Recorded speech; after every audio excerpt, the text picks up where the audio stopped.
Hello. Hello, hello. How is everyone today? Oh, hang on real quick. I think...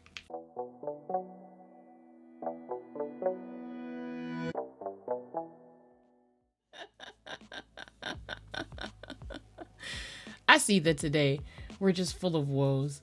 We're full of woes. That's what we're doing today. Hang on.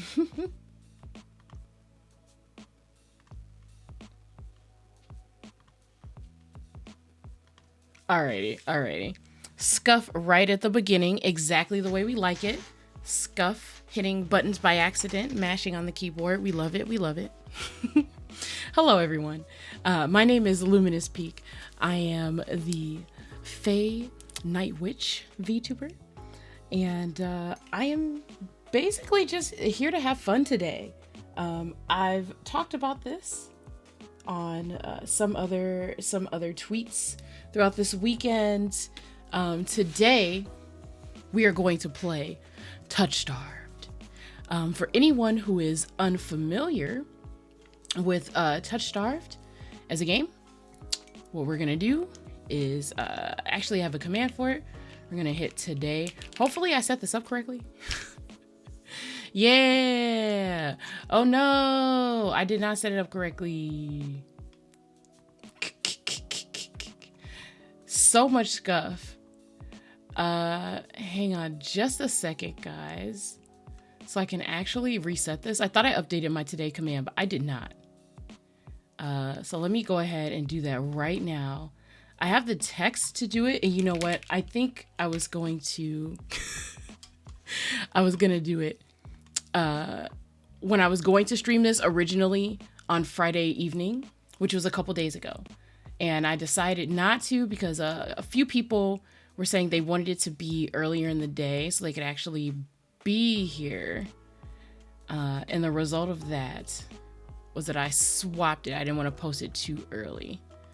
Okay, let me... Yes, here we go. Good thing I keep like notes for when I'm about to stream. Fantastic. Okay. It's updated. We're all updated. Oh my gosh. Okay. We're gonna try this again. While we're here though, before I put this command in again, we're gonna talk about what command is up there now. The last time I streamed, which was a few days ago, we read a story called Birth of the Angels by a friend of mine who is a fellow VTuber, and their name is Vesper Fortune. That was our last stream. We read the whole thing from start to finish with his permission. It was a lovely and interesting story. It was a horror story. It had religious themes. It was definitely a darker story, so if you're disturbed by things of that nature, you might want to stay away from that one. But our bedtime story was I don't want to spoil it. It was actually really awesome. There was a lot of cool imagery. The setting was great.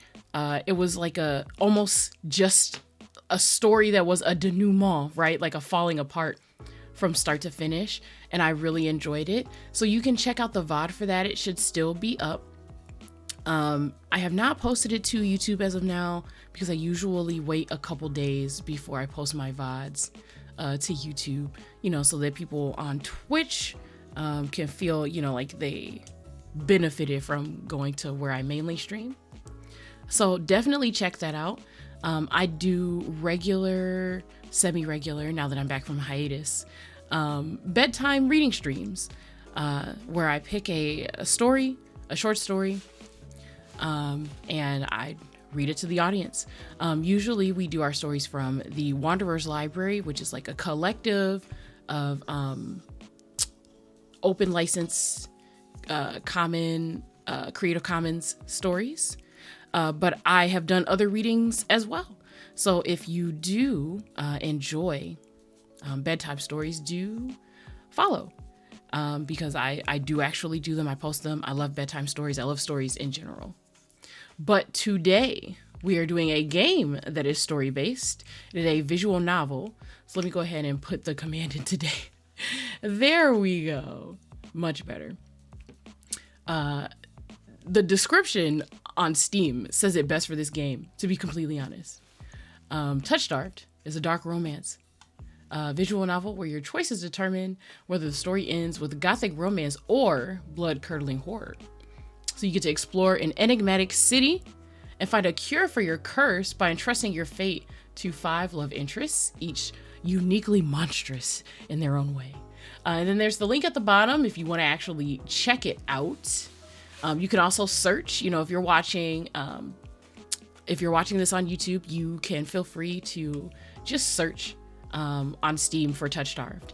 Right now it is just a demo. It was a successful Kickstarter campaign. They actually cleared the stretch goal to get a couple more characters added. So these will not be the only people that we see in the game today. And hopefully it'll come out soon because I love the premise of the game. The art is beautiful, as you're going to see very soon. Now, before we get into the game, some housekeeping things.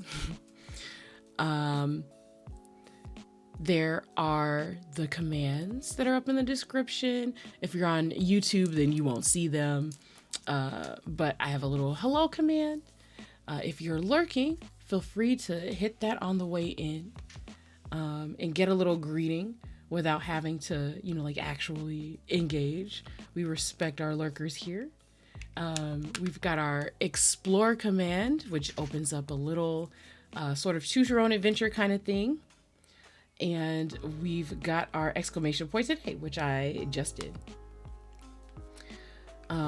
So, hi Eternal, how are you? I think that's it. I'm just getting in the back in the groove of streaming after a while, so I'm trying to make sure I remember everything, which obviously I'm not because of all the scuff, pardon my dust, but a couple things.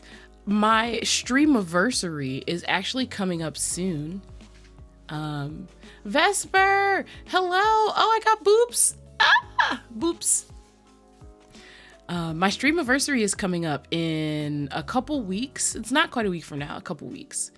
And I've got nothing major, but there will be like a couple small changes around here. And we'll show those off on stream. Again, nothing major. I feel like I'm still, like a very small creator. Yes, you are in fact VIP now, Vesper. You are. Absolutely.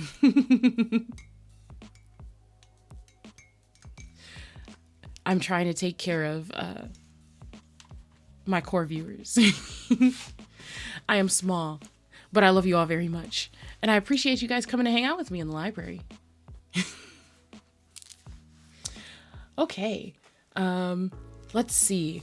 It's the end of the week. I don't think I'm trying to remember. The last time I streamed was definitely a few days ago, but it feels like forever. I've had so much stuff going on IRL.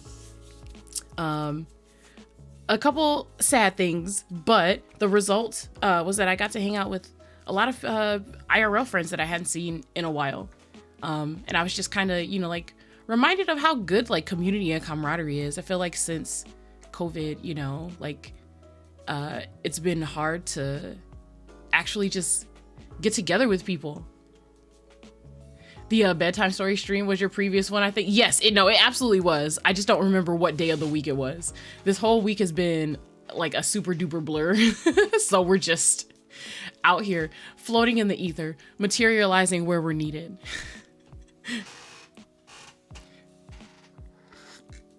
I've got a cup of tea with me since I'll be doing a lot of reading. I think this stream is going to be a bit long. Yeah, time is a concept. It sure is. It sure is. It's a concept defined quite differently in the human realm than it is in other places, honestly. But okay, I hope that everyone else had a great rest of the week. Again, I'm scrambling to remember the last day I streamed. I don't know how many days it's been. I hope the end of your weeks were all well, and that you didn't have any bad news or misfortune.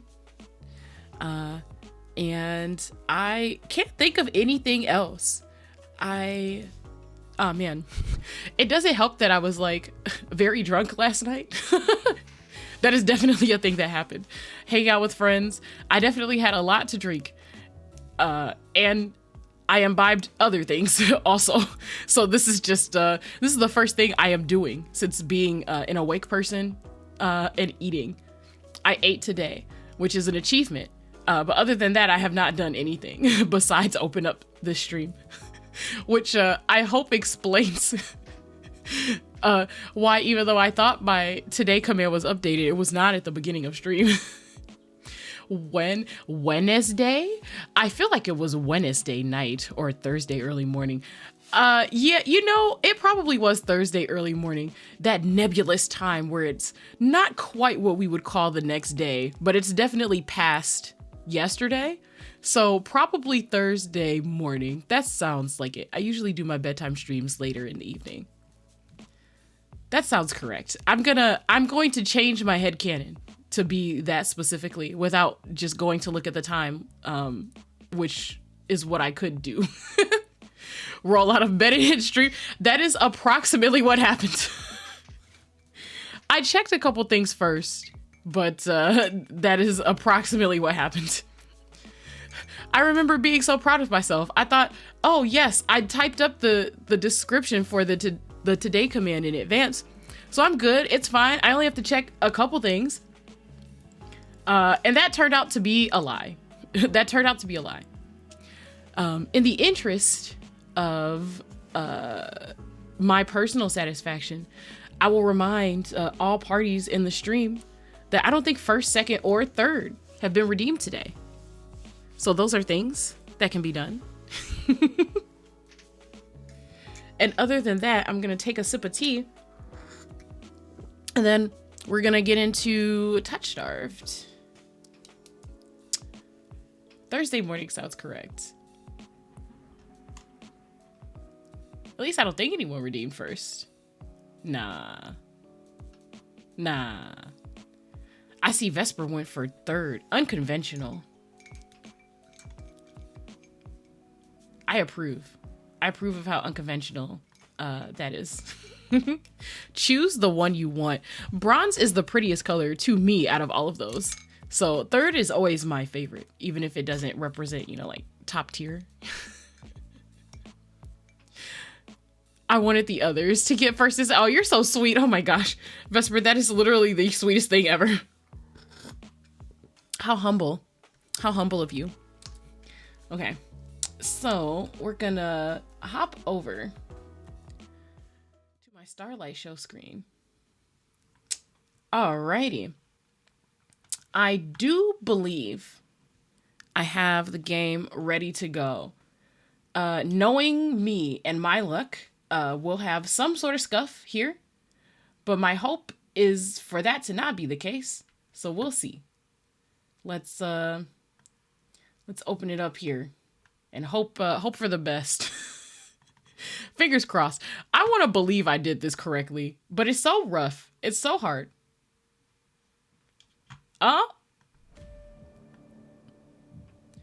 Okay.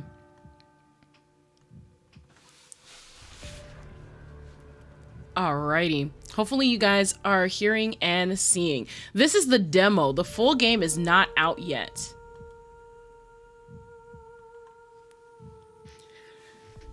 Can you guys give me a check on the audio levels? My headphones are, yes. Boys and a non-binary. Mhin on all the way on the right, I believe, goes by they, them pronouns. And there are a couple other characters that the Kickstarter, I was saying earlier, got to be added. So I don't know what they're doing. But okay, before I dive in, okay, audio's good, great. Audio's good, you can hear me, you can hear the game. There are in-game adjustments that you can make to the sound here. And I don't think it's necessary. I've got everything like on full volume in the game, but adjusted in OBS. which is definitely a mistake because I'll have to click out of the game if I want to adjust it, but hopefully it's fine. Middle is my fave, I think. I have it. It's hard to pick. I actually think all the way on the left is my favorite, but we'll see. We'll see. All right. I want to lick my screen so bad.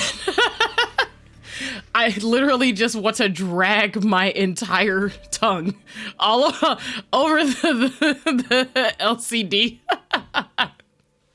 There's something wrong with him, but I want to see him worse.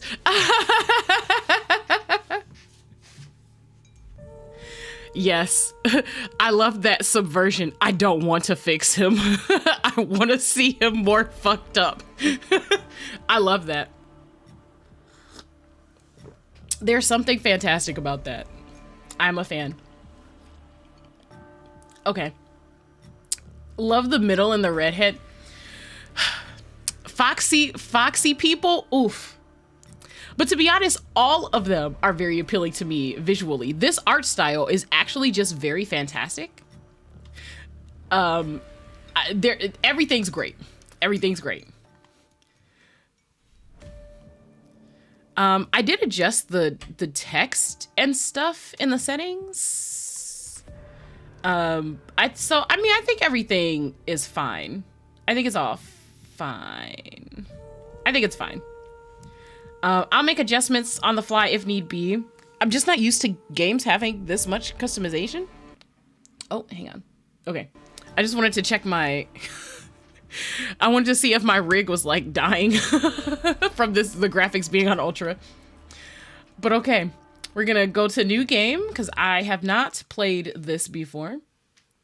There is a trigger warning here, and I'm actually just gonna let this text do what it's supposed to do, because I think that that's better than typing anything in the stream description or anything.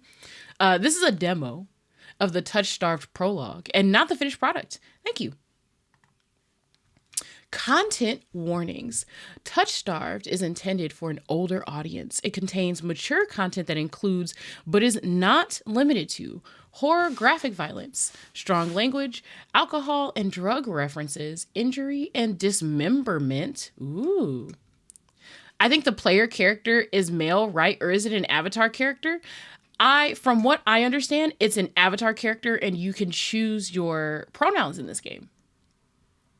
If you accept the content warning, please click to proceed. I wish more games had this specific screen. I mean, I know it's becoming more popular, but awesome. I enjoyed the warnings just being like baked right into the game. The only thing that could make it better is if it was included in the Steam description. I think that would be better, because if someone wants to like copy and paste for their like about, like their command or whatever, it would just be in there. But I love this trend of having the warnings at the beginning. You're about to experience the consequences of your actions. Very true. Yes, in TOUCHSTARVED, your choices matter. The decisions you make may result in unique dialogue interactions, or even choices in red text which contain exclusive content. Ooh. Try playing through the demo more than once and choosing different options. You might even uncover a secret ending. And remember, there are no wrong choices, only interesting ones. Choose wisely and save often. Yeah, so I did want to say, so far as what I know about this demo, it takes you through kind of like the premise of the game, and then you get to branch off to spend time with the characters in their own little conversation things. That's what I've gleaned. So we're probably going to read through the whole like intro beginning, and then I'll probably save after that, and then we'll explore like the different routes. I'm pretty sure that's the plan. There are no wrong choices. Then why are the hot guys mean to me? Some people like that. Some people like the hot people being mean to them.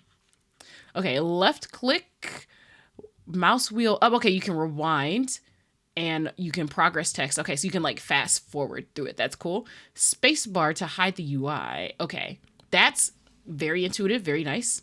And alt activates skip mode. Okay. So if there are any options we want to save and explore, we can use alt. I'm going to try really hard to remember that alt means skip. We'll see. We'll see about that one. Let me actually, you know what? I have a little notepad thing. I'm going to type alt equals skip right above this window and hope that I'll be able to glance and see it if I need it. Alrighty. Oh, choose your name.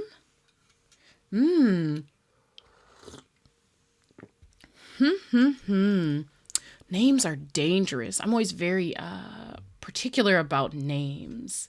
But this is, in fact, only a game. So, it's not like this is a fae who's after my soul or anything. So I'll probably be fine. We are going to pick... I'm not going to go with Luminous. I'm going to do Corey for no reason.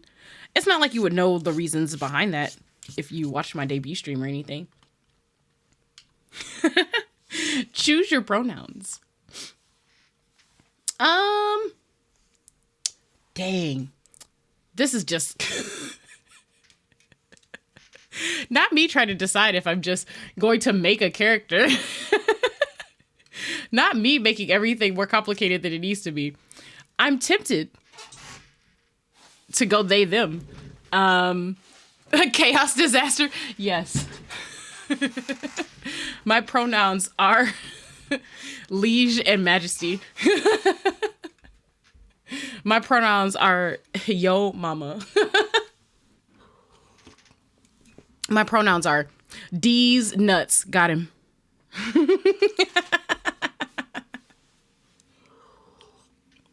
The hard choices right off the bat. I'm going to go for they, them. I'm going to go for they, them. Okay. We're going to try. I'm probably not going to do voices for this game because my range and voice acting skills are not particularly good. But I don't know. We'll see. We'll see. I'd also have to freaking remember the names and voices that I choose. So I don't know about that. My memory's probably not that good, but we'll do our best. Okay. This world began to unravel before you were born. It began with fogfall. Spectral mist bled from the seams where reality wore it so thin it split. Not the flashbacks from Carmilla. Yes, your reading was so good though.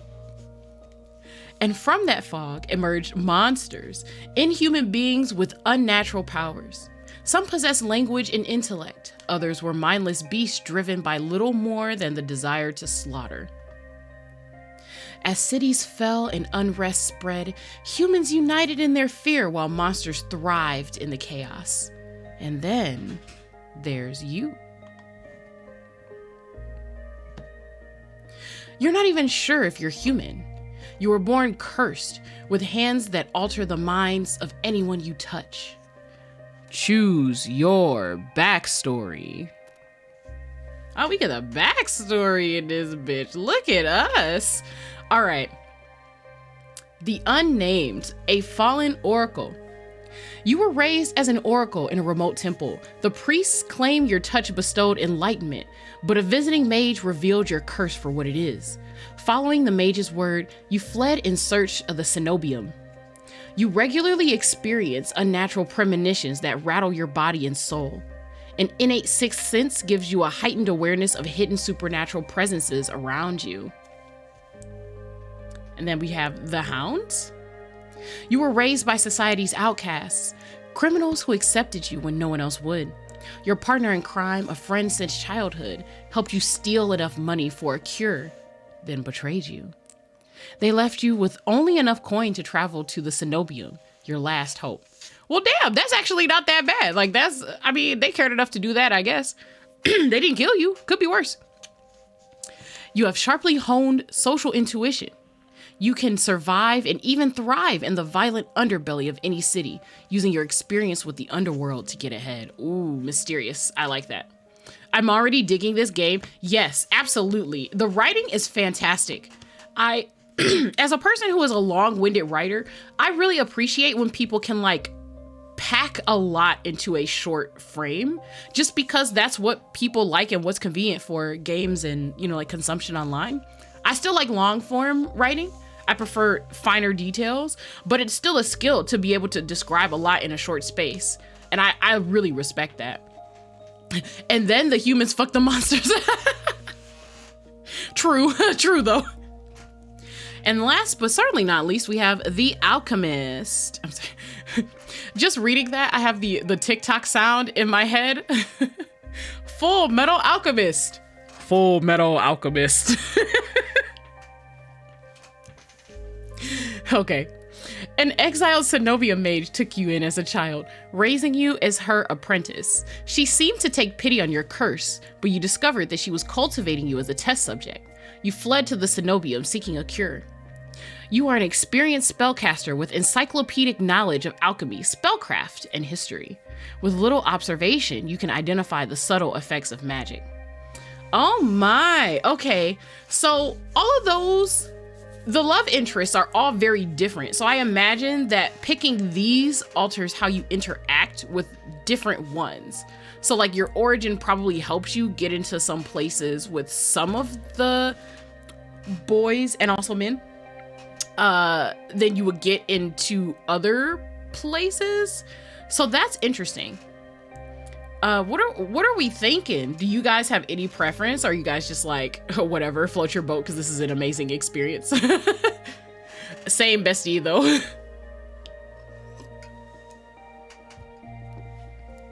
I'm personally considering the unnamed because the awareness of hidden supernatural presences, I feel is interesting. Yeah, the unnamed is also what I'm thinking. Yeah, okay, all right. We're all on the same wavelength. All right, here we go. Confirm. Alrighty. Your name is Corey.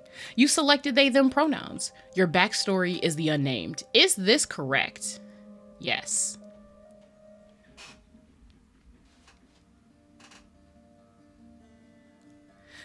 The wasteland stretches as far as the eye can see.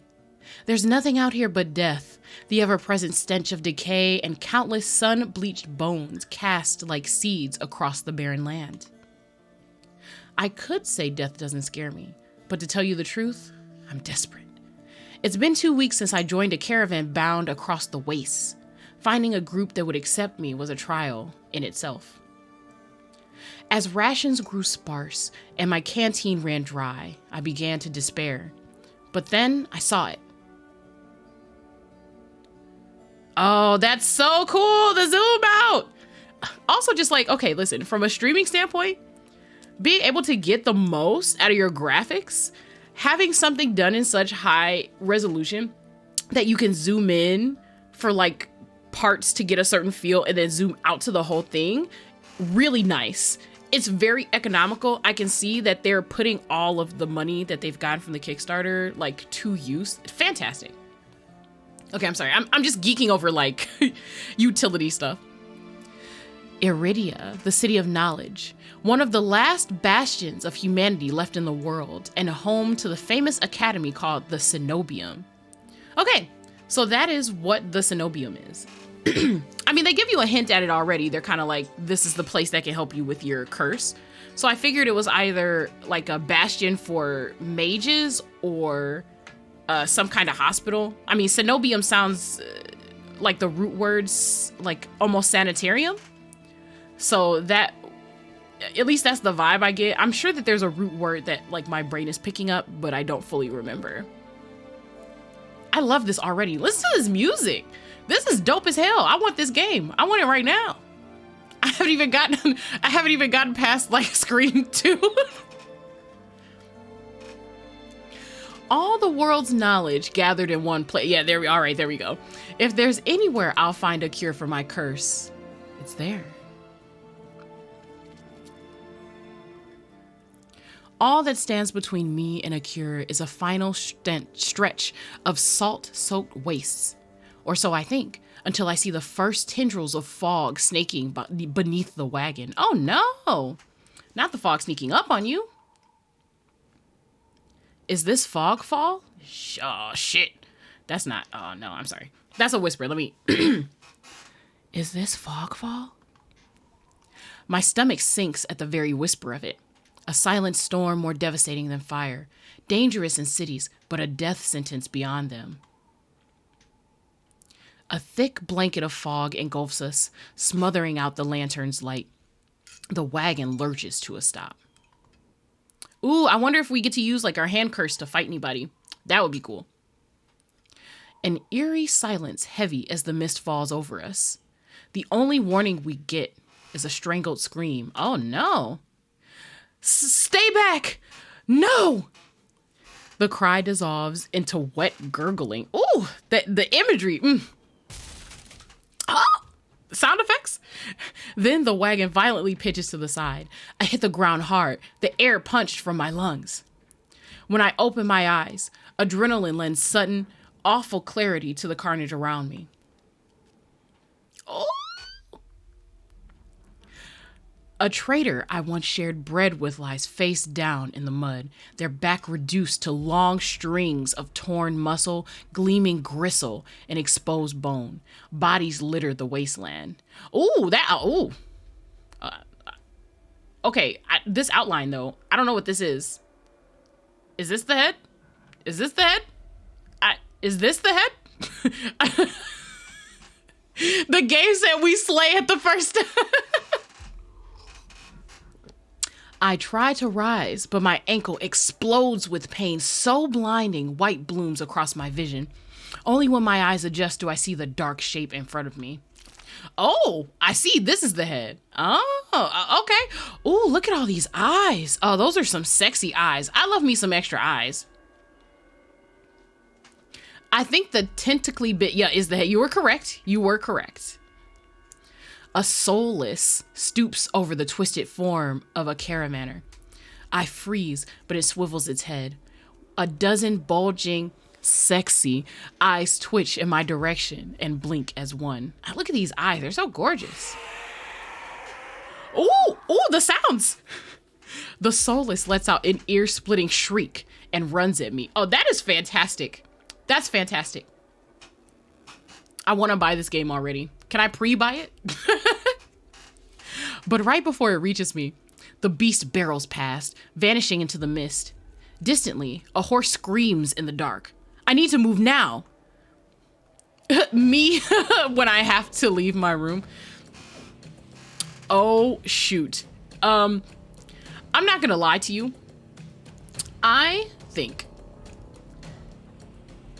that if I head towards the wagon, I would probably die. I don't know if you can die in this game, but this seems like a bad ending sort of thing. The wagon got pitched on the side, so it's like, what are you gonna do with it? Right? So I'm gonna go for the city. We're gonna run for the city. We'll see. Oh, maybe I should save. Should just save, just in case. No, I'm scared now. I mean, like, not for real, but. All right, here we go. I take off, running deeper into the haze. The fog is so thick that I fear I'm headed in the wrong direction until I see a dim pinprick of light emanating from the shadow of a spire. It's faint, but it's enough. I came too far to die here. Rapid footsteps echo all around me. I turn in circles, frantically searching the opaque mist for the source, but the fogfall twists and stretches sound. Oh! This writing is so good. In the music? Ah! Me when I have to leave my room, though. Yes. Suddenly, the caravan's driver bursts forth from the fog. Our eyes meet too late. He slams into me, knocking me to the ground, and slips in a patch of mud. The soulless falls on him as soon as he slows. It catches the driver by his throat and rakes his stomach with razor-sharp claws. He comes apart like wet paper. Ooh! Spilling intestines and viscera in a steaming tide. Fighting the urge to heave, I claw frantically through the slippery muck for a handhold. That's right, MC, we're gonna do it! Shit! My hand catches on the jagged edge of a rib jutting up from the water. My bandages unfurl around the gouge torn deep into my palm. Oh no! Our hands are wrapped because we have a curse. Oh no! What if we touch the soulless and some crazy shit happens to it? Oh no. The pain's quickly forgotten when a hand closes around my wrist. Ah! No! But the backstory said that I cause enlightenment. I assume that's a euphemism. I assume that, like, what I actually do is make people mindless slaves or crazy. It would have to be something like that. Or maybe I, like, lobotomize them when I touch them. Something? It would have to be something crazy. It didn't say, like, that I killed them or anything. Oh, no. Oh, look at our hand. Look at our hand. There's so many hints here. About to mind crush this soulless. Not a soulless, this person. Can you stand? One of the travelers from the caravan leans over me. Vesper, we caused the storyline of Hollow Knight. I mean, we need to run. They reach for my hand, and I realize too late that my bandages have come undone. Oh no. No! Don't touch me! The sensation of their thumb brushing the back of my hand sends a shiver down my spine. All it takes is one touch, and in the space of a breath, my curse takes hold. Damn. Oh no, oh shit, oh fuck, oh no, oh no. Oh, that was very jarring. We've got into Attack on Titan levels of smiling. Oh my fucking god, okay. Their lips peel back into a deranged grin.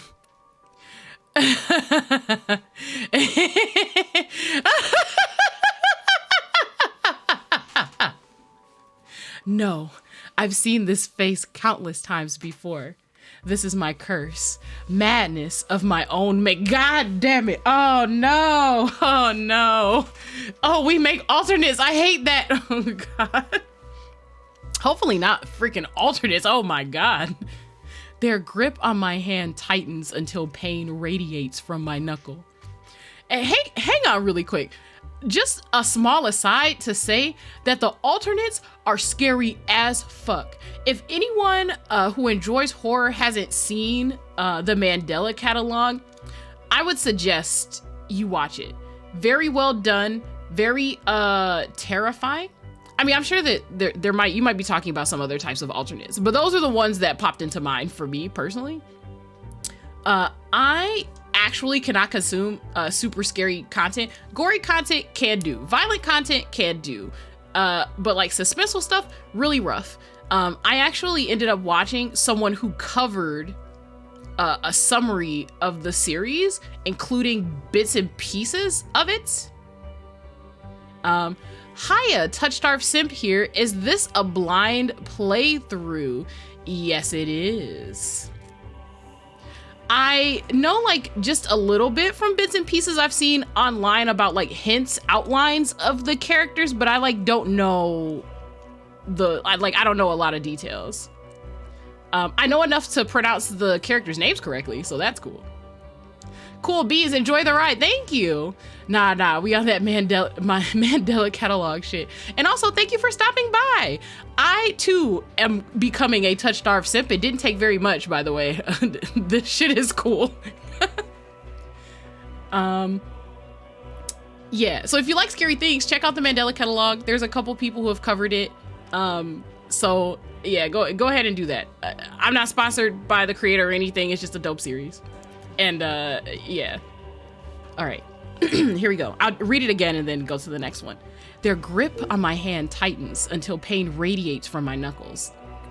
Let me go. Suddenly, clammy hands crush my throat, choking off my breath. Oh shit, am I gonna die? Oh no. Die. Spit bubbles at the corner of their mouth. Corners at the corners of their mouth and flex my face. The edges of my vision darken as my lungs scream for, oh shit, I picked the wrong option. I'm gonna die. Oh no, no. Oh no, it's giving me a choice, but like, what if this is a doomed, Oh no. What if this is a doomed route regardless? What if I was supposed to go to the wagon? No. Okay. I'm definitely not screaming for help because the Solus is nearby, right? So we're gonna fight him. We're gonna try. This enlightenment is very worrying. It sure is. I don't think this is enlightenment. I think the church was some crazy people. That church had to have been full of some crazy people. They made me fear this curse real fast. Listen. Okay, we're fighting them off. My nails gouge deep into the traveler's wrists, but no matter how much blood I draw, they don't flinch. Oh no. I mean, they're pretty strong then. You probably gotta like actually kill them. Oh, the blurry vision. Oh, this is so good. Such a waste of an attractive man to be honest, yes. If the, creepy smile wasn't a thing. The more I struggle, the tighter their grip grows. My pulse hammers in my ears, slowing with each thudding beat. This can't be happening. I'm going to die. And not because of the fogfall or the Solus, but because of my own yeah, exactly. Listen, I'm with the MC here. I couldn't even have the dignity of like being killed by like a Solus on my journey like a normal person. It had to be because somebody accidentally touched the back of my palm. Like this week, I'm not about this. We can make it worse. Got too literal. Yeah, I guess so. We literally did make him worse. Tears sting my eyes. No, not here. Not like this. The hands drop from my neck, leaving me wheezing for air. My lungs burn with each ragged cough. Oh no, oh no, oh no, no. Oh no, is someone saving me or? My vision clears and the traveler's face takes shape, hovering inches from mine, lips still split in that macabre smile, even as blood seeps between their teeth. Oh, blood, oh God. They give me one last shuddering breath, then slump over, claws hooked through their stomach. Oh no, damn it. I was hoping we got saved by like a traveler or something, but no. Ooh, the growl. I like that growl though. The Solus shoves the body aside, and the glowing eyes studying its leathery skin thin as though grinning. Oh no! Oh no, I picked the wrong option. I'm gonna die. Oh no. There's a flash of claws. Red spills across my vision. I thought there'd be pain, but as I sink into the murky water, all I can feel is the grit of silt filling my mouth and the icy embrace of shallow water. Well, I'm glad I saved. Distantly, I notice an arm resting among an outcrop of reeds. Mine, neatly severed at the elbow. It should have taken both arms. Without them, maybe I could have survived. Maybe I could have had a home. Oh, that's so sad, because it's both hands. Oh, no. Yeah, I guess so. Okay, listen, this is still more dignified than being killed by, like, some crazy traveler. That's all I'm saying. At least they can say, like, I got killed in a way that normal people got killed. You know what I mean? That's crazy. Instead, I'll die cold, alone, and face down in a desolate wasteland. A fitting end for a monstrosity like me. Oh! Is there a post-death scene? Is this a fake out for a game over? The real question is, can MC also not touch themselves? Like if they wipe after the bathroom and touch their skin, they get cursed? I assume with powers like this, usually if the goal is to be cursed, you would be like immune from your own abilities. So you get to watch the pain that other people suffer. I mean, I assume if it's a curse, the goal is to make you suffer. So yeah, exactly. I would think they're immune. I mean, but maybe that's just me being a pessimist, like I just assume that if you're cursed, the point is for you to suffer as much as possible, right?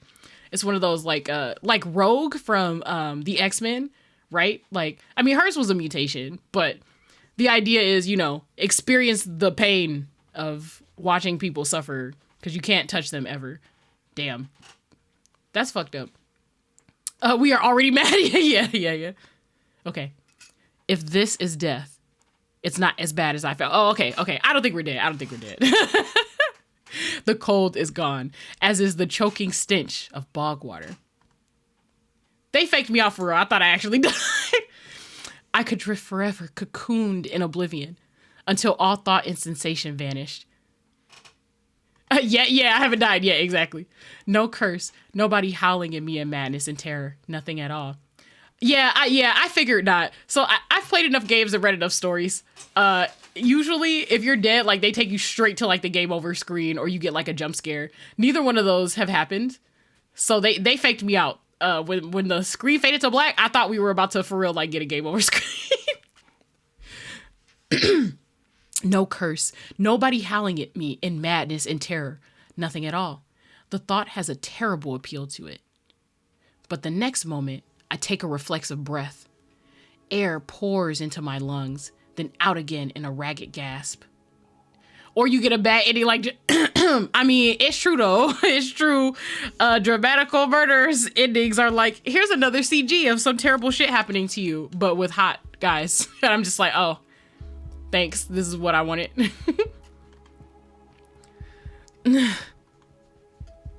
Feeling comes flooding back. Warm cloth on my bare skin. A firm surface underneath me. A strange tang of sulfur in the air. Do not be afraid. Ooh! Did we get saved by like an angel? I'm sorry, I just, be not afraid. This has the same vibes. Be not afraid. I hope they're hot, whoever this is. Ah, they're hot though! Not an angel, but they might as well be one, baby! Ah! Yeah, that's what I was thinking. Do not be afraid is exactly, it made me think of angels. But that's probably because in the last stream, we literally just read Birth of Angels. So I'm very angel-minded right now. I twist my head towards the voice. Tears flood my bleary vision at the bright glow of lamplight. An upgrade from the hot guy we ruined. Oh, yes, 100%. This is a 3,000% upgrade. They had a quiz at some point to see what love interest was your best match. One of your options was how you would die, getting choked to death, but like in a sexy way. That's so funny. I hope that means they literally actually incorporated that into the game. That's dope. That's hilarious. I love when creators like interact with their audience like that. That's perfect. Okay. Try not to move. The voice is calm, steady, and commanding, but more importantly, it's a stranger's voice. One thought cuts through my mental fog. I have no idea who this is, and I'm completely at their mercy. Well, I mean, you're still alive, so it can't be that bad, you know. Stay away from me. Oh, maybe he's worried about touching him too. Oh, dang. Maybe we're worried about, oh no. Oh no. Oh no, did we? Well, he doesn't seem deranged, so there's that. Is our curse just in one hand? Or is it both hands? No, earlier we said they wished that the Soulless had taken both arms. So I want to be at his mercy. Absolutely, absolutely. Okay, my words come out in little more than a creaky whisper. I clamp my mouth shut, hating how weak and helpless I sound. Oh, no. Oh, whoops. Okay, I scrolled by accident. No. Oh my God. The confidence, my guy. Just, no. No? Who the hell is this? Ooh, sit up or lie back down. I feel like this question is basically asking me, am I a good girl or a brat? I feel like that's what's being asked. Are you gonna defy strange angel, do not be afraid man? Or are you just gonna do what he says because he told you no? He can boss me around. You failed the test, Eternal. Bitch, I'm going back to bed.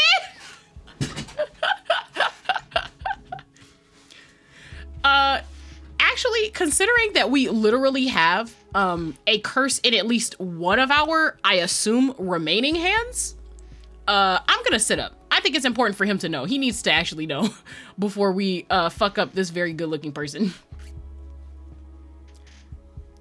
I managed to push myself up on one elbow, but my head swims.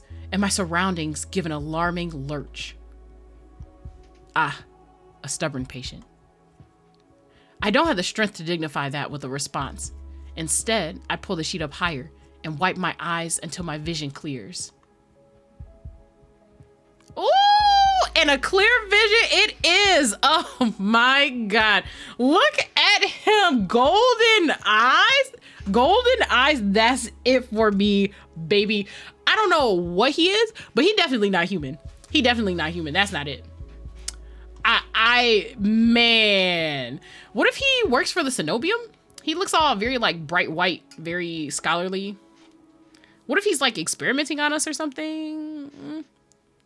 Are you a good brat or a bad brat? Yeah, exactly. That's exactly what it is. Okay. The stranger towers over my prone form. Warm light reflects off his pristine medical coat. Oh, okay. So he's like a doctor or something. Yeah, it says medical and not a lab coat. So he's a doctor. I instinctively shrink back. And that's when I notice that I'm completely naked, except for a thin linen sheet. Yeah, baby, take it all in. Take it all in. We just got our arm cut off, baby. That's what we have to offer.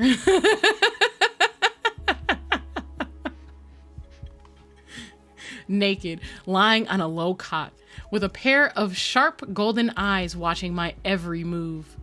This man's gaze flickers to my exposed, bandaged hands. Hands, plural. Hands. I plunge my hands under the sheet to hide them from sight, though it's too late. He must have noticed what they look like. Yeah, baby boy. You've been out for a while, probably? Yeah, plot twist, we have 5 hands, exactly. This person, I actually don't know their pronouns or anything. Oh, it says he. Okay, so he must have given us extra hands. Clearly, that's what happened.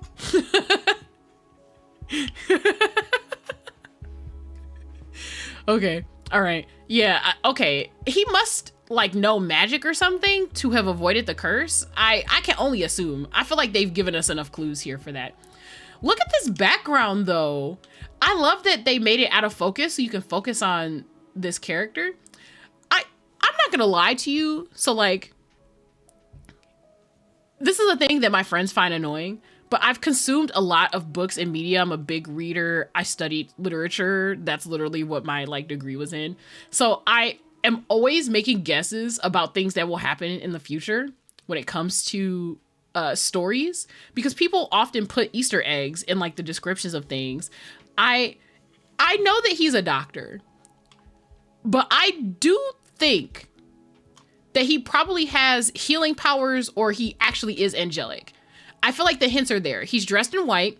We had the do not be afraid. I feel like that's a direct hint. And the way that they outline his character image here in our very first vision of him, he has like the halo of light, and it's from the lamp. It's not from him, but his earrings are also shaped like halos. I think he's an angel. I'm calling it. I'm calling it out. I don't know if they'll even tell us in this demo. I hope they don't. I hope they leave it very open. But like, I'm clocking it in now. So whenever this game comes out, like, I don't know, a year or 2 from now, I want to look back at this VOD and be like, yeah, I was right. Because I think I'm right.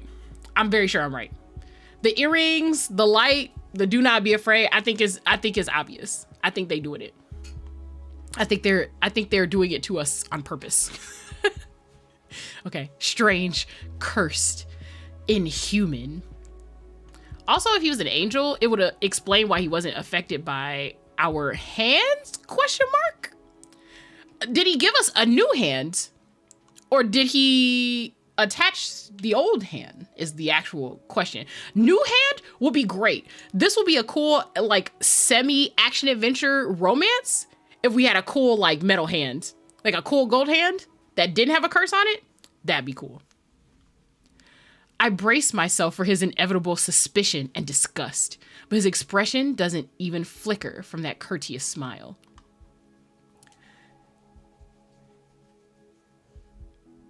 He just watches in placid silence as I struggle to make sense of my surroundings. Also, I see you said same. Yeah, my friends consider this kind of annoying, but it's just, it's not that I would have spoiled things for myself. It's just that I enjoy picking up on the creative liberties that I can spot like in media. Like I think it's very skillful to put those hints in for like rewarding observant readers or watchers. I think that shit is cool. He just watches in placid silence as I struggle to make sense of my surroundings. Like my stuff, yes, absolutely. Where am I? Who are you? Be calm. You are safe here. Whoever this is, he clearly has no idea who or what I am. I've never been safe anywhere with anyone. Even the shrine of my childhood, the one sanctuary I ever knew, turned out to be a horrific lie. So we know the church for sure was a lie. Not just that they were like lying to us, but just in general. Yeah. Hi, Lemon. You were at a craft fest? Yes. Okay, let me take you through what's happened so far, because we're still in the beginning of the game. So we got to choose our name, our pronouns, and our backstory. For our backstory, we chose that we were part of a church that basically, so we have a curse. Our curse is that we make people go mad when we touch them. Like if they touch our raw hands, specifically, it's specifically our hands. If they touch our hands, they go crazy. And we were on like a caravan journey to a city to try to find a place called the Cenobium that can potentially cure us. But we got attacked on the way by some crazy creatures. There's like a quote unquote fog that like monsters come out of in this universe. They attacked the caravan. Our arm was cut off by one of the soulless, which I guess is like the more animal version of what comes out of the fog. And I thought we died, honestly. I thought I picked options that made us die. But instead we passed out, and now we are here with this person who has brought us back to good health and has given us an arm, I guess. Right now we're freaking out because we woke up naked in his office, and obviously our hands are not bound or bandaged in any way. Yeah, we're now with handsome possible angel mullet man. Yeah, yes, I think he's an angel, personally. He doesn't seem affected by our curse. He hasn't mentioned it yet, so either he doesn't know about it or he's immune to whatever the effects are. It's one of the two. He could be hiding it though. And that's it. That's pretty much where we are. All right. I scowl, pulling the sheet protectively around myself. Where are my clothes? The man's golden eyes narrow slightly. A sharp sigh rustles the papers in his hands. Or he wore gloves. That's possible. Yes, he could have wore gloves. I was mostly just looking at this photo, but yeah, it is just a character representation. He could actually be wearing gloves. It would be the sanitary thing to do unless you have magic. I don't know. I don't know how magical this universe is, or if it's just a whole bunch of humans with like supernatural abilities at random versus all of the soulless. I don't know. I see you are not to be dissuaded. Your clothes were torn to shreds when I found you, but I procured replacements. Very straight to the point. I love the writing here. The writing is really good. He's characterized really well. I don't even know him yet, but he's clearly like a no nonsense, no funny business kind of guy. Ooh, look at this. I don't know why I like skeletons. This looks, it's great. It's nice. Oh, cool. They even have like the little faucet that's right here. I like that it's not just different backgrounds. Like they actually, it almost feels like they definitely zoomed out. That's nice. With a soft creak, he stands from his chair, giving me a better view of my surroundings. We are all skeletons on the inside. Yes, absolutely. I actually have a hoodie that says exactly that. We are all skeletons. It's a Philly D hoodie, but it's really nice. I seem to be in some sort of medical clinic. Bottles of silvery alchemical concoctions line the counters in neat rows. Oh! Magic? Question mark? Probably magic. The air makes my nose twitch, a faint whiff of smoke and something distinctly metallic that I can't quite place. Oh, look at him! Oh, look at him, look at him, look at him! This is what we get to look at while we're playing this game! Ah. I'm sorry, I'm gonna be fangirling over everybody. They're all so beautiful. The art style is so good. The doctor produces a large, dense bundle of cloth, which he sets at the foot of my cot. He's easily a head taller than most, and I have to crane my neck to look at him. A head taller than most. So he's just very tall? Or is he like... I like the way they did his hands too. Yes, I love the way they did his hands. I like his jewelry, the cuffs, the cuffs. Anyone who knows me knows that I'm like a really big nerd for like Egyptian and like classic civilization styled fashion. So like the cuffs are sending me. All this gildedness is just like, ugh, so good. Okay, he's easily a head taller than most, and I have to crane my neck to look at him. Oh, okay, thank you, or could you step out?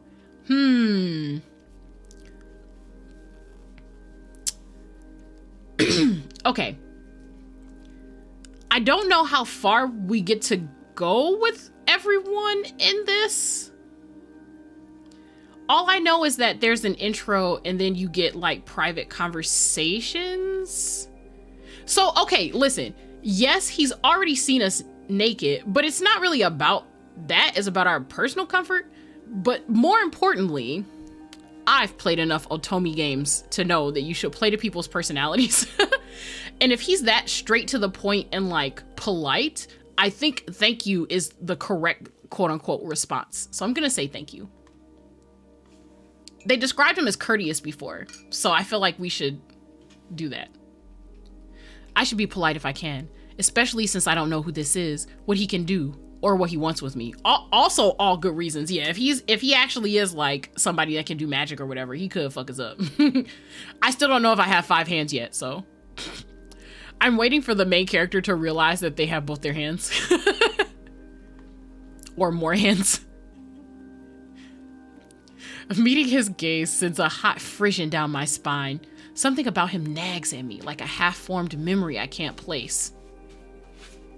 Did he drag us out of the mud? I think I'm overthinking it. I'm overthinking it. Thank you. You are welcome. I will leave you to get dressed. With a curt nod, he leaves through a narrow door. I'm not gonna lie. I feel like this means we selected the correct answer. He seems like the sort of person that would definitely tell us if we selected the wrong answer. So I'm gonna assume that since nothing happened, this was the correct answer. I hear a soft click as the lock turns behind him.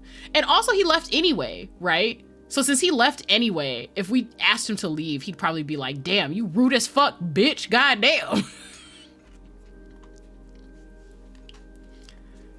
I count to 3 in the sudden silence. When I don't hear any more footsteps, I reach for the bundle of clothes. Oh my God. Can you? Okay. I'm sorry. I know I have a lot of commentary. I really do. It's going to slow down the playtime and everything. I'm so sorry. But there's so much context in these lines, right? I count to 3 in the sudden silence, and when I don't hear any more footsteps, I reach for the bundle of clothes. How traumatized do you have to be? Like, how many near death or dangerous circumstances would you have had to be in to develop that particular, like, defense mechanism strategy? That's crazy. And I mean, saying all that to say, I appreciate that they thought very deeply about what sort of character this is. Like, there's so much characterization in all these lines. This is written so well. Unrelated, this music is banging. I want the OST like now. I would definitely write to this music. You picked the Oracle background, right? Oracles have a very uncomfortable history. Yeah, I picked the unnamed. The one where you were part of the church And they said that you enlightened people, but they were lying to you. Whichever one that was. I think that's... Yeah, Okay. An itch on my elbow stops me short. Ooh. I reach down absently to rub at it, then freeze when my fingers meet a neat line of stitches. Did he give us someone else's hand?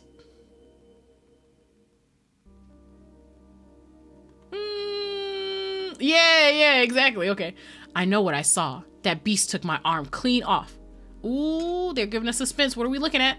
And yet my arm shows no sign of injury apart from the black stitches poking through my... Oh, he retrieved our hand. What? Are they gonna... I mean, I don't want to ask you for spoilers, but this makes me... Who pulled us out? Who grabbed our hand? We literally saw a hand poking out of the muck and tried to grab it. So someone like must have rooted around for our hand as well in like literal muck filled with body parts. Yeah, you can attach limbs. So yes, if you get it done like very soon, sure. I guess like I'm shocked that someone would, not touched by an angel. I hope that's not like a direct, oh my God. Anyway, maybe he did one of those Harry Potter spells to retrieve it. Accio arm. Oh my God. But yeah, like, so I know that you can reattach a limb if you get to a person fast enough, but the idea of having to like root around in the muck to find the hand of someone who's bleeding out, like there would have to be some magic involved, right? Like there's the timing that you have to do to be able to do that is still pretty limited. And we weren't at the city. We were like, we could see it in the distance, I assume. I don't even know if we're in the same city. We could be in some other city. Maybe the twist is we didn't actually make it to our destination and we're finding love somewhere else. And he must have been there when it happened almost yeah, that's exactly what I was thinking. For us to not bleed out, either he's got like really powerful magic or I am the magic. Hi Lumi, hi everyone. Hello 180. We are playing TOUCHSTARVED.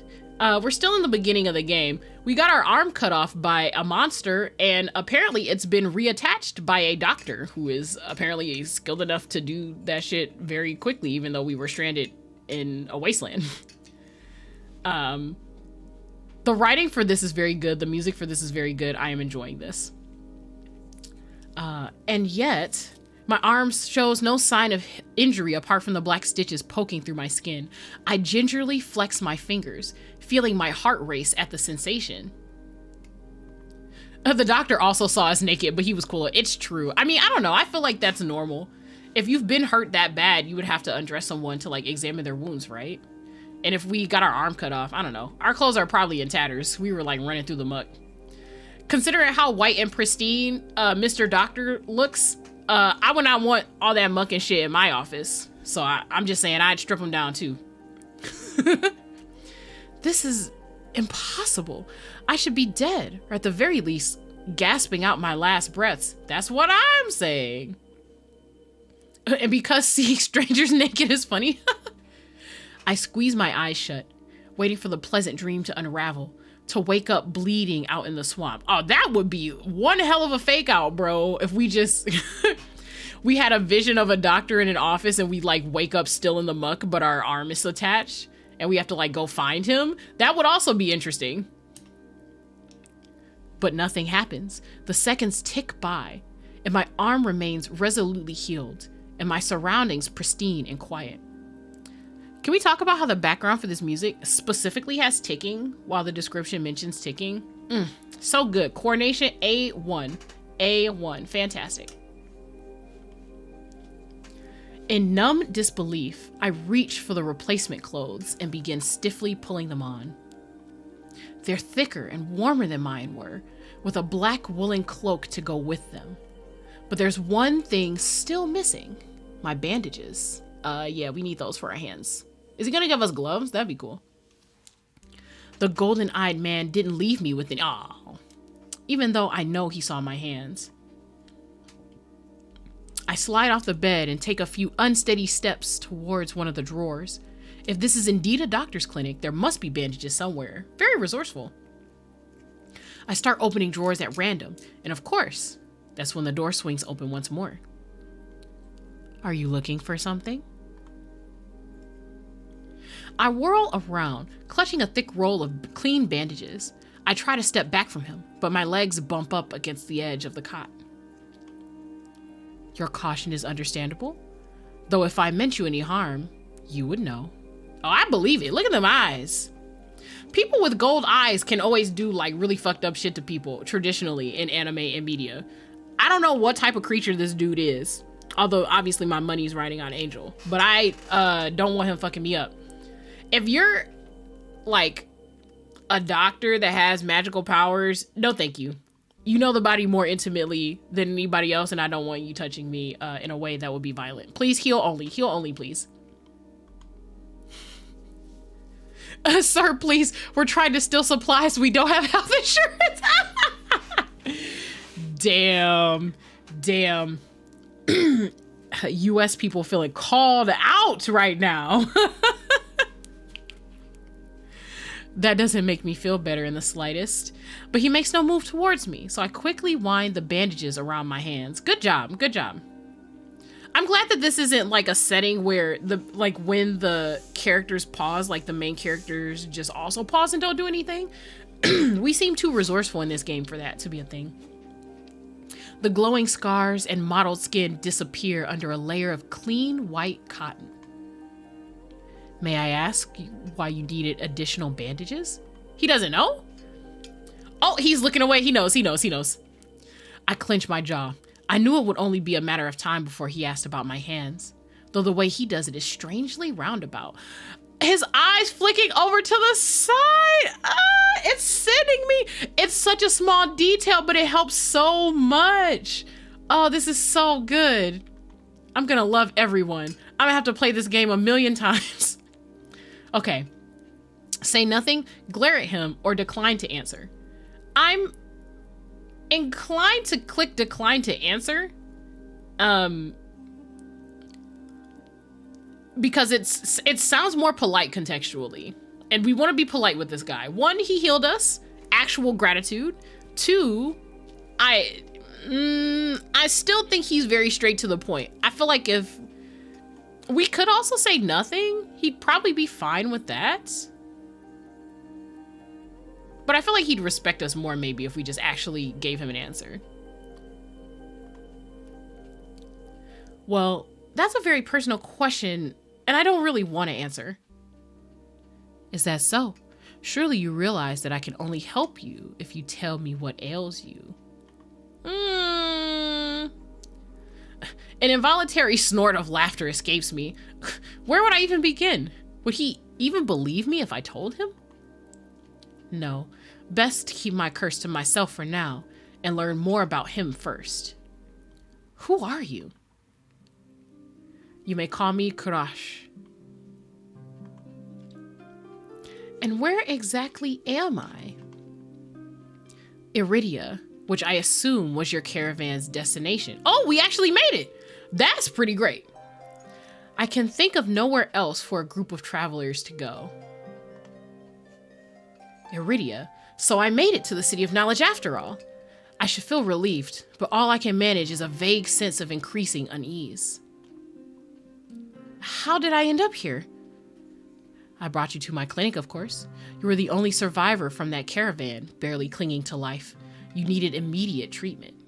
Oh my God, he literally went out into the wastelands and was like, damn, any of y'all alive? I'm sorry, that is so funny to me. Can you imagine this tall ass dude in this pristine ass white coat in the waste with all the muck and dirt, and he's just like, all right, who's dead now? Who ain't dead? Let me try to find you. Something about that is so funny to me. I feel like he'd like have people he would send out maybe, but like he said, I brought you to the clinic, so clearly he brought me to the clinic. Which you provided? I imagine he has a Plague Doctor Player 2 outfit. That would be so hot. Could you imagine him with a golden beak mask? That's it. I'm into it. Thumbs up. Headcanon. Headcanon confirmed. Which you provided? Yes. He says it so simply, as if I'm a small child and he's explaining basic addition to me. Oh, the blinking! Oh, such small things. They make such a big difference. I frown and flex the fingers on my recently healed arm. Aside from being a bit stiff, it feels fine, thoroughly attached to me. You're saying that you stitched my arm back on? Pardon? A soulless attacked the caravan. It ripped everyone to shreds. It tore my arm clean off. But when I woke up here, I trail off, bewildered. I've never heard of any magic that could heal a mortal wound like that. Ah, there is. Okay, confirmed. What kind of person could do such a thing? I'm telling you. Quote me now. Today, May 7th, 2023. He is an angel. I would bet actual money on it. It's definitely true. I wouldn't be surprised if like we were technically dead and he brought us back to life and attached our arm, honestly. The doctor, Kuras, pinches the bridge of his nose. He sits back down in his chair, quiet for a long time. I do not know where you come from, but Iridia is the city of knowledge and deadly secrets alike. Information is power, and it is most unwise to give or receive it freely. Then why you ask me about my curse then? Come on, man. That sounds really mischievous. This feels like home. This feels like a place where Fae would thrive. Do not ask questions unless you can trade for them. Do not give out information unless you are receiving something in return. I got you. This is my home turf, my playing field. I won't be telling anybody anything unless they tell me something first. That's it. It's over. I already know how we're playing this game. Since you have refused to divulge your secrets, I will not divulge mine. I do not even know your name. Fair, though. Fair, Kuras. Actually fair. You are new to Iridia, so I will overlook this specific breach of etiquette. Yep, alrighty. However, you should not expect others to extend the same courtesy. Okay. I feel like they're subtly telling us like the rules of this place, which is pretty helpful. And I think in exchange, if they give me the option to like tell him, I'll trade him something for it. He did put my arm back on, literally. Do you understand? He looks pointedly at my freshly bandaged hands. Loath though I am to admit it, he has a point. I'm also a complete stranger to him, and if he's telling the truth, he saved my life. Very true, bestie. We can pay him in pleasure, but it's the demo. I don't think we're gonna get the chance. If they give us that in a demo, that's one heck of a demo. That's all I'm saying, I'm just saying. I take a deep, steadying breath. This time when I speak, I sound a bit more like myself. Corey. My name is Corey. It is a pleasure to meet you, Corey. Okay, so we didn't even get the choice. Cool. Oh, look at his eyes. Look, he's smiling. The smile is reaching his eyes. Not me falling in love with the first person I meet in this game. Why are we like this? Oh my God. Oh no. No, not like this. Not me being a sucker specifically for this. Oh God. There's a little more warmth in his smile. His polite demeanor back in an instant. You're built different. Shut up. Shut up. I just appreciate details 180. Leave me alone. Leave me alone. Yes. Okay. Yeah, definitely. He's smiling and everything. We're going. Thank you for saving me. Absolutely. Thank you, sir. Thank you for saving my life. Love your reactions. Honestly, I'm just trying to live. And I think this game is trying to kill me in a number of different ways. Thank you for saving my life. I chance a smile in return. Even if he won't explain how he did the impossible, there's no doubt in my mind that I'd be dead if not for Kuras. Think nothing of it. not sure if he's just being excessively courteous, but his words only raise more urgent questions. So, okay, we're in a magical world. He's a doctor. It doesn't seem like he's blackmailing us for anything in exchange for our arm, which is kind of what I felt might have been an option after he gave us the rules here, but he's just like literally think nothing of it. So I don't know if he's gonna pop up later and be like, yo, I did put your arm back on. So, I mean, hopefully not. But if he's, I mean, all the imagery tells me that he's just like a very polite dude that plays by the rules, right? So maybe he's like super huge on like the Hippocratic Oath and he's just like, I gotta help all the people. Which seems like it fits him. He's just super polite. He's like, listen, I help everybody, but in exchange, please be polite all the time. Don't be weird. Which I feel like is a reasonable request, to be completely honest. But I have to ask, why did you save me? You don't know me. Yeah, okay, all right. I'm glad this game is like on the same wavelength that I am. I feel like this game is just like, well, here is the logical question that people have if they pick up on these details. Let's cover this right now. Okay, what I actually need to do is shut up and let this game do what it's doing instead of guessing over everything. The question seems to startle Kuras.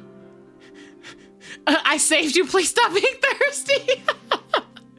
Vesper? No, I will not. I could hardly leave you to die in the wastes.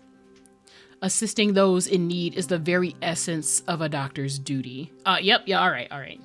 That's pretty straightforward, okay.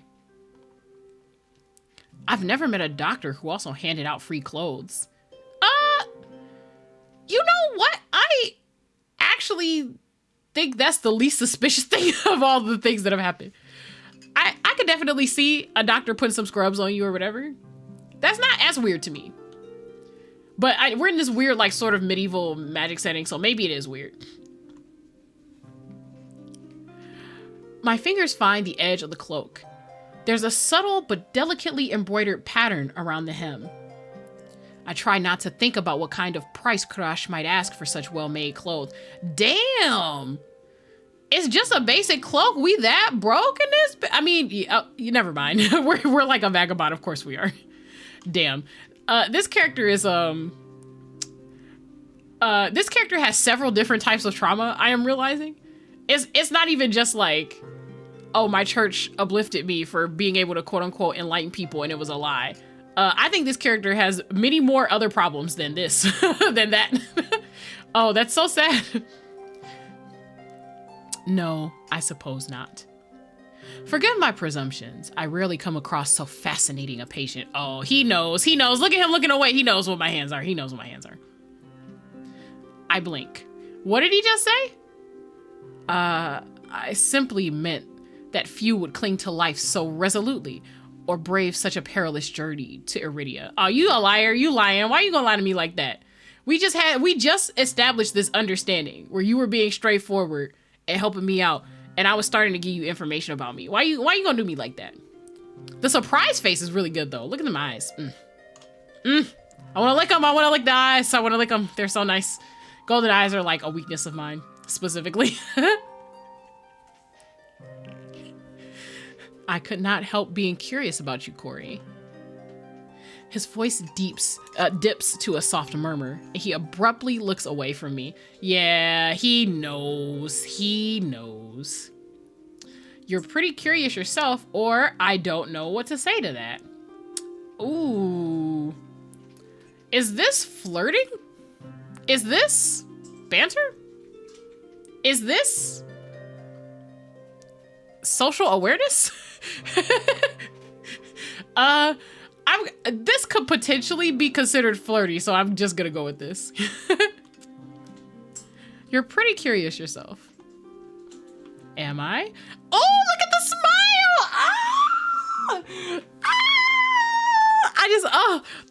The way he smiles, because it's very subtle on his lips. It's like 50% his eyes. And that is so cute. That is literally the cutest. I love it so much. Well, I haven't forgotten about my arm. I wiggle my intact fingers at him. Clearly not. Oh no, not the smile going away because we recognize things. His smile is so subtle. Like, okay, his lips are like a straight line now. Like, you can definitely tell the difference between like when he's smiling and when he's frowning and when they're neutral. And that is such, oh my God, the art is so good. The art is so good. I can't wait to see what the rest of the freaking art is like. I'm just gonna be fangirling over this the whole time. But you haven't asked me for any payment either. He's not gonna ask you for payment. Yeah. I require none from you. Travelers do not have an abundance of coin, and it will be unethical to leave you destitute in a strange place. Yeah, okay, all right. I fall silent, unsure what to say to that. Nobody would help a whore like me for free. There has to be some kind of catch or trick, right? And I mean, yeah, so like, as a person playing a game, like in the meta, I'm kind of just like, this is like how game stuff goes. But also, like, the MC has a point here, right? There has to be, you know, the suspicion makes sense is what I'm saying. Vesper, I have to go and do touch starve myself. Yes, absolutely. Absolutely. Yep, there are some hidden choices you can unlock too. Ooh. A loud knock at the front door stops our conversation cold and spares me from having to say anything else. Duty calls. Unfortunately, you are not my only patient today. Yeah, if he's doing stuff for free, I bet he got like a line all the way around the block. Red choices are special ones you've unlocked. Oh, okay. So question, and this is not a spoilery question. When you get red text, are those choices that you have unlocked, like that are coming up, or do the red is the red text telling you you've unlocked choices for your next playthrough? Can you tell me that much? That way I just need to know if I need to keep up with them for like a second playthrough as opposed to looking out for them while I'm playing.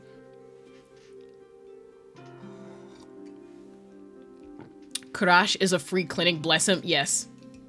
Red text in the text bar is just important info. Red text as a choice, oh, that you can click on is a special, okay, good. All right, thank you. That actually is very helpful. Okay. Unfortunately, you are not my only patient today. I'm imagining Kuras with like a really deep voice. I realized that very often, especially like in Asian culture, what we do is like assign higher pitched voices to men or, you know, like male leaning or identifying people when they don't have facial hair. But I actually think Kuras has like an actual deep voice. Like, I feel like he's got like that graveliness going on.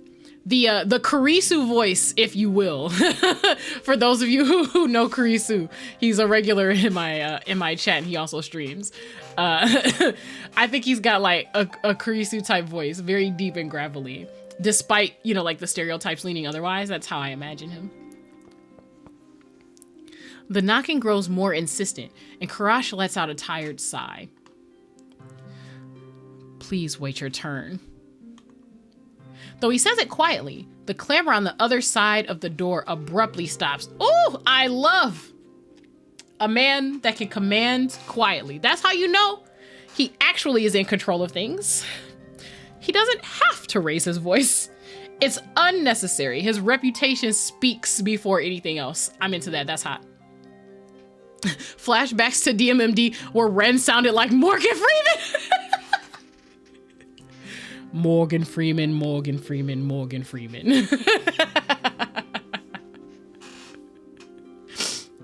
Okay. Do you need anything before you leave, Corey? He probably had them waiting outside for a long time. Like, I imagine that attaching my arm, even if he, you know, like has magic or something that helps, I still imagine the precision necessary would have taken a little while. It's not the same as like giving somebody like a, giving someone like a potion for a cold or something. Oh. Not our character being surprised the doctor has more patience. Between the soulless attack and my miraculous survival, I'd almost forgotten why I came to Iridia in the first place. I need directions to the Cenobium. The Cenobium? Oh no, not the angry face! I'm sorry, baby, I won't do it again.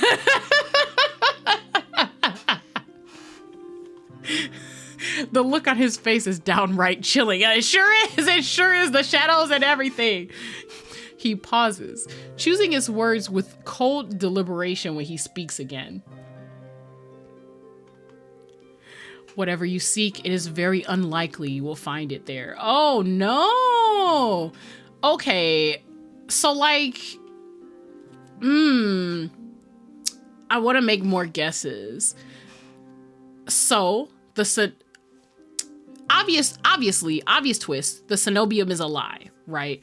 It's either defunct or it hasn't been in session for a long time, so people keep coming here thinking that it's fine, but it's not. So then you're just stuck in Iridia doing stuff.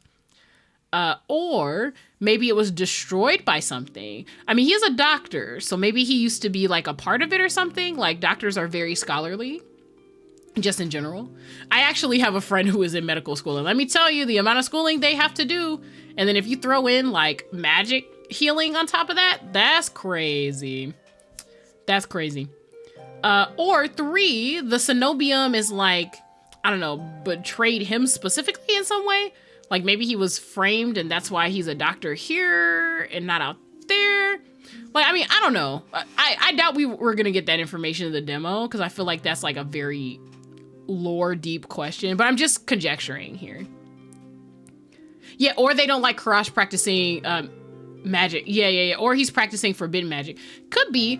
I mean, I kind of doubt it though. I'm not going to lie. I don't know.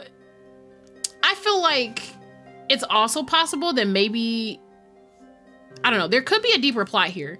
Maybe, like, if we're going straight anime, maybe, like, the headmaster of the cenobium is some, like, evil dude that's taken over, or maybe they just don't do, like, help the people anymore. Maybe they only help, like, upper class or royals or something. If we're just going straight anime with it. Other plot lines would just be the twist, you know, whatever it is they're supposed to be doing, they're not doing it for whatever reason.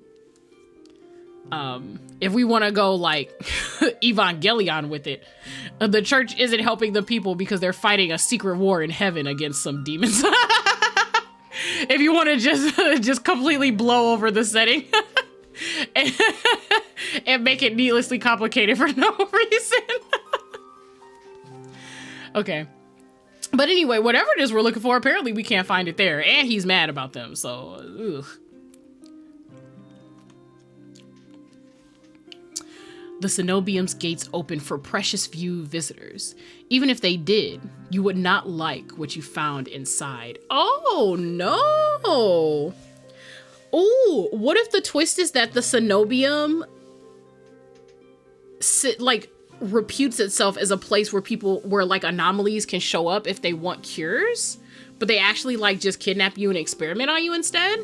That would be super interesting. That would be super interesting. But I'm thinking very far ahead. I'm gonna try not to think so far ahead. My heart sinks. Is he saying I came all this way for nothing? Risk life and limb for nothing? No, that can't be. I've only just arrived, and Iridia's the largest city still standing. There has to be a cure for me here. Oof. I'm sorry, MC, but in these type of stories, that's not how that works at all. Then if not the cenobium, where would you suggest? Do you know anyone else in Iridia? Of course we don't. I shake my head. Then I suggest a local guide. Head to the Wet Wick and ask for Leander. The Wet Wick is such a badass name. Because I mean, like, okay, so we're thinking wick like candles, right? And like, when a candle is melting, it almost looks like it's like water cast in wax. So that's actually pretty, you know.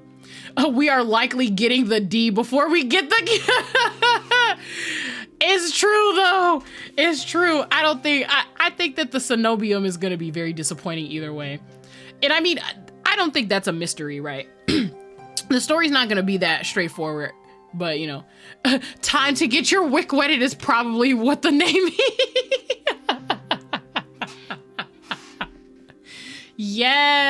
Yes. Come get your wick wetted at the Wet Wick. Okay. and ask for Leander. Okay. Leander is the name of one of the other boys. I don't remember which one. Excuse me? The wet what? The main character's definitely thinking of getting their wick wetted, if you know what I mean. You might as well call the place the wet dick, if you know what I'm saying. The wet wick. He's like, oh, please don't be a child. I'm sorry, we're all children here, my guy. Not literally, but like mentally. He sounds deeply unamused. It's okay, baby. You don't have to be amused. I'm amused enough for the both of us. Follow the postings advertising Leander's bloodhounds. They are difficult to miss. The bloodhounds? Are they like vampires or something? When you meet Leander, tell him I sent you. Oh, not the smile. Not the smile. How do you know Leander? Sir, how do you know Leander? What? Is there secret lore I need to know about? Ah!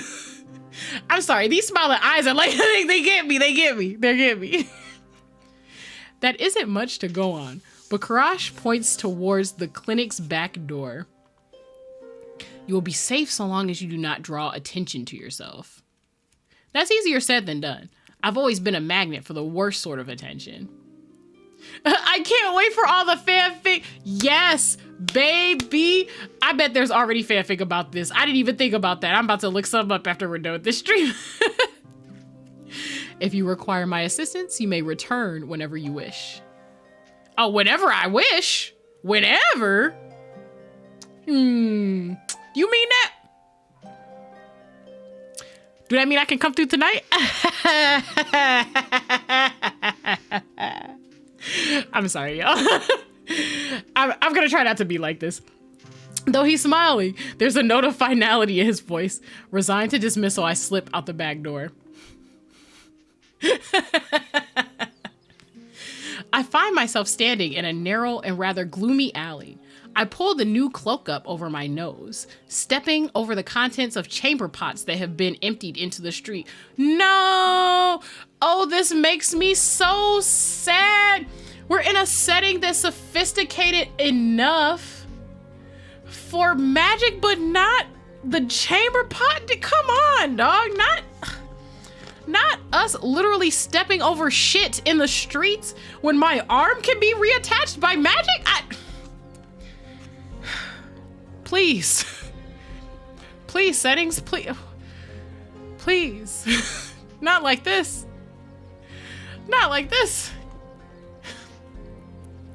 Something weighs heavily inside one of the cloak's pockets. My coin purse. Oh, he gave us our money. He actually is an angel, metaphorically and probably otherwise. That's actually very kind of him, for real. Everything is still inside. Every last coin that I scraped together for the journey to Iridia.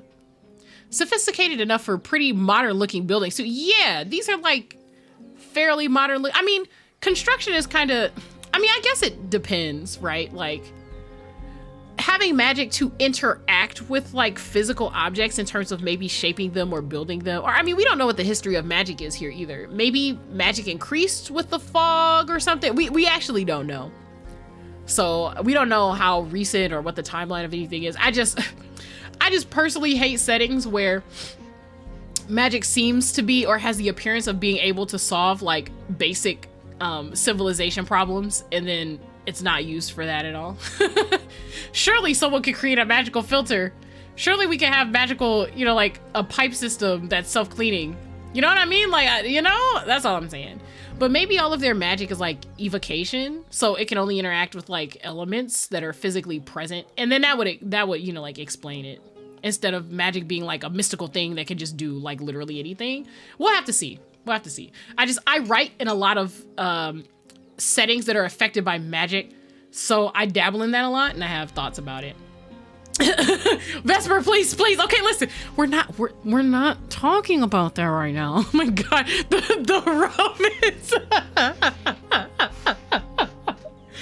Listen, the guys are hot, so I'm gonna forgive them for this and not harp on it too much.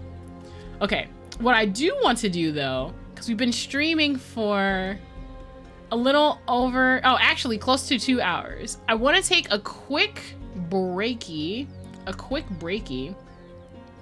so that I can grab more tea, and then I'll be right back. So take a moment, stretch, hydrate if you need to. I will be right back.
All right, we are back. I see you guys were grooving to the music. Oh, whoops, scrolled up by accident. Oh no. Sorry. Hang on, I was trying to scroll up to see what I missed. Hang on. Oh, okay, it's just cute emojis. Oh my god, they're so adorable. I'm glad you guys enjoyed the tunes. I will say, just as a shout out, the person who made that BGM was Marrow Mage. I think that's its name on Twitch and on Twitter. He also has a cool YouTube page where he gives people advice on how to, you know, set up audio stuff for streaming. He's a really cool guy. Definitely check him out. Okay. Let me get past this because I scrolled back by accident. We were left with all of our coins, if I recall correctly. Yeah, it doesn't even look like it was opened. There were so few coins to begin with, they probably weren't worth stealing. Listen. This MC doesn't understand. No, listen. Any amount of money is worth stealing to someone who's desperate enough. So the fact that the doctor left our money in there, super duper important. It definitely shows his integrity. I think he's definitely the type of guy that like follows the rules and is polite. So I think I guessed correctly on his personality. I glanced back at the clinic's closed door. Kuras didn't take any payment. He didn't even ask for a future favor. It's true. So there's the pessimist in me is wondering, is it possible for him to just want to bother us in the future for a favor? But I honestly don't think so.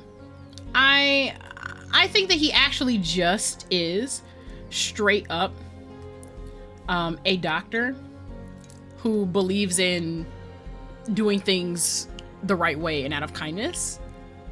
That's how he comes off to me anyway. I think it's very clear that that's what type of person he is. I would be very shocked if he showed up later and was like, remember when I reattached your arm? What are we gonna do about that? I think that would be crazy.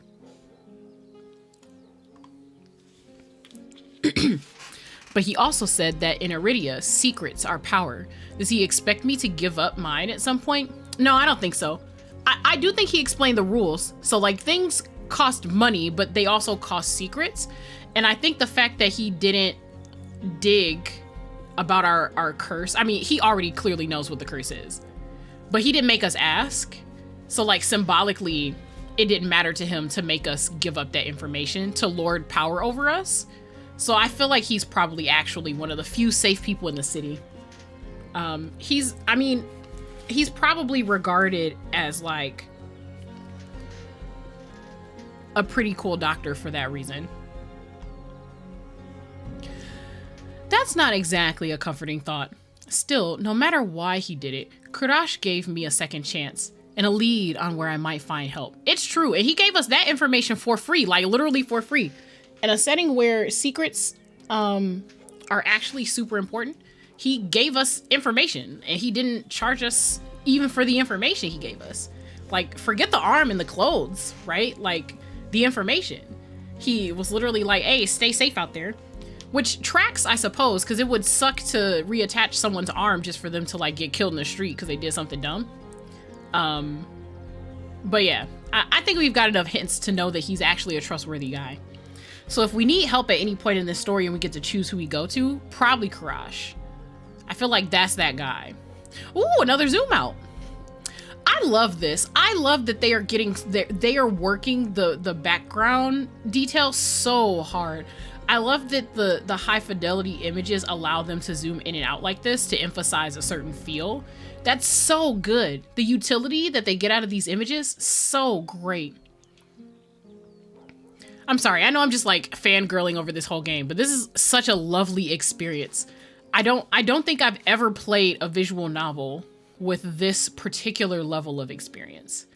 It's so good. Okay, we're gonna dive back in. I'd better get going before he changes his mind. I squeeze out of the alley and into the crowded main street. The line outside Kuras's clinic stretches down the road already. Two thin peddlers queue alongside weathered elders. If any place is in desperate need of a free clinic, it's this one. And the architecture gives hints to the culture. It sure does. I mean, the text is also giving us those hints, but yeah. The cobblestones are treacherously rough under my feet, deep grooves worn between them by regular flooding and decades of hard use. Yeah, okay, so clearly the magic ain't good enough to help with architecture. So it's probably like just directly affecting things or people in terms of like attributes and stuff like that. I'm interested to know like how magic actually works in this universe, or if there's several systems of magic. Like maybe there are rare creatures or people that have special types of magic. Like maybe Kurash's healing is a specific, like special mutation or something like that. Because we have a curse, right? So other people could have blessings on the opposite end, I think. I knew Iridia was a river city, but I didn't expect it to look so eroded. The buildings are tired and dilapidated, all crammed together in narrow streets. And there's something else, a charge in the air, like the shift in pressure before a storm. Oh no, is that the fog fall? That's crazy. It's subtle, little more than a faint, persistent thrumming, but I can't seem to shake it. A child darts by, clutching something greasy wrapped in paper. The smell of fried food drifts over to me. My stomach gives a faint gurgle. The fact that we can sense magic in the air, I guess that just means there's a lot of magical people here, because I think our backstory said that we can sense, like, the presence of supernatural stuff. Interesting. This morning's catch fried up hot and fresh. Not too many eyeballs today. Not too many eyeballs. That sounds disgusting, but I'm starving, so I duck my head under the stall's grubby awning. A large fish leers up at me, its 3 bulging eyes still visible through the thick layer of crispy batter. Oh no, did someone catch this in Dredge and sell it to this man? I haven't played Dredge on stream, but I have actually watched a lot of people play. I've been trying to get Zeb, one of my friends, to play, because it's definitely Eldritch looking. Okay. The vendor gives me a gap tooth grill. Oh, not the gap tooth. Not like the old British culture. Not the old British stereotypes. What's the cheapest thing you've got? The vendor points at a metal basket of what looks like long strips of savory fried dough. Oh, that sounds delicious. Fresh long lads. 3 copper apiece. Don't burn your mouth. Okay, this is definitely British. I'm not gonna offend anyone by doing a British accent. We're not gonna do that, but you know. I take the coins out, counting them gingerly. At this rate, I might not even be able to afford dinner. Reluctantly, I drop the payment on the counter and take my meal. I mean, you gotta eat though. Your body, it takes energy to heal. You just had a hand reattached or an arm reattached. You gotta eat. 2 streets later, I pass under the wrought iron archway, adorned with dangling garlands of pink and red lilies. Oh, I want to know what this looks like when it's zoomed out. I bet it's gorgeous. The buildings in this quarter are a dizzying riot of color. Painted walls and tinted glass everywhere I look. Oh, okay, so different quarters. So Kurash's clinic is probably in like the lower class quarter? I assume so. So maybe the Cenobium is in an upper class place? I mean, if it was a true center of knowledge, it would be in the middle of the city, but that remains to be seen. Sheer red and pink curtains flutter in open doorways. Musical voices call out invitingly. Incense mingles with the pungent scent of flowers, barely covering the salt and musk of warm bodies. I see. This must be Iridia's entertainment district. Oh, I see. Okay. I'm polishing off my food and dusting the crumbs from my hands when I spot a poster. Ooh, the zoom in. It features the silhouette of a smiling man wearing a single dagger-like earring and the word Bloodhounds printed above his head. A motto, as above, so below, circles the art. Oh no, not as above, so below. The personal, like, magical philosophy. Oh no. I thought the Bloodhounds were gonna be like vampires or something, but I think I might like them. If their motto is as above, so below, I'm about it. I'm about it. Not that I think that this has anything to do with magic. The inkling that I have is that the as above, so below is maybe like a cheeky culture thing. So like, this is the entertainment district. It's next to, I don't think they're witches though. I mean, it would be cool if they were witches, but I don't think they're witches. Maybe? I don't know. My guess is, regardless of if they're witches or not, they're probably like a resistance force to the upper class, would be my guess. So like it says as above, so below, but like they are the below, like if you get what I'm saying. I'm like reading way too much into this, but we literally just came out of like the low quarter, lower class, the where the poor people be at. We just came out of the ghetto, basically. So I have a feeling that this is like what it is. I mean, because in settings like these, especially if they don't have the tech to like automate bathroom stuff, I imagine that it's not like they're city police running around securing the safety of the citizens. You know what I mean? Like it doesn't operate like that usually in these settings. So like maybe they're the police. Bloodhounds used to be like famously companions of like British police, right? Like they were hunting dogs that were used for investigative purposes. So maybe it's a play on that. And that would like make sense. So they're like the lower class police, which is different from witches, but it would be cool if they were witches still. Also, man, this music.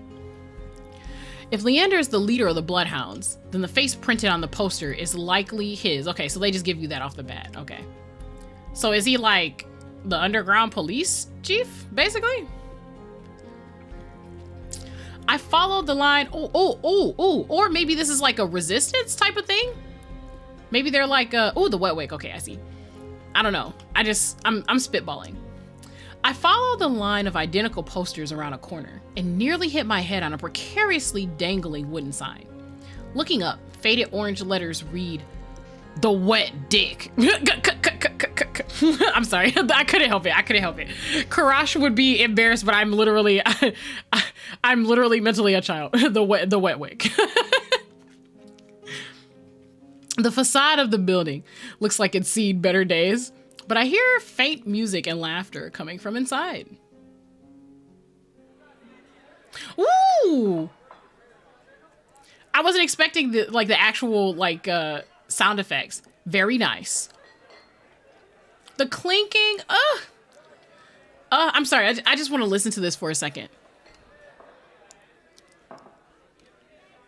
It's like bottles clinking on counters. You can hear like random tinkling and stuff it's so detailed. You can hear glasses like clinking with each other and things being set down. They're like different sounds. You can tell like when something's being set down, it has a clunkier, deeper pitch sound. But when they clink because the glass is like in the air, it's not the same. It doesn't echo the same in the material. This is so good. Damn. Okay. They've truly outdone themselves.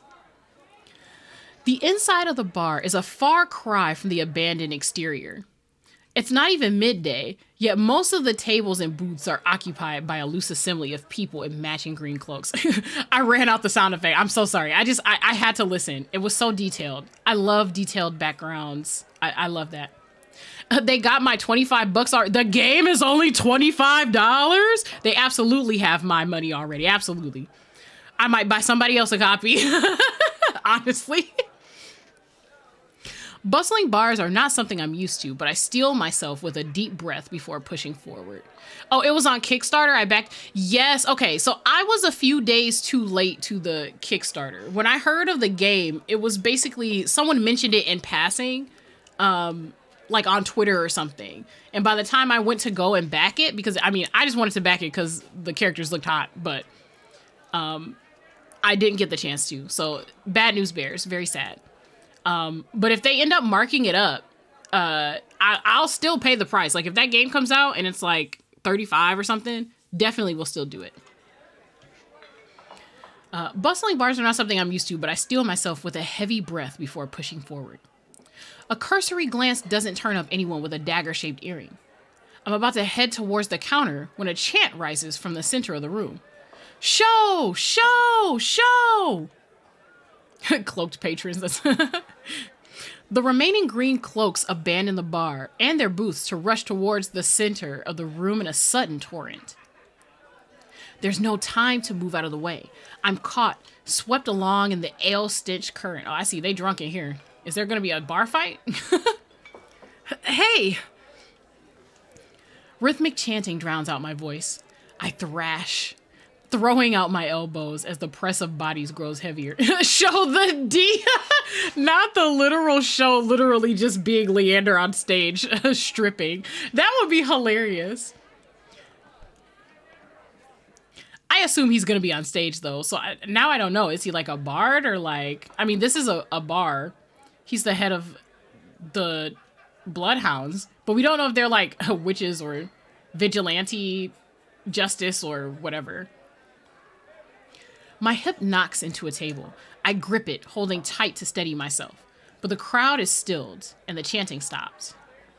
Dang. Everybody's just knocking into me, I guess. A pair of gilded boots. Not gilded. Okay, all right. We see you got some money out here, Leander. A pair of gilded boots stride across the tabletop. Ooh! Ooh! Seriously, you dogs? Again? I feel... No.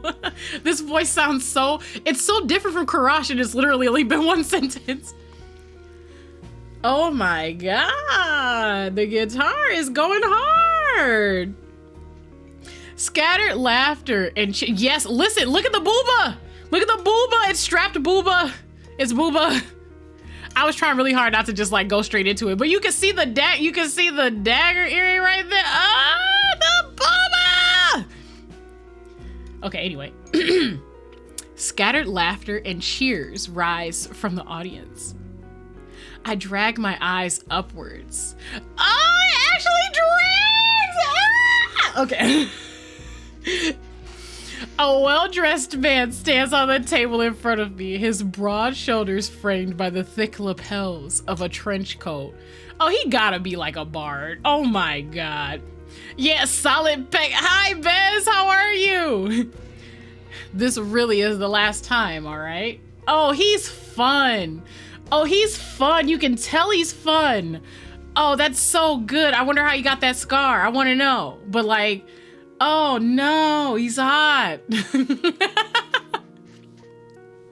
This time when he speaks, the audience falls silent as though bewitched by his magnetic presence or rich, low voice. What is this going on? What is this? Are these like lights? Magic? Is this prestidigitation? Bards can learn prestidigitation. He seems like he does though. He does. But nothing is as captivating as his smile. You're right, baby. Look at that. Look at that. Jeez. Ah. He beams at the crowd around him, a performer on his makeshift stage. Don't blink or you'll miss it. Oh, I can imagine the wink. Oh, no. I like fun people. Oh, no. He laughs, and the dagger-shaped earring dangling from his left ear catches the light in a flash of gold. It would seem I found Leander. He raises his hand above the audience and snaps. A flash of pale green light, real magic, no ordinary stage trick, blinds me. Oh, okay, all right, we're getting more Ooh, the flash I was in. Oh, no! Oh, I'm being inundated by so many things at once. Oh my god. I need an Ace and Leander sandwich, please. Oh, I think I know which one Ace is. I think. That was the one I had the hardest time with, like, the name pronunciation. So I'm pretty sure I know which one that is. Okay. As the brilliance ebbs, my gaze refocuses on the mage towering before. Oh, he's not a bard. He's literally oh, wow. I was not expecting that. A showman mage. That's crazy. This is gonna be amazing. He flicks his wrist and the magic spiraling around him coalesces. Oof, that sentence is so good. A delicate flower stem sprouts from between his pinched fingers. One by one, glowing lily petals spring forth. With a flourish, the mage presents the conjured flowers. The audience bursts into clapping and cheers. Okay, all right, listen. I just want to say, they said he was a mage. They didn't say, you know, like that it was just a magic trick. They didn't, like, they specifically told you that he was a mage. So regardless of this, I mean, this is literally a party trick. I know they said it wasn't and that it's like real magic, but it's party trick magic. It's giving prestidigitation.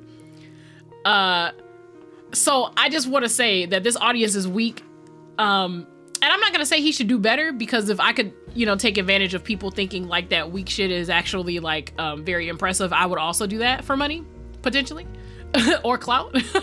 But I'm just saying, it's just flowers, my guys. It's just flowers. That trench coat is pretty dope. It sure is. It's got the gold tips. This is not an ordinary jacket. And the pin. Did Karash have one of these? I feel like Karash had one of these. I don't want to scroll back to see, but I think I saw one on him too. So maybe they're like part of the same network. What if Karash is like a secret bloodhound or something? I don't know. But anyway, a genuine magic show was the last thing I expected from a place called the Wet Wick. I didn't make the joke that time. I want credit for that. Leander plucks the iridescent bouquet out of the air and turns in a slow circle, giving his audience a good look. That's right. Give me a good look. Now, who could use some good luck? +1 credit. Eager onlookers scoop closer to the table. Some reach for the lilies while others whistle and call Leander's name. They're like, Leander! Oh my God! Can I have your babies?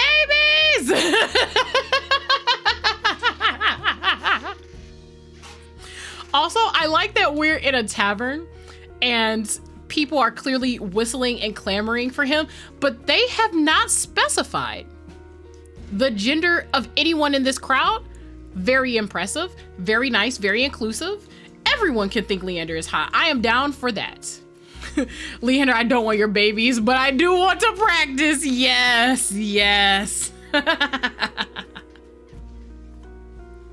But his cool green eyes slide right over them, locking on me instead. Okay. Oh, I'll take them flowers. How about you? My chest tightens. Every person gathered turns to stare at me. Oh, I'm taking them. Oh, I'm taking them. That's it, baby. Give me the flowers. Baby practice. I love it. I reach out, all too aware of the way my fingers tremble as I carefully take the flowers from him. There's no weight to them, only a faint warmth that radiates from the stems. And he's wearing gloves too, so even if we touched him accidentally, would be fine. Would actually be fine. Look at us go. As soon as the flowers leave Leander's hand, their light dims. They fade away in a shower of opalescent light. To my surprise, Leander laughs under his breath. That's the problem with flowers. They don't last long, but they leave an impression, right? Oh, you're so correct. Oh my God. He grins at me, and I find myself grinning back. Okay, this man is dangerous. This man is dangerous. Listen, it's one thing to be hot, right? It's one thing to have skills that wow people. But it's different when you know and you weaponize it, and that's what he's doing. That's what this man is doing. Yeah, exactly. This man knows he's hot. Exactly. He knows he's hot. This is dangerous. I can't. This almost disqualifies me from wanting to main him, because like, I can't. He knows he's hot.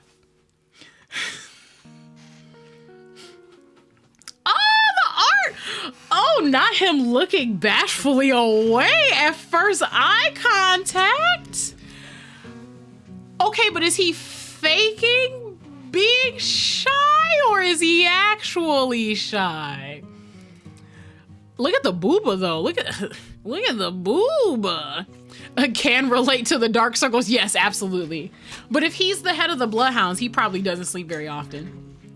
Leander steps off the table, dropping among the excited crowd with an audible clink. Okay, I see. He's a mage with bard swagger. Very dangerous. Very dangerous.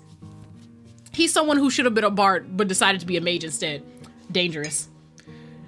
It's it's almost just a yabai concept. I'm sure he's very charismatic with everyone. It's not just me. Okay, he steps off the table, dropping among the excited crowd with an audible clink. All right, bloodhounds, get back to your drinks. Show's over. Oh, these are the bloodhounds just in the bar. Okay. Oh, it's just the green cloaks. Okay. The green cloaks disperse at his command, returning to their tables and booths. Before I can make my way towards Leander, his eyes find me. Oh, not the eyes sliding over to me. Ah! Okay. He gives me a friendly wave. Oh, his smile is so cute. He's a cutie. Then beckons me over to the crowded counter. Yes, I love these zoom ins and zoom outs. They are by far, so don't get me wrong, the boys and Mhin are hot, and I'm definitely here for that. But from the creativity standpoint, my favorite thing about this game by far are the zoom in and zoom outs of the backgrounds. I'm into it so hard. I managed to squeeze beside him, but there's so little room that his broad shoulders, presses against mine. I tense, but he doesn't seem to mind at all. Of course he doesn't. Is this your first time in Iridia? You know it is. You probably know every single person in this bar. You know you've never seen me before. Why are you gonna ask me that? He says it lightly with a genuine air of curiosity. He knows he's hot. I can't with this. He gonna be doing this to me the whole game, I'm sure. Do I stick out that much? Yes, in a bar where the man who runs it knows everything. No, but I'm certain I'd remember seeing a face as lovely as yours around Lowtown. Oh, okay, Lowtown. First of all, pump your brakes, Leander. Pump your brakes, okay? You coming off a little fresh? I knew he was gonna say some slick shit like that. I knew he was gonna do it. So, like, okay. So, if anyone's played Dream Daddy, this is giving me, like, Dream Daddy vibes. Because, oh shoot, I can't remember his name, but there's like the rugged one that you can like fuck in the very first episode because he's just reckless and doesn't give a fuck about what he's doing with his life. Yeah, you're not the first person to make the Dream Daddy comparison. So I'm wondering if he tries to pick us up, if it'll like ruin our ability to talk to him later. If we do it, that's the only reason why I'm comparing. I'm worried because he's being real slick right now, and I would not be surprised if we had like the opportunity to like. I mean, there's a whole staircase over here. What if he was like, yeah, come upstairs with me or whatever? I don't want to ruin my chances. I'm traumatized by Dream Daddy. I don't want to have like the gotcha moment where like I want to pursue him later, and they're like, no, you slept up with him on the first day, so he doesn't view you as anything serious, and you'll never have another chance with being with him again. I'll have to save if we end up making that decision, because okay. My eyes flickered to the polished countertop. I'm not used to flattery, and being this close makes eye contact difficult. Not for me, baby. Maybe for you, MC, not for me. As if on cue, the bartender approaches us. What can I get you? Surprise me. And add anything my friend wants to my oh, you got money like that? Not the smile. Oh my God. He definitely trying to pick us up. That's crazy. That's crazy. Drinks cost money, good sir. I wasn't expecting the generosity, but I have to admit, I do feel a little thirsty after all that fried dough. Well, I don't know if like beer is what you want to wash it down with, but I'll have what he's having, and water's good. I don't know if that's the case, but going back and playing all his options definitely gives you more info. Okay. This man is a whole issue and I want to subscribe. Vesper. Okay, so he's here at the bar. He's offering me a drink. So the quote unquote correct answer is I'll have what he's having, right? But I don't know anything about us as a character, and we literally just had our arms sewn back on. So water's good is probably like what I would pick IRL. But that's not the fun option, so I'll have what he's having. While the bartender leaves to fix our drinks, Leander leans his elbows on the counter. Watch the drink we get be like literal swill. Characters like him always drink literal swill. I'm sure his taste in drinks is terrible. While the bartender leaves to fix our drinks, Leander leans his elbows on the counter. I'm close enough to notice the purple shadows under his lower lids. You could just say under his eyes, but like, yeah. His eyes wander over me in return, but when they lock on my bandaged hands, a sour taste rises in my throat. Here come the questions. I think he's a little more charismatic than that. Sir, you can't order a pink squirrel, a margarita. Look at that scar on his face. This man is not ordering a margarita. This is a man that I'm sure has had to like drink literal gasoline while having like some sort of wound on his body cauterized. I bet he's scarred up under them straps. So what brings you to the wake? That is a very tactful way to ask. He's dangerous. He knows exactly what he's doing. I don't think the MC is smart enough to keep up with this guy, which is why I'm so cautious. Kuras sent me. Oh no! Oh no! I didn't mean to make you upset. Oh no! He pushes his hair back from his forehead, but it immediately falls right back into place. Oh no! He looks so displeased. Oh, I wasn't expecting the expression to look like that. I thought he would look like more sad and like less intense. Like this is a very intense expression. So it's about work. The bartender returns with a pair of glasses filled with what I can only assume is beer. Oh, thank God. Okay, it's normal beer and not like gut rot or something. Rot gut. I raise my glass and give it an experimental sniff. It smells faintly yeasty, but with an undercurrent I can't quite place. Oh, okay, yeah, so it's beer. I think it's interesting that we smell the drink to make sure that it's like not, you know, drugged or anything. Very smart, MC. A quick sip confirms my worst suspicions. It's awful. I also hate beer, so I believe you. Somehow briny and sour in a way that reminds me of pickles. He was so disappointed you weren't here to hit on him. I'm 100% sure that he's just gonna hit on me anyway. But any thought of complaining dies the moment I look up and see Leander taking a deep swig from his glass. He lets out a satisfied breath. Ah, yeah, he definitely just be chugging swill. How can I be of assistance? I need to get to the cenobium. Oh, straight to the point. Damn. I like, yes, these expressions. As soon as the word cenobium leaves my mouth, the entire bar falls silent. Bloodhounds twist around in their seats to gawk openly. Finally, an especially drunk one speaks up. The hell are you bringing up the cenobium in here? Throw him out! This is bloodhound territory. Okay, all right, yeah. Okay, so these are like opposing factions. So the cenobium is supposed to be a place of education. Ideally, that would be neutral. So we're getting hints here that that is definitely not the case. You aren't here because you heard of my accomplishments in the bedroom. Yes, Vesper. He thought we came just to check out his exploits. The vitriol catches me off guard. From the angry looks thrown my way, it's clear I've broken some unspoken rule by just mentioning the cenobium. Yeah, I would have been a little more quiet about that, especially given how Kuras looked when you mentioned it. He's literally a scholar, and the cenobium is supposed to be about scholars, so I feel like that was the biggest hint that maybe you should mention it, you know, a little too loudly in this space, you know. When I glance at Leander, he's drinking, as though he hasn't noticed the uproar. Only when he catches me looking does he lower his glass. For the love of... He drags a hand down his face. Hey, keep it down, will you? This is business. Oh, he's covering for us. Oh, okay. I tense, expecting an argument, but the outspoken bloodhounds silently return to their drinks. Only a handful continue to watch me warily. Okay, so listen. This is very subtle. This is like very subtle, right? So he diffused the situation by not reacting angrily to it. And that is like true actual social awareness and navigation.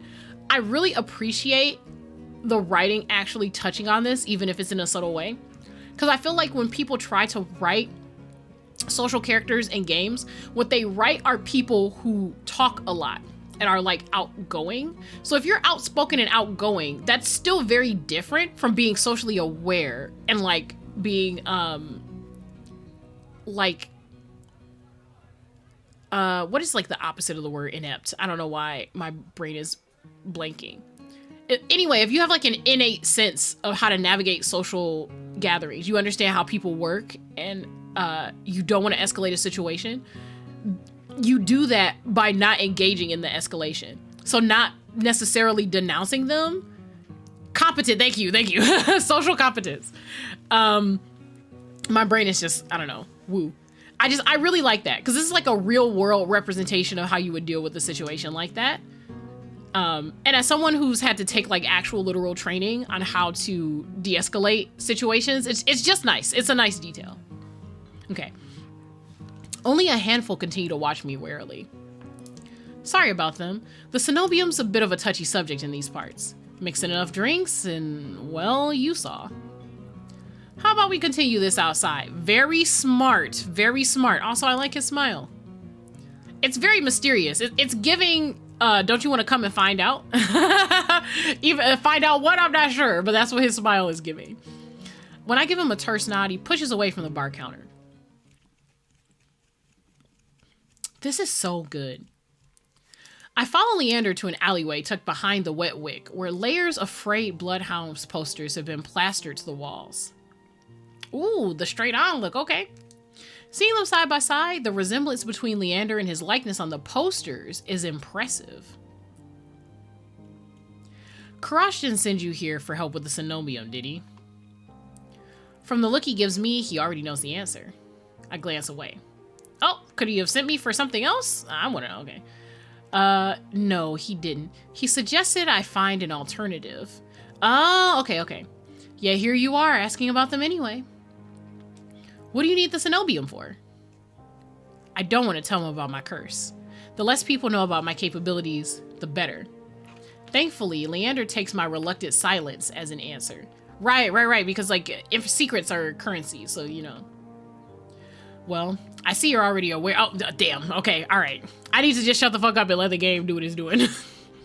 Well, I see you're already aware of the city's currency. Information's worth its weight in gold here. Kuras told you the truth. The cenobium's dangerous. Get on their bad side and they'll imprison you if you're lucky, or torture you if they're not. But the cenobium's supposed to be a place of learning, a sanctuary. The cenobium has always been heralded as the last bastion of human knowledge, a shining beacon of hope in a world steeped in nightmares. Oh no, yeah.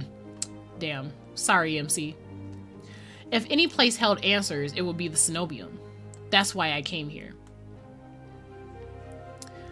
That's what they want you to think, but things that seem too good to be true are often just that. Oh no, the way he's looking away. Oh, they probably disappointed him personally. That looks very personal. Such a simple statement, and yet it leaves me reeling. If it's true, if I staked everything on a lie, then what now? Leander clears his throat. But as I always say, there's solutions to every problem and alternatives to every solution. Oh, that's so optimistic. He claps his hands and turns to me with a brilliant smile. That's why Kuras pointed you to the Bloodhounds. The cenobium has the same propaganda and PR team as dolphins. That's very funny. It's true. Yes. That's why Kuras pointed you to the Bloodhounds. I mean, to be fair, I still have a hard time divorcing the idea of dolphins being like intelligent and sweet with the fact that they are actually just sea bullies. They are literally sea bullies. Unfortunate. Unfortunate. Let us help you. Whether it's hunting soulless, finding people, or recovering stolen valuables, we can do it all. And free of charge. Oh, so they are like what was the city's name? Lowtown. They're like Lowtown police. So I assume that the Cenobium would have to be like, I don't know, some upper class bullshit then, probably. Like maybe you have to be rich to access the Cenobium or something like that. Yeah, finding people, hunting things, the family business. Exactly. Interesting, interesting. They're developing a really nice dichotomy here. I almost want to say I hope the main character's picking up on it, but this game is so smart. I'm sure that we are. I'm shaking my head before he's even finished his practice speech. My patience is wearing dangerously thin. Listen, I appreciate the offer, but my problem can't be solved by a group of good Samaritans.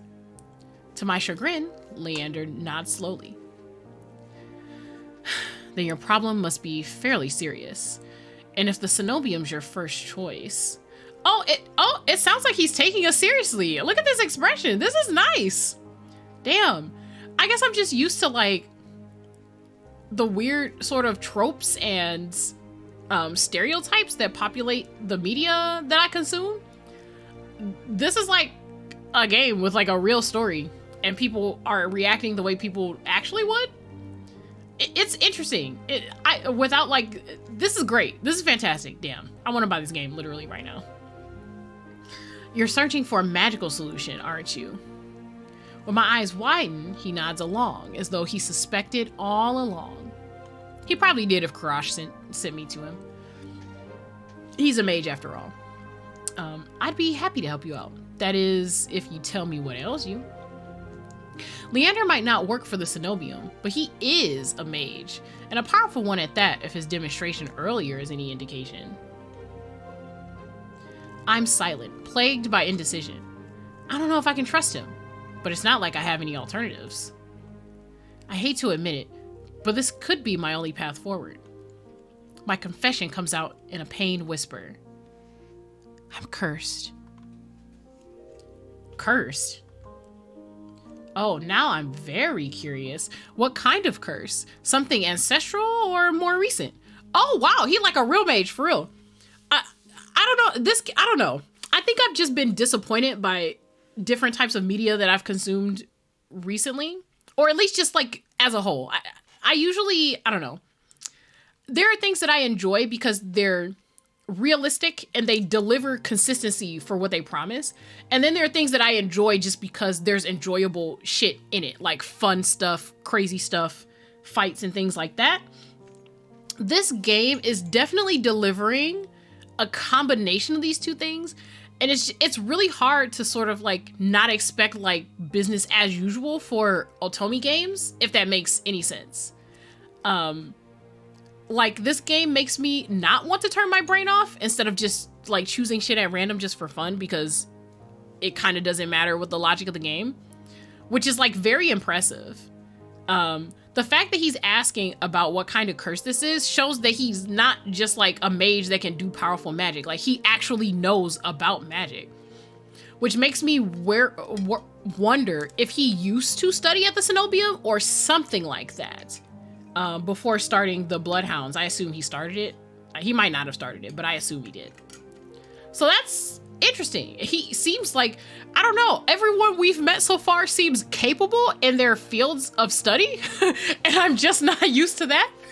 Like when it comes to solving complicated problems, usually there's just some bullshit excuse to like get the main character to go on their quest. But this game is having it's doing a really good job at just actually showing that like it doesn't have main character syndrome where the main character is the only person who can do things. Like there's other people in this world that have talents and experience. So we're not just being railroaded into interacting with the plot. This is very interesting. I wonder if when the full game comes out, there's a path you can pursue where he learns like a specific type of magic to cure your curse at the cost of something. That would be interesting. Okay. He looks me up and down, taking in my face, my eyes, and finally my hands. Oh, don't undress me like this, sir. It's your hands, isn't it? Well, I mean, my hands are literally bandaged, so I mean, that's not a... You just wanted to look at me, just to be for real. It's not like you can't see the bandages on my hands. I wait until I'm certain my voice will remain steady before answering. My touch is dangerous. It changes people, hurts them. Before I've even finished, Leander begins taking his glove off. Oh no, not that thing specifically. Sir, please put that back on. He tugs his left hand free and flexes his fingers. Let's see it. Oh, the smile is so good though. Straight to my motherfucking heart. Oh no, they can't all be equal amounts of hot. I need to be able to do a hierarchy so I can choose one. Sir, please put your gloves back on. To be fair, it's just a glove. It's just a glove. Given that he was flirting with me and disappointed I wasn't there just to fuck him at the bar, I have to say, I think that gloves are very vanilla to this man, probably. I trust this man. You trust this man? I don't know if I trust this man. Did you see the way we fucked up that traveler in the beginning of the game? I don't think so. I think that this man trusts himself in a situation where maybe he shouldn't. The charisma's gonna get him in trouble. He offers me his hand, and a prismatic flash of magic ripples across his palm. But I'm already shrinking backwards. Prismatic flash of magic? I can't. I don't care how confident Leander is. That's right. I can't bring myself to hurt him. To see his kind face twist into a mask of madness? Believe me, this isn't an ordinary curse. I'll be fine. Perhaps where you came from, your affliction was strange and one of a kind. But spend a year in this city, you'll see 1,000 curses and thrice as many cures. That's interesting and realistic. Oh no, I wasn't going to trust him, but the fact that he said that, I feel like what the game is basically saying is this is just one story in a sea of stories. Like, you can't have a world or a city with all this crazy shit going on and not have people who are on their own journeys doing their own shit for themselves and having their own life crises and dilemmas. And I like that. I still think he's being overconfident, but maybe. But what? Oh God! But what if this is like a false end where like you touch him and he ends up going crazy anyway, and then like the bloodhounds like rush out and like murder you to death, and it's like game over. Why did you trust this man? Oh no, we about to fuck him up. Yeah, that's what I'm saying. Oh no, I'm so scared. I like him so much. Look at these expressions. Do you really think Kuras would send you here if I couldn't handle it? Ooh, counterpoint. In a normal game, I'd be like, yeah, the game is trying to trick me. But in this game, I don't think that Kuras would send us to Leander. Yeah. Kuras didn't think you'd be this dude. No. Please notice, Kuras did not talk about our hands. He did not discuss whether or not he had to touch our hands to reattach, like our arm or to undress us or anything. I think Kuras knows who might be able to handle the curse and who can't. He just said Leander was a guide if we had no place to go. This is true, but they have the matching pins. I'm very suspicious that they have like business together. This is tough because I do think this could be a trick question, but I do think that if Kuras thought that we might put someone in danger with him being a doctor, I think he definitely would have said, you can trust him with your information. I think he would have said that so that Leander would have known if that was the case. I mean, unless they have like special magic where they can communicate in secret, so he just like told Leander ahead of time. But that's like really guessing. That's like really reaching though. I think that if Kuras thought that our curse would put everyone in danger, he would have cautioned us a little bit more, I think. He literally, there's no way that Kuras doesn't know that we have that specific curse. There's no way. We literally were naked in his office. He reattached our arm. He has to know. So if he thought we were like a danger to society, he also called us an interesting specimen. I don't know. I don't know. We'll see. I'll look at what the options say, and maybe like based on the phrasing, I'll make a decision. I think there's good arguments on both sides, honestly. How should I know? I only met him today, which is that's true. I'm as good as any mage in the Cenobium. Better even. If they can help, so can I. Oh God, that is such confidence. That is such confidence. I don't think I'm that confident. You don't know what you're asking me. I'm asking you to trust me. Oh God, no! I look from Leander's outstretched hand to his confident smile. Then, with a short breath, I begin unwinding the bandages from my hand. I see. All right, we just gonna be wild and reckless out here. Fine, but if you lose control, don't say I didn't warn you. Okay, so I'm not gonna lie. I think I'm gonna trust him. Oh, you can tie me up first if it makes you feel any better. The blush! Oh, I see what he into. Okay. All right. Alrighty. All right. Okay, all right. I'm gonna leave that where it is. With each joint I expose, I grow more and more certain that this is a terrible idea. Are we not gonna get a choice? Ready when you are. Are we not gonna get a choice? Or are they just, oh no! If he's bothered by the way my hand looks, he doesn't show it. My fingers hover shakily over his palm. Don't mind if I do. I love this man. Sir, please. Sir. Okay, so listen. I'm faking us out on dying. I think this game would do. Killing off one of the main characters in the demo, though, it's a meta argument. But if they do end up asking me if I trust him enough to put my hand in his hand, I think I'm gonna save. You know, actually, let me save now. While I'm talking, let me just actually save now. Yes, I want to overwrite that because we didn't die. Okay. Okay. All right. I'm going to put my hand in his hand because... Oh, it's one of the options worth replaying regardless of your... Okay. Good to know. I will note that. I'll probably replay some of the options off screen, but we'll see.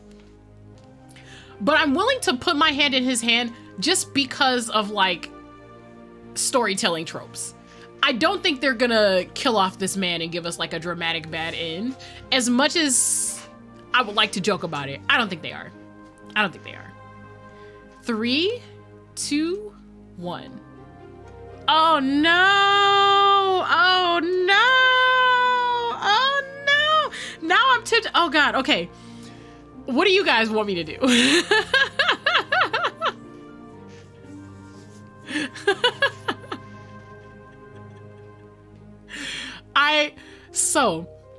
I want to trust him. I do actually trust him just because I don't think the game would like kill him off literally when we meet him, right? But I'm tempted to hold back just to see what happens. We're gonna touch him, okay? Damn. I will be so sad if we get to see the Attack on Titan grin on his face. I will be so sad.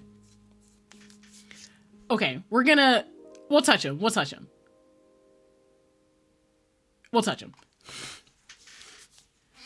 I tap his palm once, as quickly as possible. It's barely more than a brush, but that's all it ever takes. Oh, look, he's so close. Please come closer. Oh my God, he's so close. When I look at his face, expecting to see the worst, Leander only grins. And it's not a deranged grin. Oh my fucking God. Okay, see? It can't be. This time, when I reach out to touch Leander's palm again, he catches my wrist before I can pull away. I told you, there's really nothing to worry about. He trails off when my thumb brushes the soft skin of his inner wrist. I search Leander's face for traces of madness, but his eyes remain a clear, soft green. Ah, he can actually touch us. That's crazy. That's okay. Question. Should I scroll back up to do the other option first and then double back to this one and make this like the official canon one that we choose before moving on? Do you guys want to see the other option? I don't want to do this with every single decision, but I like Leander a lot. Oh no. Sure, break my heart. Oh no. What about you, Vesper? What do you think? Also, this music is so cute. It's giving Boy Next Door. It's giving Boy Next Door. It's giving I Knew You in My Childhood. He's probably like, whatever you want to do. Oh no, okay. Eternal said, sure, break my heart. So I guess we'll do that. Let me scroll up. Nope. Okay, we're scrolling down. Blah, blah, blah, blah, blah. Oh, no. Okay, how do I actually... Okay, here we go. I got it. Okay. We're gonna hold back. I'm gonna do it all the way to the end, and then we'll double back and touch him. I'm also gonna just save right here for convenience sake, so I don't have to... Just in case. I don't know. I'm just wary about saving. Okay, we're gonna hold back. We'll hold back. I hesitate at the last second, but Leander does not. Ah! His hand closes tightly around mine. The instant his fingers graze mine, his expression goes blank. Oh no. Leander? Oh no! What is happening? Why is this happening? What is happening? Oh no! My stomach sinks, fear clutching me even harder than Leander's grip as he takes a slow, deliberate step closer. Oh my God, I don't want to see this. I don't want to see this. I'm wheeling away from my desk. As we speak. Oh my God, no. Oh no, look at his expression. His free hand rises, outstretched fingers angling towards my neck. Oh, no, you're just fine. Oh my God, no, they didn't fake me out like this. Ah, with the dimmed edges on the screen and everything. Get the fuck out of here. I can't believe this. Oh my God. Oh my fucking God. I need recovery time. I can't. Oh my God. Interesting. That's one hell of a curse. His hand lays gently on my shoulder to steady me. I didn't even realize I was shaking. I searched Leander's face for traces of madness, but his eyes remain a clear, soft... Oh no! Okay, so does it not matter?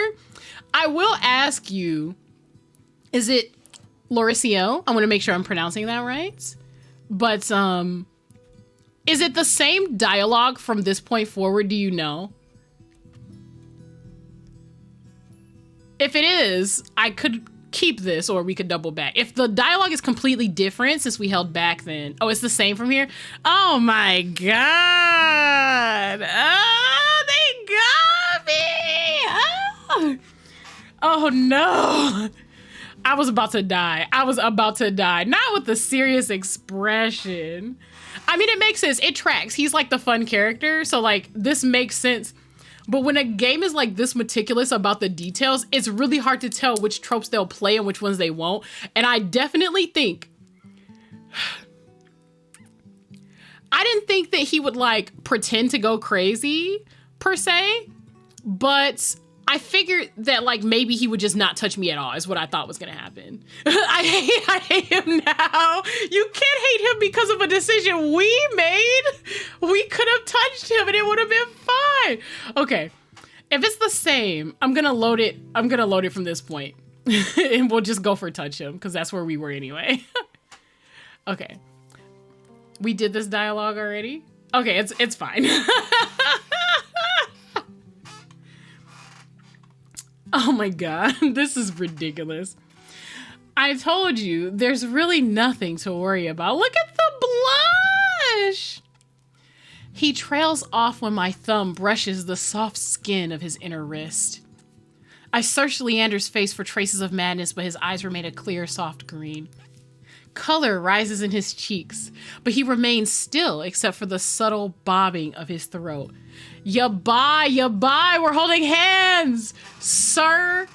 Sir. Well, I can't even say he did buy us a drink first. There is that. That did actually happen.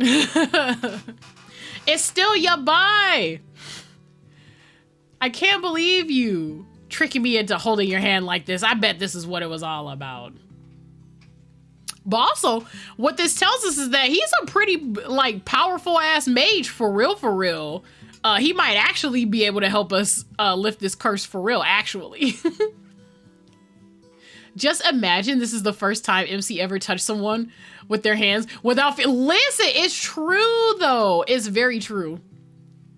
It's very true. And also, I'm not gonna lie, Leander with the Attack on Titan grin would be so disturbing. Actually, for real, very disturbing.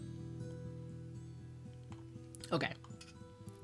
Neither of us speak as I trace the contours of Leander's palm, lost in an awareness I wasn't prepared for. I've been with other people, kissed them, been embraced by them, and more, but not like this. My fingers, long deprived by years of bandaging, pick up every single detail. The grooves of his palm, the smooth shell of his nails, the pulse of his heart. Oh no!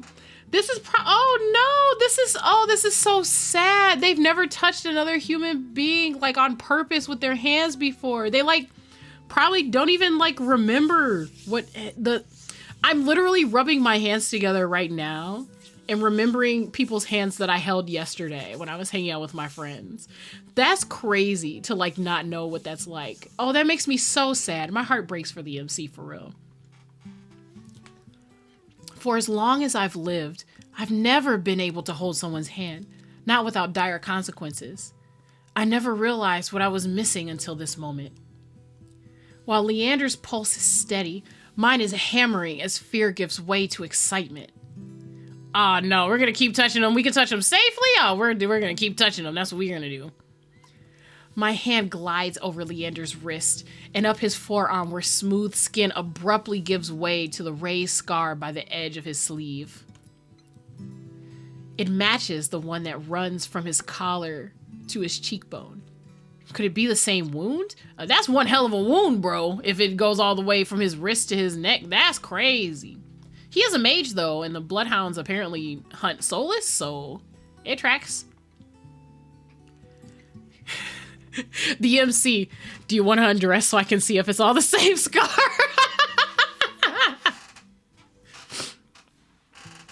I glance at Leander's face, and his lips part as he considers his words before speaking.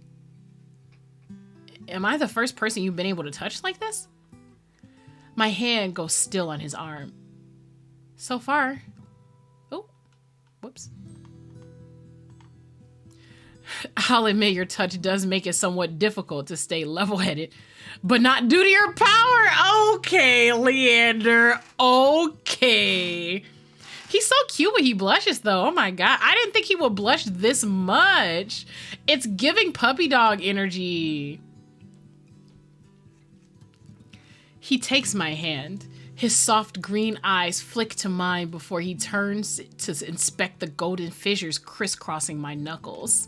My heart, it doesn't take much for you, Eternal, huh? It's already there.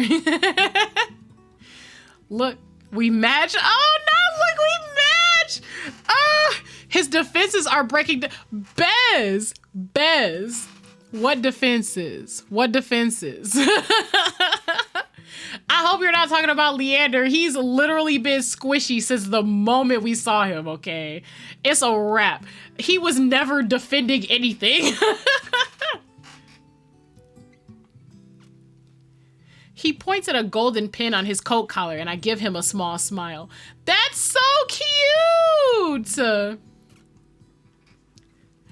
I draw my hand back and take a steadying breath. My head feels as though it's stuffed with cotton. Of course it does. You called me out when you squealed the whole time. Listen, I haven't squealed the whole game, just at certain parts. It's different. It's different. It's different. Be quiet. Habit alone guides me through the motions of rewrapping my hand, although my fingers tremble too much for the bandages to lie flat. I can't believe that worked. May I ask your name? I'm Corey. Yeah, I mean, listen, he's the only person I've been able to touch, like, willfully. So, yeah, you can have my name, sir. You can have a lot of things. You were right to hide this from me, Corey. That curse of yours, it's unlike anything I've ever dealt with. I can tell you're discreet, but you best not go showing that off to anyone else. Kuras didn't even say that necessarily, so... Watching you play this is very entertaining. Oh, God. I didn't plan on it. Are you staying in Lowtown? I pause. Room and board was something I hadn't yet considered. Oh, I didn't either. Oh, shit. That probably costs money. Sir, would you like my body? I don't know about that yet. He's very cute. He's very cute. I'm not just like, oh my God, let's go upstairs. Like, to be for real. But he's very cute, and he's actually genuinely helpful, and we can touch him. I just think those are significant things, at least to the MC. For me, I think I need a little more. I need a little more. I don't know. Let's get you properly settled then. Settled where? The what? What? All right, okay, we'll see how this goes. The Wetwick is noticeably quieter. Without their leader, most of the bloodhounds have dispersed, or in a few cases, fallen asleep beside their drinks. Got any rooms? Rooms? Oh, there actually are rooms upstairs, I see. Got any rooms left, or did my lot grab them all to sleep it off? The bartender, who I now realize doubles as an innkeeper, slides a key onto the counter. You know I always keep the corner room open for your escapades! I see. Well, we're not doing anything with this man today. I literally don't know him. It would be so cute to, like, you know, just walk away with the first person. Yeah, the first person that, like, I can actually touch with my real hands, but I'm actually not super keen on just giving it away this early. Especially because there's, like, I hate to say it this way, but, like, Leander is just nice. He's just nice. There's no, like, mystery here, I don't think. I feel like they've coded this character pretty well. He actually is just a dude who wants to help people, is what it seems like. I feel like if he was, like, gruffer or, like, running a grift to, like, you know, help people for free but ask, like, favors later, we would have gotten some hint of that by now. He seems like actually a sweet dude. Gotta give us a little more to get a little more. Yeah, exactly. Yeah. There are deaf theories about him flying around. I'm sure. He's the low effort bachelor. I prefer to say, you know, person next door. It's low effort, but not low quality. You know what I mean? Like, I feel like when you say low effort bachelor, it gives off the feeling of, like, cheapness, of, like, maybe not being good enough. I feel like the quality would be good, especially with the detail we got in this story about touching his hand and the feelings and everything. It's just too easy. It's just too easy for me, that's all. Leander's laugh sounds slightly strained. And I always appreciate it, but you're mistaken. This is just for my friend Corey.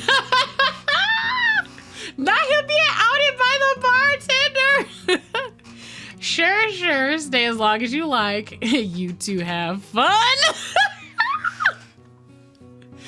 The bartender is not having Leander's bullshit. He's like, I know the drill.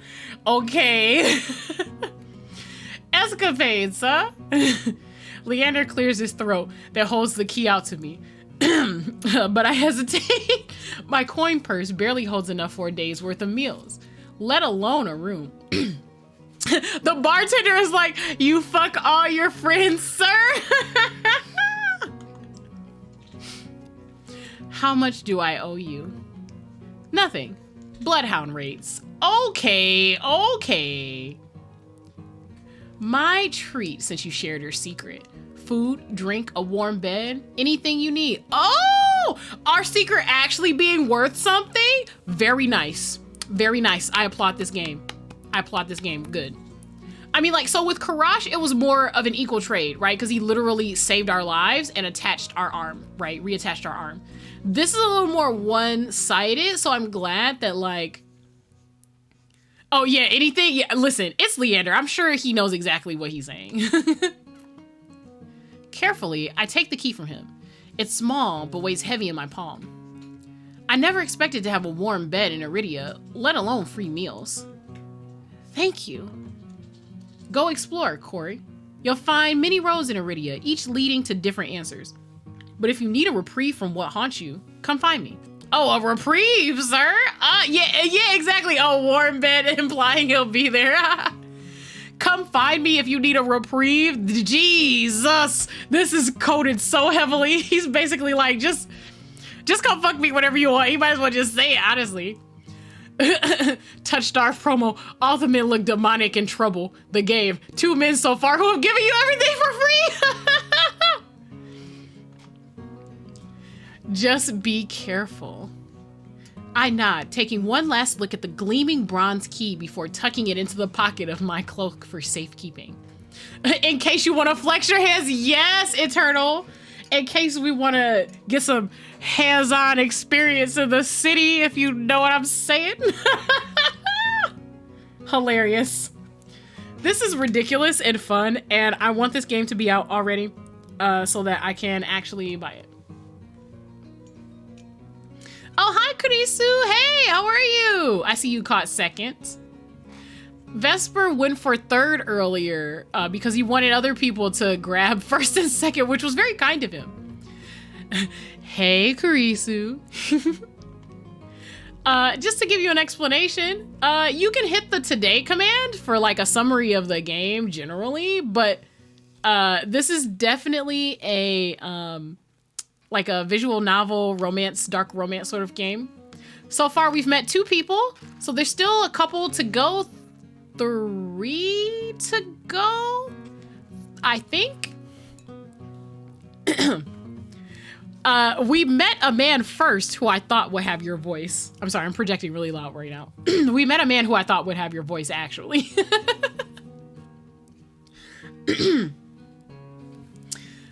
Leander gives me one last friendly wave before I depart. Is this the end of the... Are we going out into the street? Okay. So, I am gonna take a moment to just summarize what has happened so far. Oh, shoot. Crap. I was scrolling in chat, and it did it in the game as well. Okay. So, in terms of what has actually happened in the game so far... we are cursed. Our hands drive people mad. That is a thing. And I mean like crazy, like her, like, what is the word I'm like? We're thinking of like heretic type, crazed fan type crazy. Crazy smiles and, basically trying to like, I don't know, kill us? Someone tried to kill us. Oh, hang on. I'm trying to scroll in chat.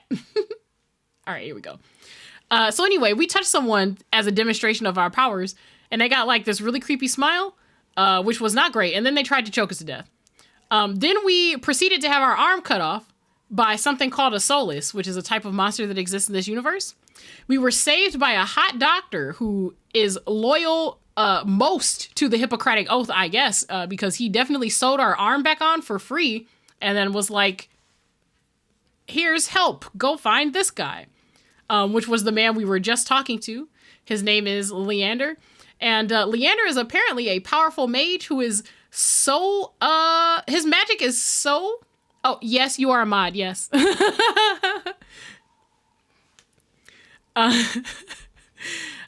So apparently Leander is such a powerful mage that we can actually touch him without him going crazy.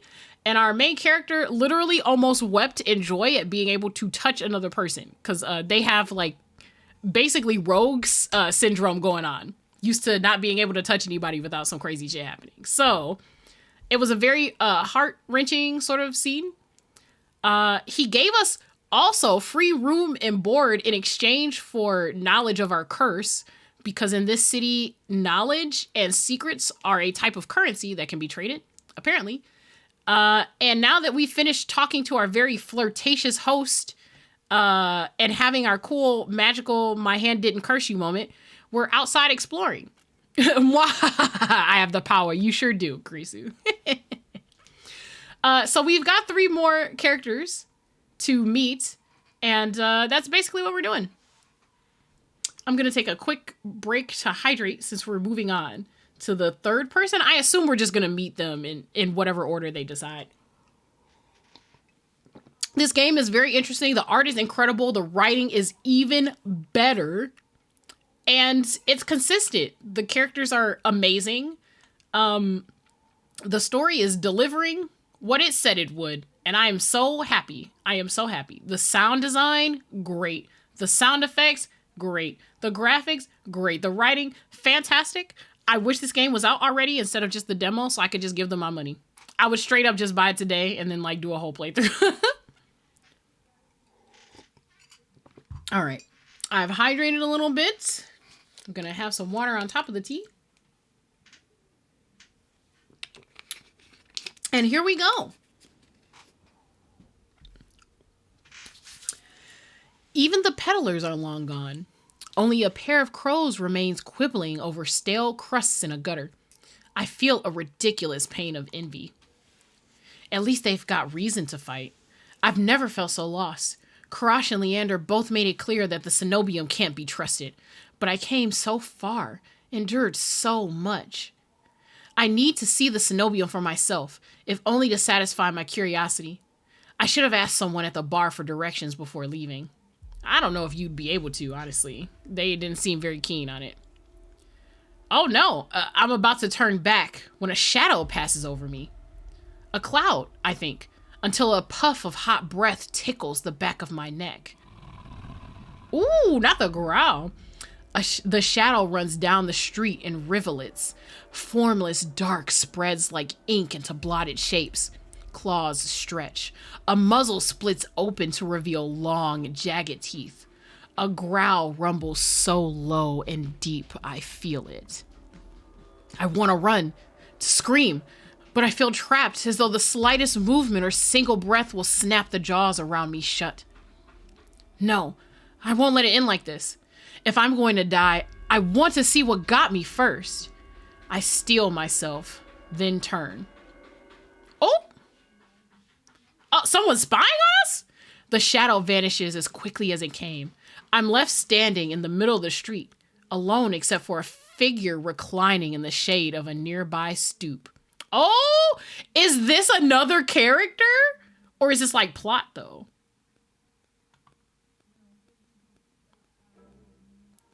Oh, it's the guy with the red hair. Oh my God. I'm so weak for Fox characters, as you can tell by my ears probably. I don't even know who he is yet. I don't even know who he is yet. But I almost want to, oh my God.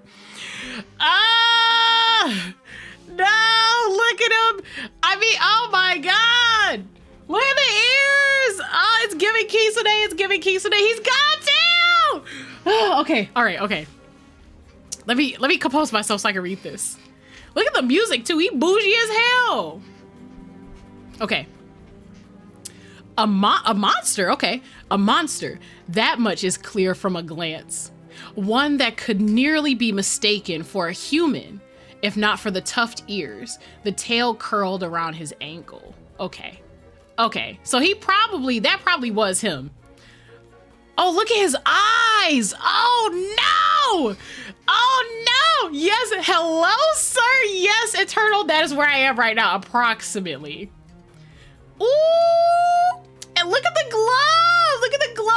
Oh, partial head coverage only. Oh, fuck me running. I can't believe they put someone that was made literally just for me in here. Oh my God. I don't even know who he is yet. I just want to point that out. I don't even know who he is yet. Thank you for hydrating me, Dead King. Clearly, I'm thirsty. am going, I'm suffering a personal internal drought. That is what's happening. Oh my God. Okay, I'm sorry. I'm gonna compose myself so I can actually read this. Okay. I swear the amount of fangirling going on. I don't know what you want from me. I don't know what you want. I don't know what you want. I'm here. That's what this game is for. Or the dusk pink eyes with pupils that sharpen like needles when they fall on me. Our eyes meet and the monster uncrosses his long legs. Narrator, she never composes herself. Shut up, shut up, shut up. His hair gleams a shade of red that reminds me unsettlingly of blood where it curls around his collared throat. Oh my God. I need him to be dangerous. I need him to be dangerous. He has to be the shadow. He got like some powers or something. I hope he literally just be out here murdering people. I want him to be a serial killer. I don't know what that says about me, but I need him to be a serial killer. Partially because of how he looks. I'm definitely down for decadent characters that are more dangerous than they look, because I feel like, especially in the VTuber space, right? People judge on looks so often. If you have like a cutesy theme or a sophisticated theme, you can't be dangerous. You have to be like very say-so. You have to be like, you know, like harmless. This man does not look harmless, and I need him to be a serial killer. Bougie, but in a collared and chained harness. Yes, yes. Jumpy, aren't you? His tone is so light and carefree that I glance over my shoulder to make sure he's speaking to me. Oh, I need him to be a serial killer. I hope that he's literally just a honeypot. I hope that he's just a honeypot. He just lures people into alleyways with the promise of sex and then he murders them. I need him to just be like Jack the Ripper or something. I don't know. I literally just need him to be that. I need him to be bougie and sophisticated and clean and also still a murderer. Designer definitely mixing some signals here. That's what I'm saying. You can't mix these elements and not make him complicated. I actually need him to be not like a cute dog. I need him to actually just be like literally the scariest thing in this whole fucking game. Oh my God. When I look back, the stranger props his chin on his knuckles and regards me with an inscrutable little smile. Didn't you see that shadow just now? It was massive, moved like a beast. It's him! It's him! It's him, MC! It's him! It has to be. It has to be. I will be so disappointed if this is a subplot that's not literally him. It has to be him. I'm putting all my eggs in this basket. I'm gonna be so disappointed if it's not him. Even as I speak, I'm aware of how ridiculous I must sound, but the stranger's smile doesn't falter. I'm not like the other boys. I'm a serial killer! The only beasts I've seen are the Wix drooling regulars, though this did catch my eye. Oh, he's a thief! He's a thief! I need him to be slitting people's throats in the alleyways! I need it to be happening! Oh my God! With a flourish of his hand, my in-room key appears dangling from his finger. It turns on its chain, glittering when it catches the light. Oh! I'll catch your light, my guy! I don't even know what I'm saying! Oh my God, okay. My hands fly to my cloak's pockets and sure enough, find them flat. Look at the thigh though. I didn't even see the thigh. Oh my God, he's such a whore. He's such a whore. Oh my God, I need him to be like a fucking whore thief. I need it. I need it in my life. Look at the thigh window. If anyone knows me, this tracks. I literally met Vesper and befriended him after seeing his model and saying, oh my God, look at the thigh window. At least I'm consistent, y'all. At least I'm consistent. You can't say that. You can't say that I'm not. That is one thing you can't say about me. Actually consistent. Oh my God. Oh no. He crooks his finger, beckoning. I've already taken 2 steps forward. Oh no, not the MC, literally falling into it. I've already taken 2 steps forward before some stifled instinct stops me. Something feels wrong. I'm telling you, it's him. It's him. He's the shadow. He's the shadow. That's him. Don't trust him. Literally, I mean, I want to be in his clutches, but don't trust him. He's completely untrustworthy. He is a scoundrel. He's a knave. He's a rake. Okay, but I love him. I'm still on the edge, thrumming with so much adrenaline that the stranger's shadow flickers at the edge of my vision. It's him. It's him. They wouldn't be mentioning shadows if it wasn't him. It's definitely him. I always attract the worst kind of attention, but I can't get rattled now. Oh, who said that's my key, or where did you find it? So the question is, do I want to call him out or do I want to play along, right? That's what we're getting here. I don't trust him, but he can have me anyway. Be my dad. That's it. That's it for me, baby. I mean, I wouldn't go down personally without a fight, but our MC is clearly made of squishier stuff, which is a little unfortunate. However, no.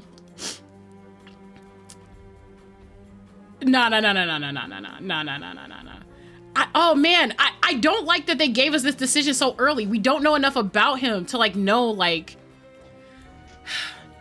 Okay, but if he's dangerous, listen, I'm standing up to him. We're not doing that. Where'd you find it? How'd you even find it? The key, I mean. What can I say? I'm a sucker for shiny things. He smiles wide enough to reveal pointed canines. The next men are gonna be horrible, awful people, and I'm here for. Oh, not the pointed canines. Do we get to see the smile though? Do we get to see the smile? I want to see the smile. I saw you drop it. You should really be more careful. Sitting like this, somebody might take advantage.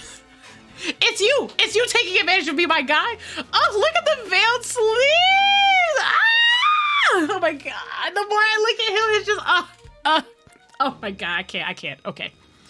A bald-faced lie said without a hint of irony. There's no way I dropped that key, but I can't think of an explanation for how it went from my pocket to his hand.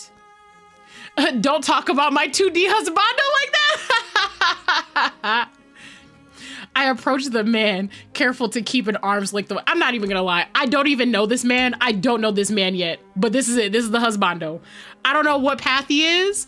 For all I know, he could just be like a street urchin that's done some terrible things to get his money.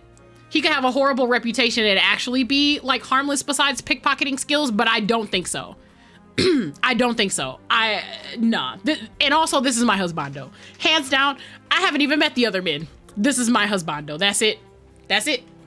His clothes look too fancy for street urchin. Oh, well, yes. I mean, I'm talking about like background maybe. Like maybe he didn't used to be upper class, but he is now through a lifetime of grifting and stealing. Could definitely see that.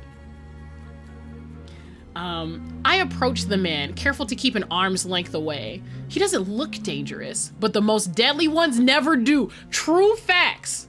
Actual true facts. Oh, the ears! I saw it flick! I saw it flick! Oh my god! Oh my god! Oh my god! Oh my god! Oh, I want to marry him. I would marry him if he wouldn't probably literally steal all my shit and run away. The stranger's chain softly clinks with a tilt of his head. His ears flick. Keeping your distance? I'd be stupid to trust you. That's true. Oh, the eyes. Oh, I see you. You think I stole your dinky little key from all the way over here? He gives an exaggerated sigh. I'm good with my hands, but not that good. Do I really look like a common thief to you? Yes. I mean, not a common thief, but you do look like a thief. You literally stole my key. He's trying to gaslight me. I can't believe this. This man is trying to gaslight me in my own playthrough. He's got me there. Oh man, he's toxic as fuck. I want him so bad. He looks like a conflicted or closet M. Yeah, maybe, I don't know. The color is like weird. I don't know. But yeah.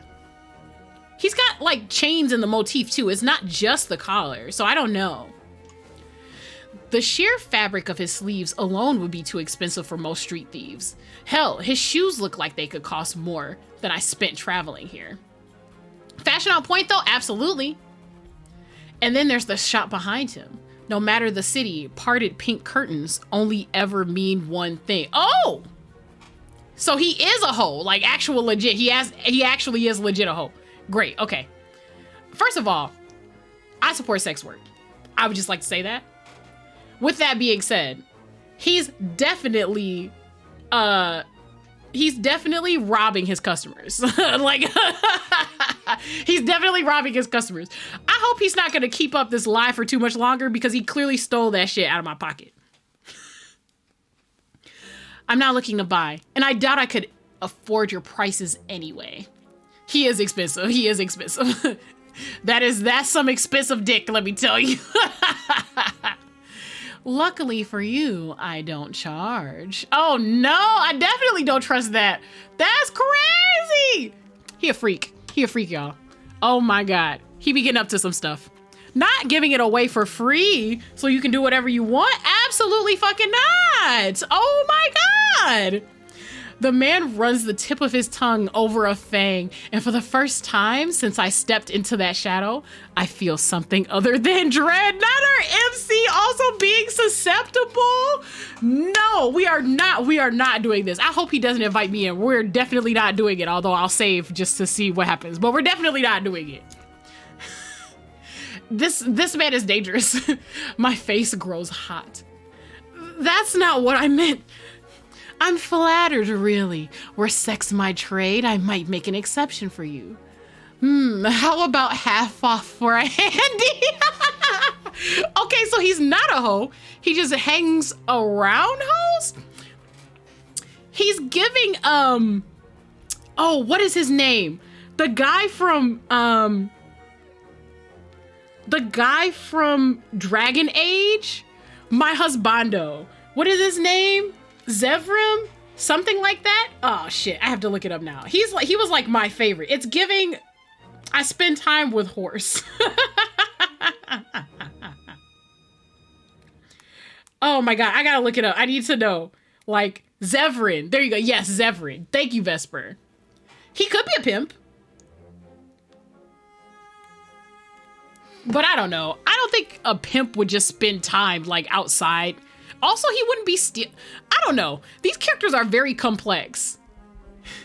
Yeah, he gives me Zevran vibes. Zevran is my husbando. This man is my husbando for this game. I'm sorry, boys. I haven't even met the rest of you and Mhin. I haven't met the rest of you. I'm sorry, it's game over and this is it. This is it for me. I was hoping they would save him for last so that I wouldn't just spoil myself, but they sure did not. They sure did not. Vin, how are you? I am going to hydrate. I saw you redeem. I'm not a horse. I hang out with horses. Yes. Oh, yes. Okay, yes. MC doubling down. Or you could just hand over my key. That's right. Give me my shit back. It's okay. The next boy is all mine then. Oh, no. What if the boys only get hotter from here? What will I do? I literally will not know who to choose. This is crazy. Ask nicely, and I might even let you tug my tail. Just throw it here. So some spindly little street urchin can snatch it and run. He raises my key and tilts his head so he can watch it dangle back and forth. He's such a bitch. Okay. It's giving brat. So he's either a bratty top or a bratty bottom. I don't know though. The collar says sub. The shadow literally about to snap my head off in the street a block away says top. Not sure though. I suppose I could just claim your room for myself.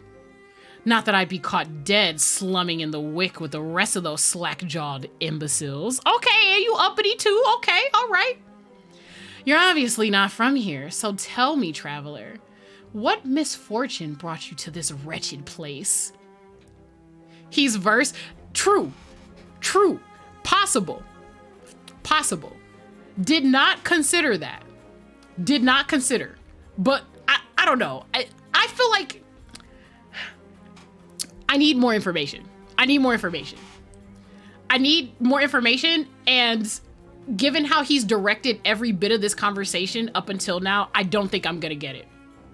Yeah, he has such you can't sit with us energy. Yes, yes. On Wednesdays, we wear collars and chains.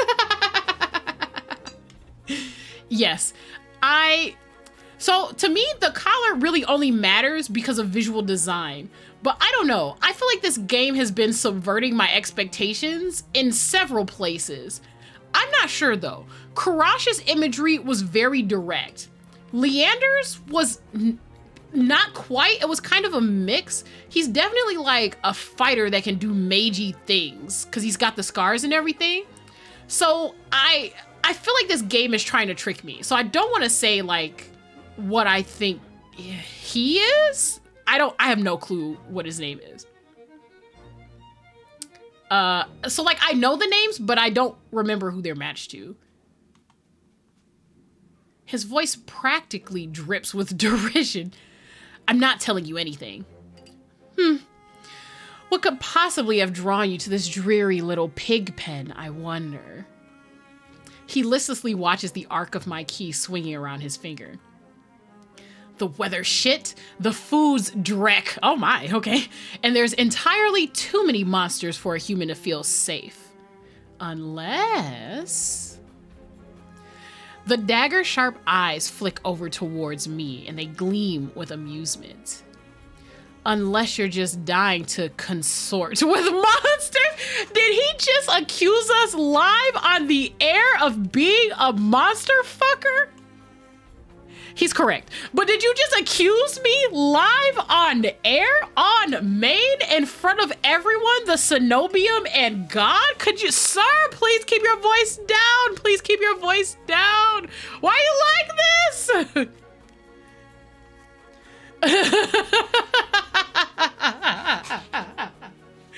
Why are you like this? By now, my embarrassment has worn away, leaving simmering impatience in its place. In front of my crab rangoons, yes. If this is a shakedown, it's the most frustrating one I've ever heard of. Clippable moments, no, shh, be quiet. Turn him down or flirt back. Oh no, oh no. I'm gonna turn him down. He's entirely too haughty. Somebody needs to take him down a peg. Are you done? Or did you plan on flirting with me until night falls? He touches his chest in mock affront. Uppity bitch. Oh my God. You wound me. How can you be so immune to my charms? You're about as charming as an ox and half as subtle. Okay, that's not true, but I'm willing to roll with it. I suggest you go practice your seduction on someone interested. That earns me a burst of breathy laughter. How about you teach me the ropes? Show me a thing or two. The more he flirts, the more convinced I become that this is some sort of trap. No matter how innocent monsters look, they always have tricks up their sleeve. Okay, he actually didn't respond to that as angrily as I thought he would. I am gathering information. I'm gathering information. And something tells me that this one's more dangerous than he lets on, even if he has a lovely laugh. I don't know what you want or why you're messing with me, but I'm not coming any closer until I know you aren't going to attack or bite.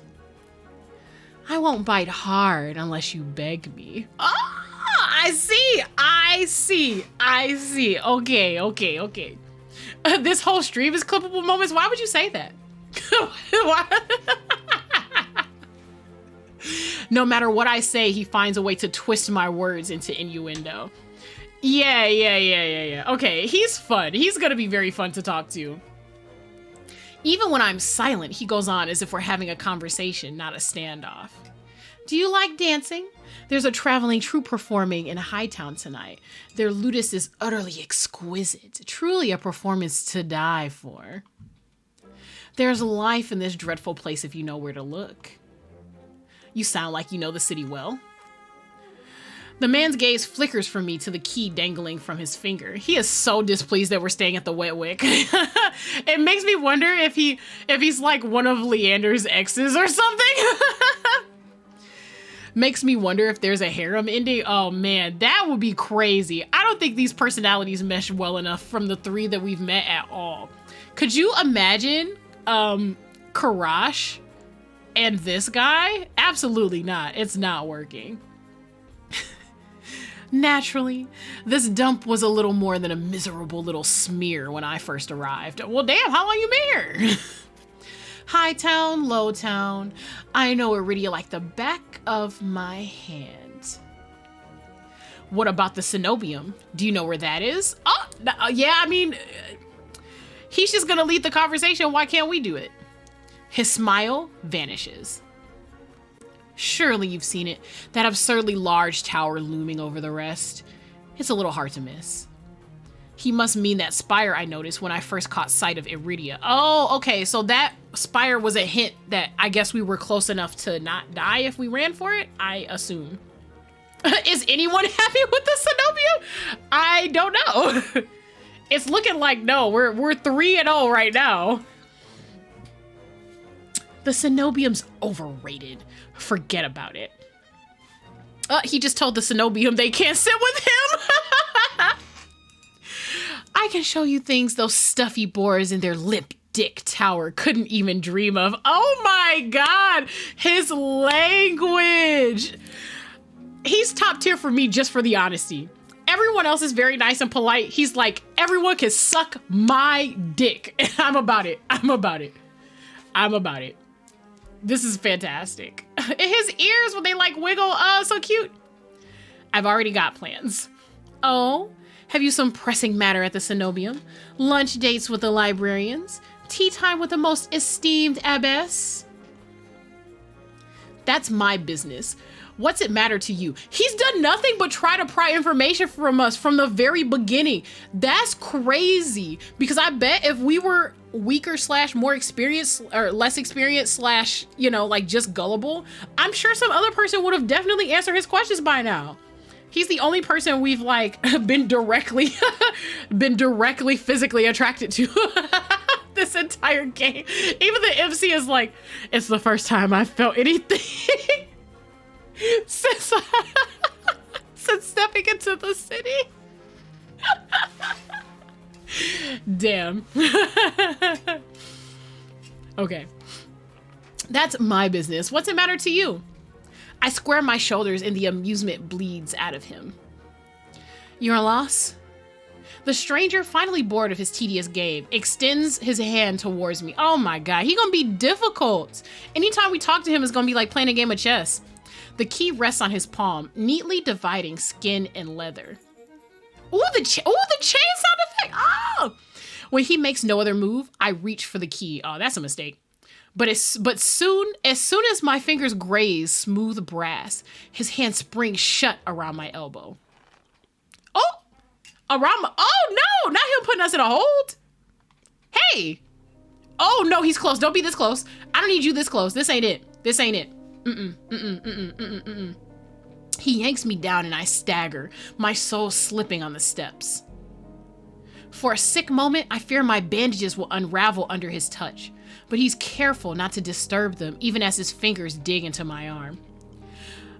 So I'm not sure why, but I assume that if he's a monster, like we know he's a monster, he's probably immune to the curse. I don't really have any premise for that. Everyone that we've discussed in this game seems to have been human in terms of people who are affected by our curse. So I don't know. I just assumed it. It's probably wrong. There's probably some monsters that are susceptible to our touch, but I don't know. I just didn't think about it. Listen, this motherfucker is dangerous. He had a shadow leaning over us in the alleyway and whatever. It just didn't occur to me that we could weaponize our curse and actually touch him.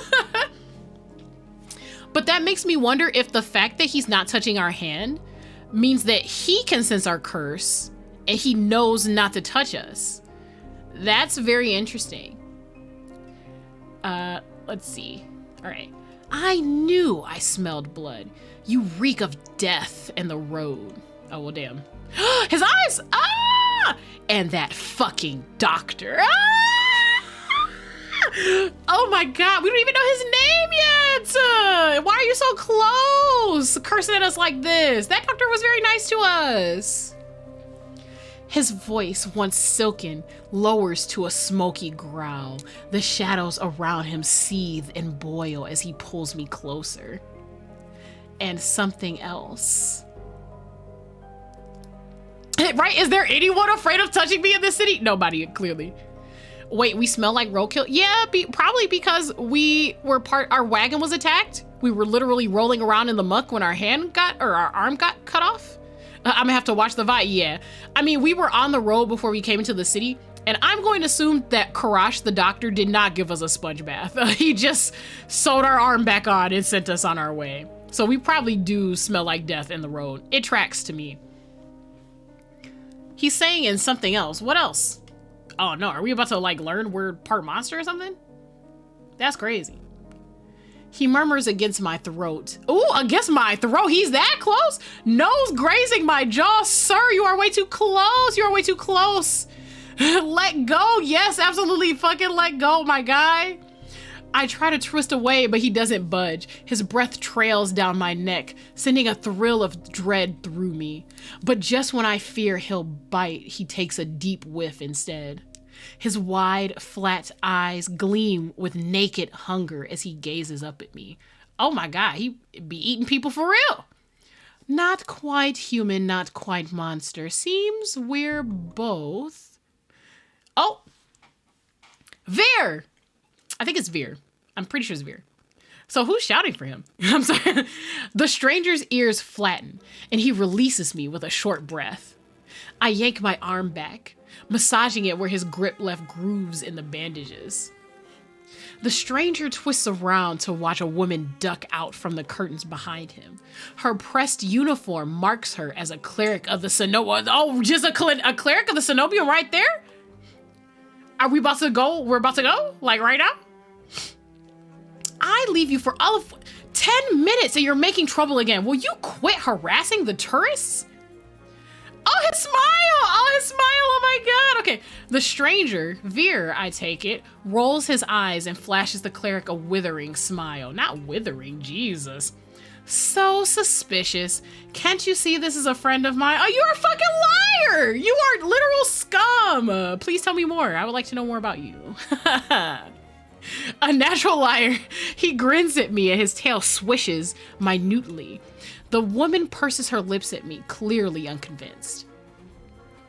I open my mouth to correct him, but Vere cuts in.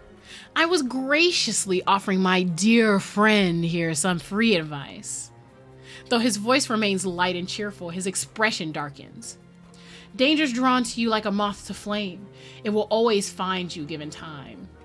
The woman clucks her tongue as though she's heard this recital 102 times. She probably has. Oh my God, he's such a fucking snake. Word of advice, don't take free advice from lazy foxes lounging in the streets. This crook would sell water to a drowning man for the sheer enjoyment of it. I believe her. I believe her. She shrugs off a wilting look from Vere. Oh, so she's just immune at this point. She's done with his bullshit so much. She's just like, whatever you said, it's a lie and I don't believe you. Shut the fuck up. What that tells me is that is definitely the attitude we need to take with him. Because obviously he literally, if you give him an inch, he'll take literally 500 miles. Oh, please. Any friend of yours knows it's true. Now hold still. Hold still? Oh God, okay. Vere rises gracefully at her approach. He pushes his hair aside so it drapes over one shoulder, exposing the long line of his neck. And suddenly, it dawns on me that the jingling I heard earlier wasn't coming from the harness attached to his collar, but a leash. Oh, what? A heavy iron chain wound around a hitching post and padlocked to the back of his collar. Vere posed deliberately to hide his leash from me. He's such a fucking charlatan. What? Why is he chained up? Oh no, he actually is a serial killer. I mean, I literally like, oh my God. I mean, it could be like a slavery thing too, but I don't think they just keep it. Nah, he dangerous. He dangerous. He's literally a leashed fox. Oh my God. He must be a good friend if his friends put up with his bullshit. It's true. I don't think that lady's his friend though. Not if she's put a leash on him or detaching it. I don't know. Oh yes, the chain sound effect. The woman produces a key ring from her pocket. She rifles through a dozen identical keys. Damn, how many of them are there? Before selecting one and slotting it into the lock. The dun dun dun. Come on, unless your friend's tagging along on our merry little soulless hunt. Oh, I see. Give me my key back. Give me my key back. I would like my key. They're hunting for soulless inside the city. Words momentarily fail me. Yeah, so he's the suicide squad. Yeah, exactly. He's the suicide squad. He literally is a serial killer. Please take me. Please take me. I would like to go hunting with you. I would like to go hunting with you. We could murder so many soulless together. I would have so much fun. It would be so great. But also, it's pretty dangerous to know that there's soulless in the city. That's crazy. I just want to say that separately. I care less about that detail because I'm too busy looking at Vere. However, that's not a great sign. Soulless just be roaming the streets. That's pretty dangerous. The woman regards me with a polite if tight smile before marching down the stairs. Vere lingers. He stretches his arms over his head with a yawn. I see, he getting ready to go out on a hunt. And I try not to stare at the way his stomach flattens when he arches his back. Ooh, Your little secret's safe with me. Try not to get yourself killed. Vere hops off the stoop and bounds after the woman. Not with my key! Sir, you have my key! His tail sways merrily as though he hadn't just lied and threatened me. He has my key. Please tell me we don't have to chase after him and put ourselves in danger. He has my key. He has my key. Did you try that thing I mentioned? The Lovincian knot?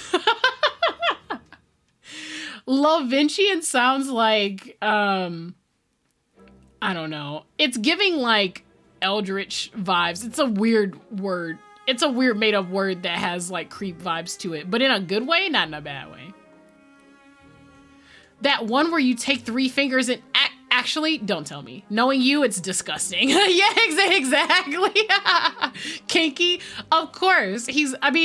Well, if he's wearing the collar involuntarily, I can't say that that's necessarily an indicator of him being kinky, but his language definitely makes it clear that he knows his way around a body or two.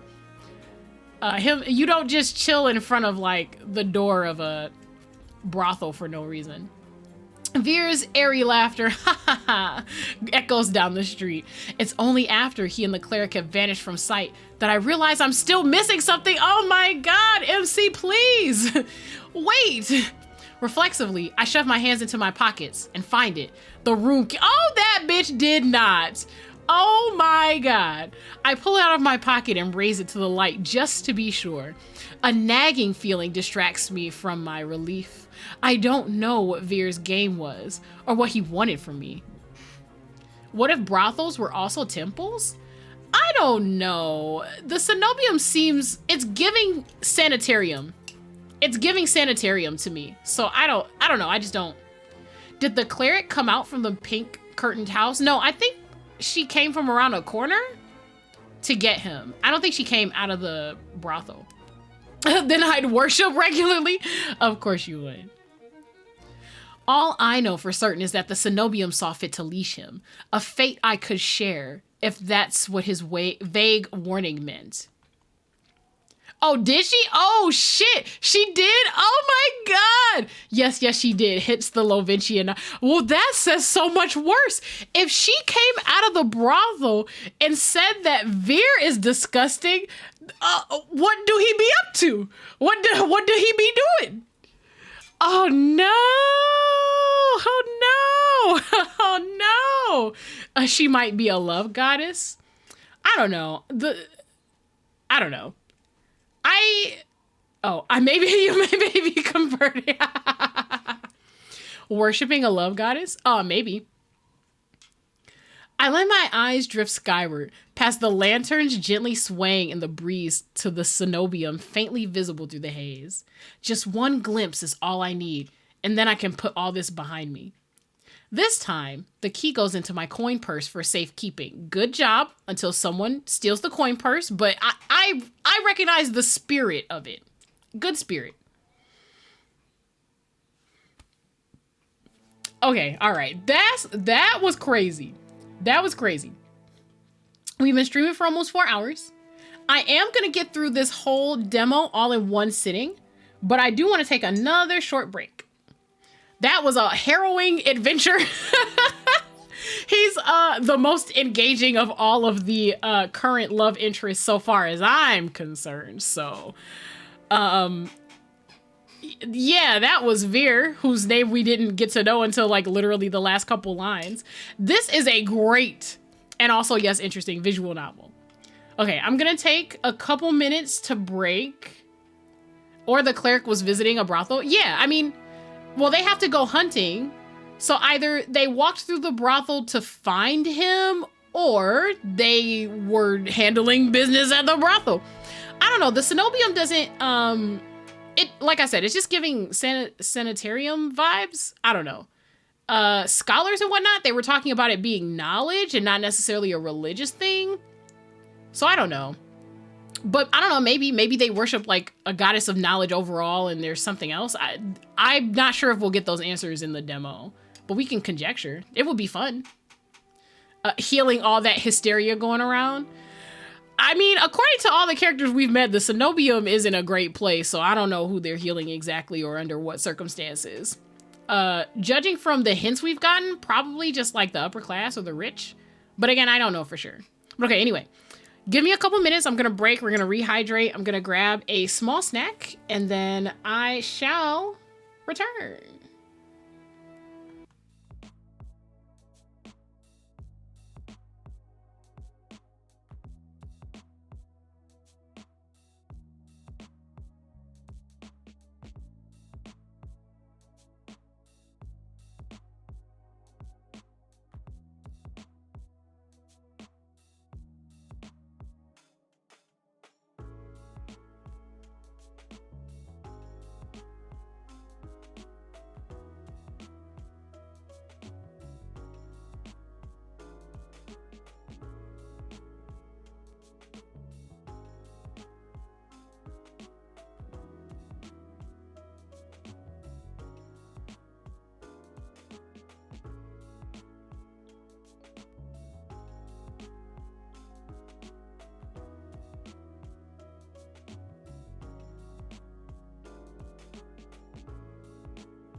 Hello!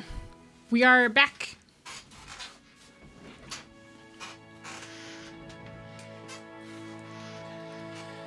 This sounds very, holy. I forgot that we had the choir music going. Thank you. Thank you for the welcome back. I hope everybody had a chance to hydrate, stretch a little, move around. This is a longer stream. So make sure you're taking care of yourself in the interim. So it looks like we're going to visit the cenobium, which is going to be crazy. All right. I cross as quickly as I can, climbing ever uphill towards the distant tower. Oh, we just actually make it there with like no issues. I don't know why I thought, I don't know. Okay. Hours later, legs aching, sweat beading on my forehead, I finally find what I was searching for. The cenobium of the luminous void. Oh, name drop! Named after me, of course. The cenobium of the luminous void. Luminous void sounds very menacing, though. Definitely sounds like they worship something eldritch or weird. It stands at the highest point of Iridia, surrounded by cold white walls. Well-dressed people stroll down the walkways, paying no attention to the massive tower in their midst. Beware of Lumi's void. There's a joke there, and I'm gonna leave the joke exactly where it is. I'm the only one standing before the gates. I crane my neck up and up until the top of the cenobium tower disappears into the clouds overhead. My stomach gives an uneasy lurch. Though far grander than the humble shrine of my youth, the cenobium gives the same impression of being a gilded birdcage. The Lumi thirst is so real it gained worshippers. Not the immediate comparison to a birdcage. I feel like that's very deliberate foreshadowing. Knocking seems like a terrible idea, but I don't see any other way of making my presence known. I'm halfway up the steps when something moves in my peripheral vision. A shadowy figure crouches beneath one of the white walls. They reach out and tug on a vine as if testing its strength. Ooh. Oi, you there! The shadow vanishes as quickly as I spotted it. And a gaunt-faced man in a crisp charcoal uniform marches up the steps towards me. Whenever I hear oi, it just always makes me think of like Cockney accents. Ugh, another tourist. Get out of here once you're done gawking. Damn. Okay. Jeez. I feel like he know I'm not finna get in there, I guess. Like, jeez, that's rude. A dismissive wave accompanies his equally dismissive words, and he turns on his heel without even waiting for an answer from me. I look back at where I saw the intro. Yeah, we're definitely not getting in there. He didn't even like ask if we needed anything. The cenobium is closed. I look back at where I saw the intruder, but there's nothing. Just the leaves blowing gently in a cool breeze. Since we saw that person's face, that's got to be one of the other two. So I do know the names of the other two characters. One of them is Ace, and one of them is Mhin. I think that's how you pronounce them. So I don't know which one that is. I don't remember which names are matched to who. So I will see, I guess. Oh, you know what? I could probably guess, but it doesn't matter. Let's see. Ah, yes, the zoom out. Are we going to get to see the whole tower? Because that would be amazing. I step away from the gates, hopelessness washing over me. Hello. A whisper so close I can feel the warm brush of breath on my skin. Oh no, are they sneaking up on me? I instinctively jerk away, but there's no one besides me. Halfway down the staircase, I spot a woman swaying in the breeze. She's gaunt as a rail, her blouse moth-eaten. I'm unable to take my eyes off her, not because of the way she smiles a little too widely or the way her tousled braids look unbrushed for days, but because her eyes shine with a vibrant, unnatural crimson. I'm both entranced and settled by their subtle glow. Okay, but hold on a second. Didn't Vere also have red eyes? So is she like or at least when he was like sniffing us or whatever, to detect our curse, he had red eyes. So I'm wondering, is it like a monster thing? So like, do people, like humanoid monsters, do they all have red eyes? Is that what it is? Yeah, that's what I'm saying. His eyes were pink. Did it say pink in the description? I don't remember. I don't know. They just looked red to me. But, you know, it could be like a monitor thing. I guess they would have noted if it was crimson in the same way here, if they were going to link them. I think it said pink. Okay. I'm sorry. I've been concentrating on delivering these lines well. So I don't remember every single thing. I'm definitely... Oh, pink. Okay. Pink. Okay. All right. Cool. All right. I just wanted to know if they were linked because Vere seems pretty creepy and murdery. So, I mean, I don't know if he's like spying on us in the sea or something. I wouldn't put it past him. I'm not going to hold you up. I mean, the Cenobians got him on a leash. So if he had influence elsewhere, I would actually believe it. Like if he had people to do dirty work for him since he's chained up, I'd believe it. But okay, yeah, if his eyes were pink, then this is different because they would have pointed it out in the text, I think. I'm both entranced and unsettled by their subtle glow. These days, you need a miracle to get in there. I'm unsure how to respond, or if I even should. Her gaze is uncomfortably fixed on me, heavy as lead. Oh, that's such a good description, too. Oh my god. Say nothing or respond sarcastically. I'm not gonna hold you up. I come from the hood, and there you just don't say anything. Like, you don't know what situation someone's in, or, you know, like, what they're going through. So it's just less offensive to say nothing than, one, bring attention to yourself by responding. You make yourself a target. And two, you risk potentially offending someone if you're like, you know, if you're not in the business of, you know, like helping the homeless or impoverished, or if you just don't want to get caught up in something that's not your business, it's better to just not say anything. So I'm going to override what, like, yeah, we don't know if she's an auntie with a gun. Listen.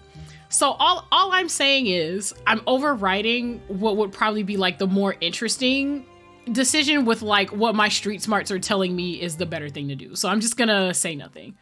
For all I know, I could respond sarcastically and then she could like literally hunt me down and kill me in an alley. I don't know. This game is weird. After the experience I've just had, I'm not too keen on indulging strangers with small talk. Also very true. Despite my silence, she maintains her unflinching stare and smile. Lucky for you, I have miracles for free. Whatever she's selling, I'm not interested. My words come out in a tired breath. Oh no, don't talk. No, you talk to her. No thanks. I mean, but I guess like no thanks is like the easiest thing to say. It wasn't a conversational piece. I start down the stairs, but she abruptly steps into my path. Oh no! She turns her back to me, and before I can react, she slips her fingers under the lacing of her collar, stripping out of her blouse in broad daylight. What the fuck? What the fuck? You just gonna strip in front of the cenobium? What? What are you? Yeah, exactly. For me, it would have been what the fuck, you know, but... As worn fabric unveils bare skin, my panic is smothered by cold horror. Nope, never mind. This old lady just gonna flash us in the street. A misshapen, sunken scar carves into the woman's body. Pitted, gnarled skin snakes down her shoulders, blooming from a gaping hole in the back of her neck. Oh no!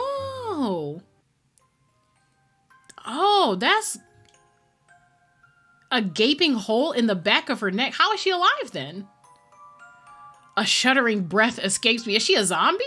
Do zombies have red eyes? Are they a thing? Did someone resurrect her? The fuck? Yes. Yes. The fuck?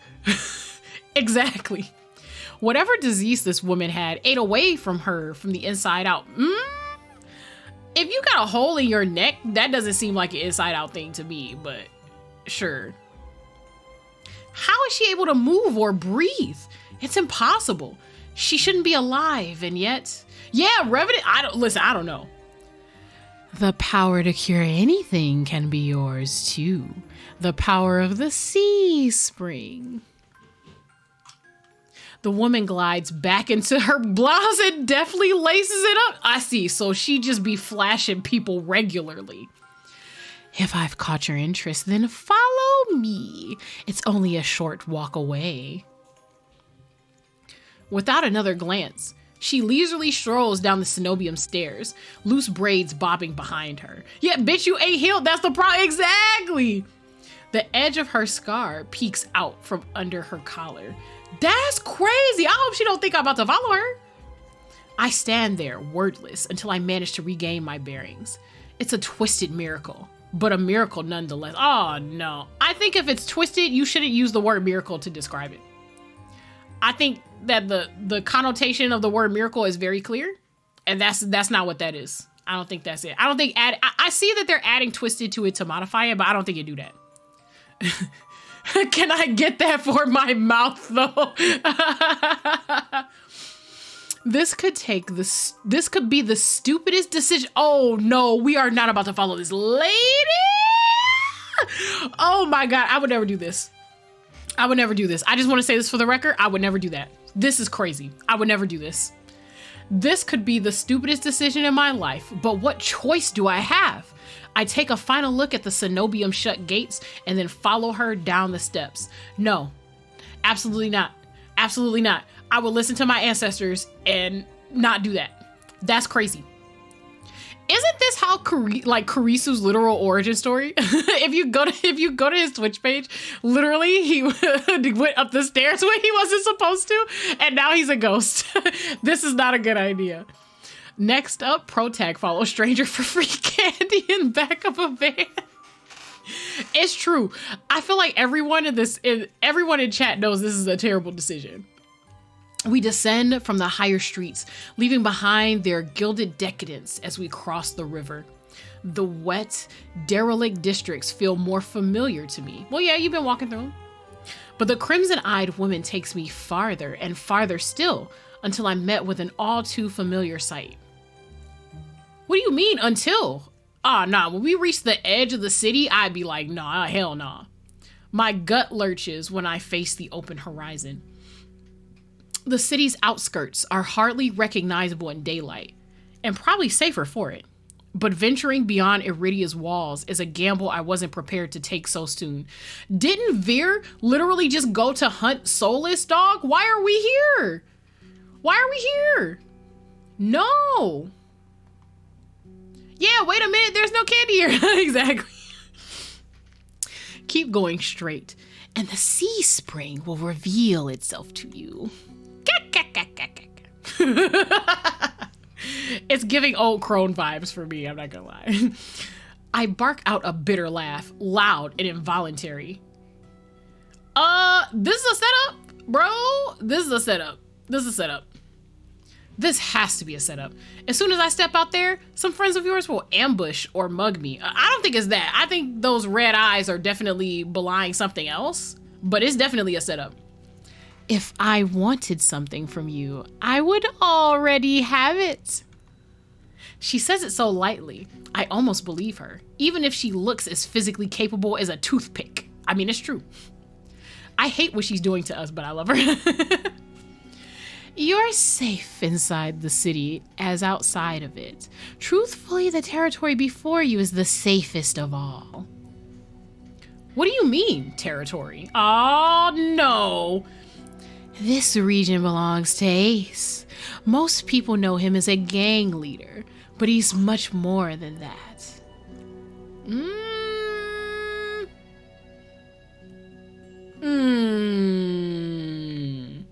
That person we saw hiding up in the cenobium, they didn't have red eyes, did they? I don't think so. No. So who is this? Okay, so it has to be the other one. It has to be the other one. Okay, so I recognize the. So this is absolute territory. Listen, this is piss poor fucking absolute territory if that's what it's supposed to be. That's crazy. I squint against the empty wasteland. Okay, so I know who we're about to meet next. Only a fool or someone with nothing to lose would leave the city. Apparently I'm both. What I can tell you is that the writers of this game knew they had to make this a sequence that you couldn't skip, because there would definitely be a crowd of people who would just be like, oh, hell no. And they just wouldn't choose to go. The MC is desperate. Okay, so listen. I understand that the MC is desperate, but they've also been very fortunate too. They've been offered help by multiple people and threatened by one person. They've been given basically free room and board, right? Like, it wasn't just a free room. They've also been offered food and drink. I feel like it's worth actually not being this desperate and searching for possible other solutions. You literally have a mage powerful enough to allow you to touch their hands without being affected by your curse. Clearly, there's got to be some other people in the city that have abilities that maybe like are cenobium tier, but they aren't part of the cenobium. Threatened in a hot manner, though. Realistically, that was not hot, but I found it hot personally.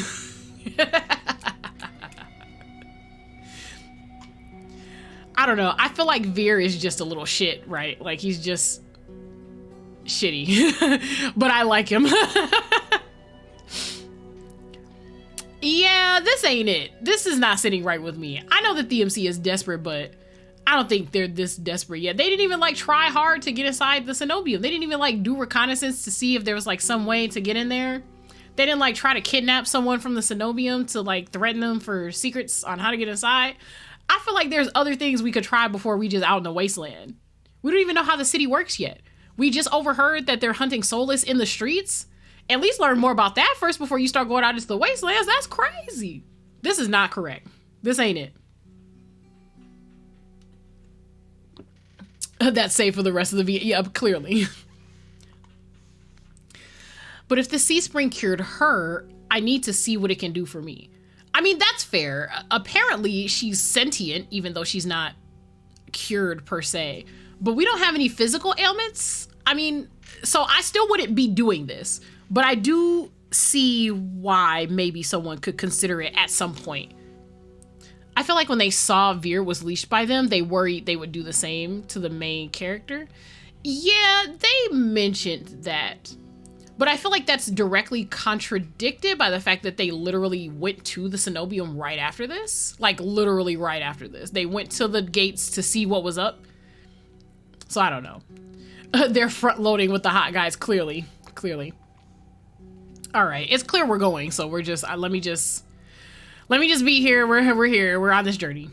I set off into the wastes. Over my shoulder, the woman calls after me. Good luck, Corey. Oh, hell no, we didn't tell her our name. I hope we meet again. Oh, no. This is a terrible idea. This is the worst idea. This is not an idea. I would never do this. I would never do this. This is terrible. I can't believe they're making us do this. That's crazy. Are we going to notice? My heart pounds with each step I take from civilization. It doesn't take me long to realize it's not the only heartbeat I hear. Like a nagging thought at the back of my mind, I can sense another pulse thrumming through the earth beneath my feet. Oh, the earth is alive! I felt this presence before when I first stepped out of Kuras's clinic. A living dread coursing underneath the city. Only this time, I'm getting closer to it. Oh, no! I feel like we're just being given more reasons to not do this. This is crazy. For what seems like an eternity, I force each foot forward. One step, then another, until a realization hits me. I never told the woman my name. I I feel like this main character is smart, but a day late and $1 short. Something pierces the horizon ahead of me. A building, nestled into a tall cliffside, but so starkly out of place it might as well be a hallucination. It drips with extravagance and honeyed mahogany, an ornate jewel of architecture. Okay, but like, a row of dark silhouettes stand out on the horizon. Trees, I think, until I'm close enough to realize that what I mistook for branches were spikes and jutting tendrils. Oh, we about to die. We finna die. I can't believe this. Soulless, several of them watch me in the distance like statues. Oh no! I mean, we can't die in this sequence unless there's like a choice we have to make. Maybe there's like some fighting that happens, but they literally made it impossible for us to not do this, so I don't think we're gonna die. I don't think. I just run. Exploding into a messy sprint, I push my legs as fast as they'll take me towards that decorated building. Flashes of last night chase me. Yes, this was literally a day ago. I got my arm chopped off a day ago, bro. This is crazy.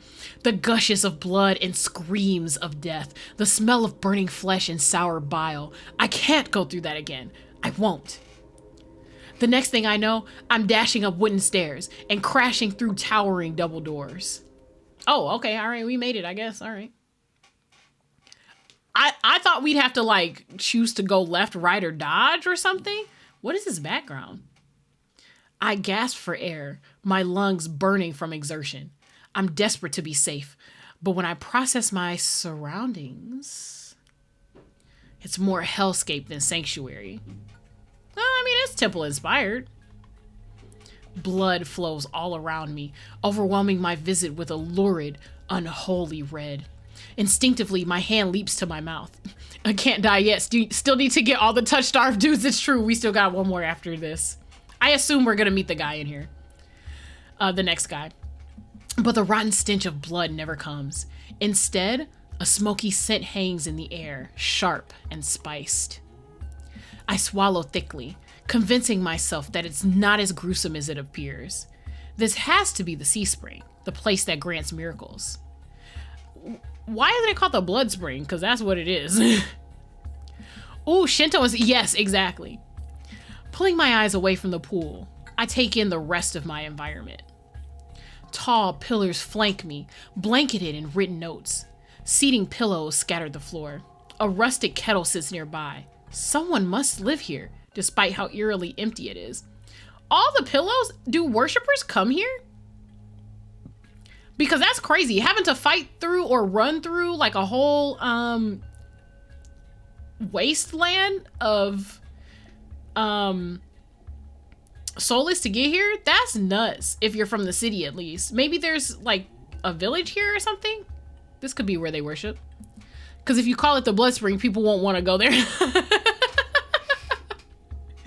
I mean, that's fair. The architecture in the city was also Eastern. It looked like, I don't know, to me it looked like a mix. Yeah, I feel like the lower districts, I feel like the lower district looked very medieval to me. No, not medieval. There's a time period after that I'm thinking of. So anyway, it definitely looked more Western Europe to me in the lower district, but the entertainment district looks very Eastern to me. And then the Cenobium just looks like Magic Land rich people shit. People are gaslighting themselves into believing it's cherry juice. Yes, that red drink. It's Kool-Aid. It's the Kool-Aid spring. Oh, yeah. Could you imagine? The Kool-Aid man just comes out of the spring filled with blood, and he's just like, it's black cherry flavor.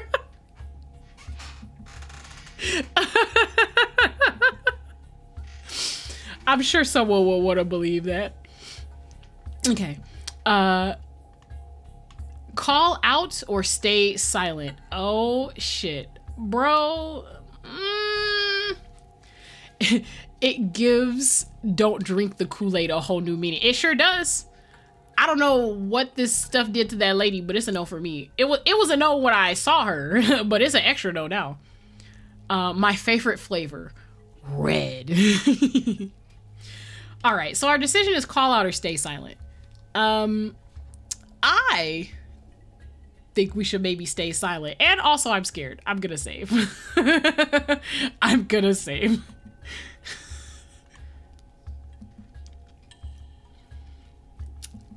I'm gonna stay silent because I don't know what's going on here.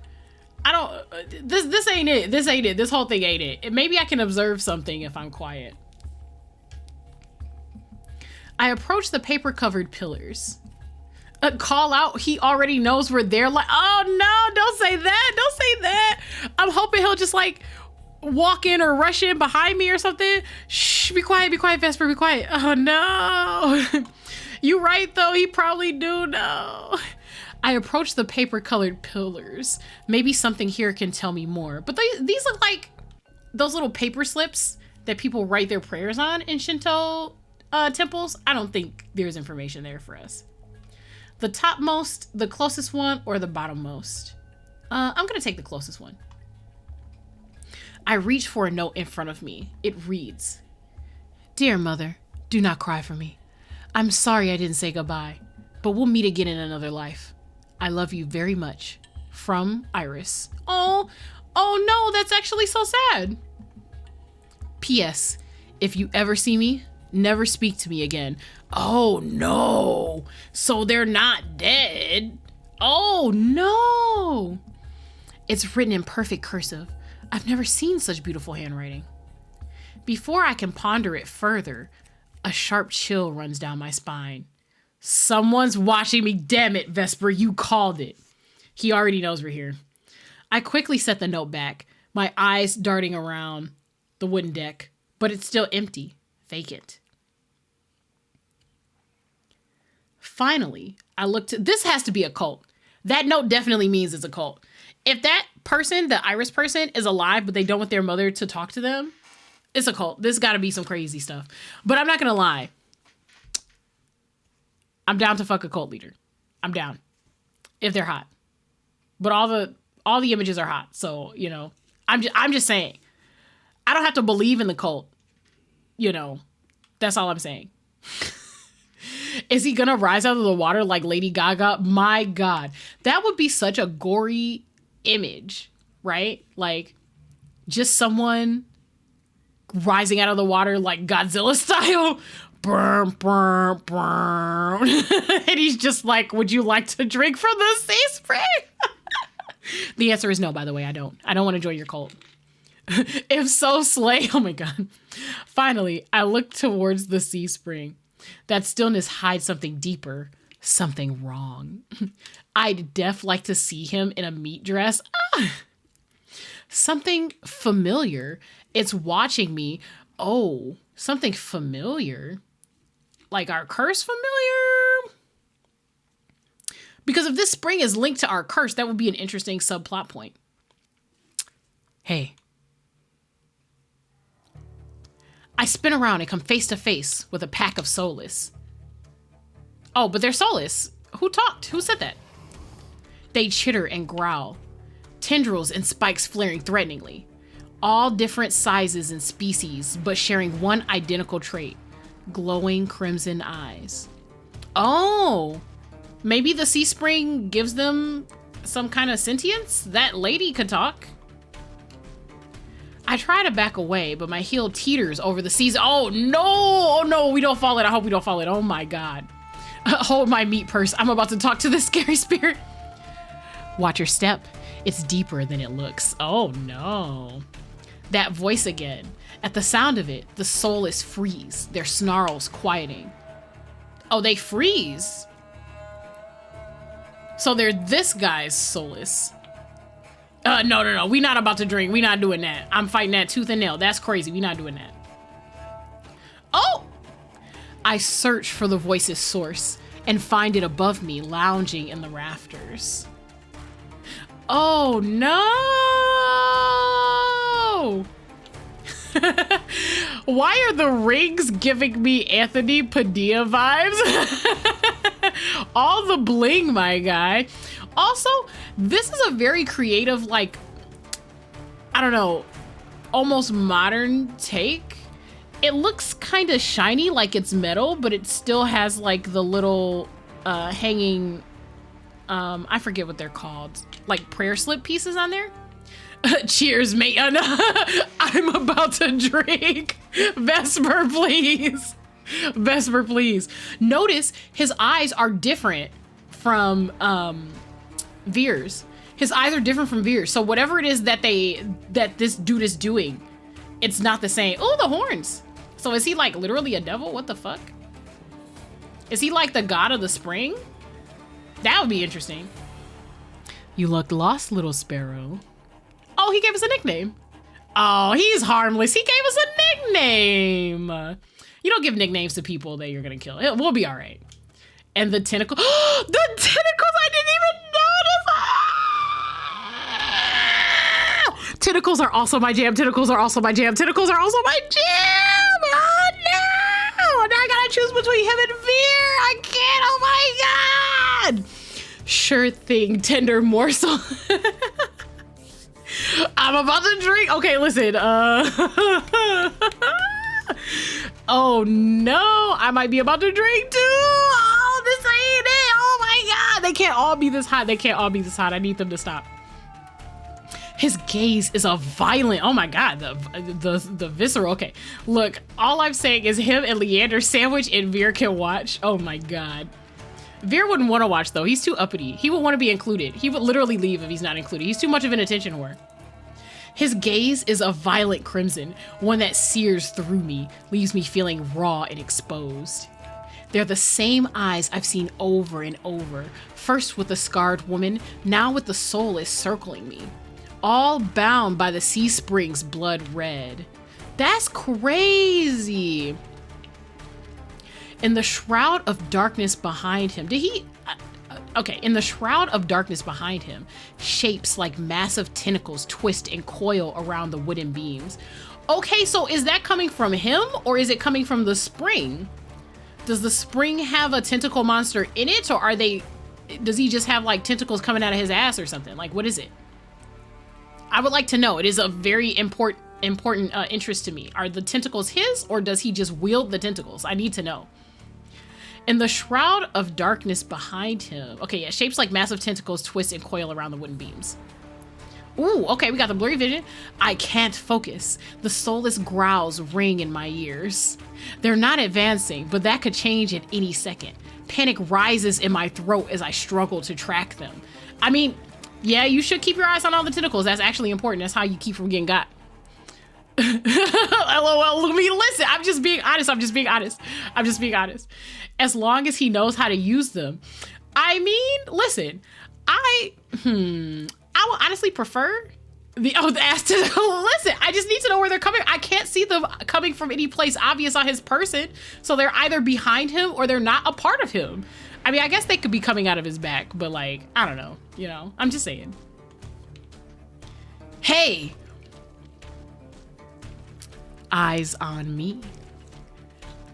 Oh no, that's so hot. My stomach rolls as I tear my eyes away from the soulless. Don't ignore someone who's talking to you. It's not polite. Oh, another polite one. For a moment, anger knocks my fear aside. Who is this bastard? Ooh, ooh, ooh, ooh, ooh, ooh, ooh. I'm distracted or fuck you. Okay, I feel like the fuck you is a lot though. He hasn't actually attacked us. He's just shown that he has power, I guess, if we're here to do something weird to his spring. He said it's not polite. I'm going for I'm distracted. I feel like being rude is not the correct move here. I'm kind of distracted by the soulless about to maul me. Only on my command. Bastard. This game is hilarious. It's very cheeky. I scanned the soulless again. They really aren't attacking, posturing more than anything else. You tamed them? Power of the sea spring. They're hungry, so they might bite. You could give me a reason to stop them. How about I didn't do anything wrong? Like, sir, this is a place of worship. You gonna attack me at a place of worship? You got prayer slips up and everything? Come on now. I'm not hurting anybody. Trespassing. Okay, that's a bullshit and you know it, bro. You can't have a literal temple that has like slips from a bunch of people in there. Clearly people are allowed to be here. Why are you like this? The worship is of him. Yes, exactly. What if I want to be a new worshiper? You know, I'm just saying. I haven't attacked anything. I haven't done any property damage. Chill out. And that's punishable by death? He gives a non-committal shrug? No, sir, I need you to at least care about my circumstances enough to not like sick these things on me. Expecting mercy was your first mistake. Okay, first of all, can we take a look at him as a person? I'm not gonna lie to you, okay. So we got the demon eyes, right? We've got the horns at the top, tusks, very nice touch behind the ears. A1, okay hand sign, we're there, I approve. But also we got the robe here, deep V, right? Boobies, very nice boobies. And then we also have the robe on top, but please notice, robe only up on one side. So this is a delinquent ass motherfucker if we're going by the tropes. Which leads me to believe that he's definitely an outcast of some sort, which would make sense with the red eyes or whatever. But it makes me wonder, is he a different thing than like a monster? Is he a different kind of monster? I don't know.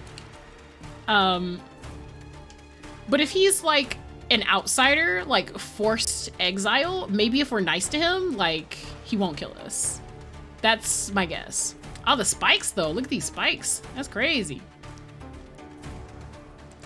He is an outcast, but he definitely seems less harmless than Vere. He definitely, you know what? I disagree with that.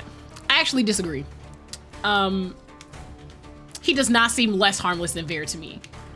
If he was less harmless, I think he would have like attacked us first already, or at least like tried to scare us by having somebody snap forward.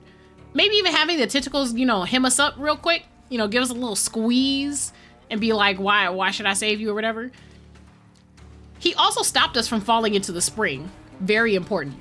Very important. So there's something up with the spring. Yeah. He's less harmful. He's definitely less harmful than Vere. I feel like Vere just hides it more better. I think that if you're not smart, Vere hides it better. But I think Vere is pretty obvious. At least he was obvious to our character. Maybe with other people who have different or less senses. I mean, I don't know. It's hard to judge this like in a general sense because like, right, this is a piece of media, right? So like I know the tropes from different pieces of media and that gives me like a bird's eye view a little more than like our main character has. But Vere comes off as like very petty. Yeah. He can work in a social situation. I think he definitely can do that. And I think that makes him more dangerous. Yeah, I'm with Vesper on this very specifically. Yeah, I think if we're nice to him, he actually won't kill us. I feel like even if we were nice to Vere, he'd like spit on us. And believe it or not, I'm actually not quite into that. I would like him to be a serial killer, but I don't want him to murder me. You know what I'm saying? Like, I want to watch him murder other people. But I feel like Vere actually would literally murder us in cold blood and not give a damn. This guy seems a little less. He's had several opportunities to do it already. I think he'll be all right. My voice stops in my throat. This man's terse coolness is both infuriating and terrifying. I mean, I don't know. It's not really that bad to me, but our MC is not about it. I rack my brain for a way to diffuse the situation. Okay, we have I need help and tell me what you want.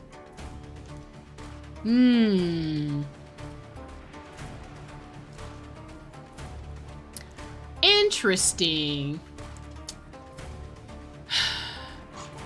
It's weird to say tell me what you want because like we came into his lair, right? He doesn't want anything from us. He would have just been living his best life if we weren't here. So I don't think he's sticking us up for anything. I think he genuinely just wants to know why the fuck we're in his temple. So I'm gonna go for I need help. Okay, fine. I need help. I thought the sea spring could cure me somehow. My voice wavers pathetically. Honesty has never been my strong suit. He cants his head to the side, appraising me, but doesn't respond. I fidget nervously. I want you to put your booba in my face. I'm telling you, I came here for help. Are you listening? Your hands. Alarm jolts through me. I hide my hands under my cloak. Okay, so is everyone who's like touched by monster fog fall stuff, are they all able to sense each other? Is that what it is? Because this is like the second time, technically third time if we count Kuras. Like that, because I'm not gonna lie. I know that this game wants us to believe Kuras is human. I don't think he's human, honestly. Not with them golden eyes. So is it just that like non-humans have a connection to other non-human things? It seems like. By the way, some guys from Niji Sanji played this and voice acted the lines. Is worth a okay, but I need to know who did what. Because this is basically Vox Akuma. It basically is. It's basically Vox Akuma. Does anyone not know my issues? It's true. 2 questions. Is anyone not afraid of touching me? And does anyone not know my issues? I mean, don't get me wrong. I think we still have the leverage of them not knowing exactly what the effect of my curse is. Like, Leander might know because we physically touched his hand while he was doing magic stuff. But we haven't told anyone else the nature of our curse, which is important. They don't know what it does. I think that knowing that someone is cursed is different from knowing what the curse does. So we still kind of have some leverage in terms of like knowledge. Because a curse could just be, you know, Folger set it up with Vox, Ike, Sani, and Doppio? My dude, Doppio Dropside did the voice acting. Ah! I wonder whose voice he did. Okay, I'm gonna have to go watch it. But anyway, getting back to this. Alarm jolts through me. I hide my hands under my coat. Show me. Why? Won't ask twice. Oh. Okay, yes, sir. All right. Damn. With a sharp huff. Oh, I'm sorry. Wait. Okay. With a sharp huff, I reluctantly hold out my bandaged hands. I see. They didn't even give us the choice to tell them no. Are you getting off on this? Oh, God. I hope not? Question mark? Actually, I don't know if I hope that. Maybe if he is, he'll leave us alone. Unwrap them. Heat rushes to my face and fire to my tongue. I should give him a piece of my mind, but not when his soulless are one command from ripping me to shreds. This is true. I'm having a rough time with remembering that there's literally a pack of soulless behind us and it's not just the 2 of us talking. So yeah, in that panic, I can definitely see the MC just being like, fuck, I'll just do it. Yet no matter how much I will myself to move, my body is frozen in place. I stand there for a long, agonizing minute. My hands are trembling when I finally raise them. I know the skin beneath the wrappings all too well, the hideous, unnatural flesh I've grown to despise. I grip the edge of the bandages. Stop. Oh, okay. He just wanted to see what he could make us do. All right, I see. He just messing with us for real. With a weary sigh, the man slides off the beam and lands with a thud that shakes the panels underfoot. He's a monster with an imposing figure that towers over me. Okay, so monsters don't all have the same eyes. They're just different kinds of them. Okay, that's good to know. That's good to know. I couldn't tell how tall he was before, but he's big. Okay, all right, we just going right out. He's big. Illuminated by lantern light, his features are stronger, sharper. Oh my God. What if canonically our height is like literally right above the text box?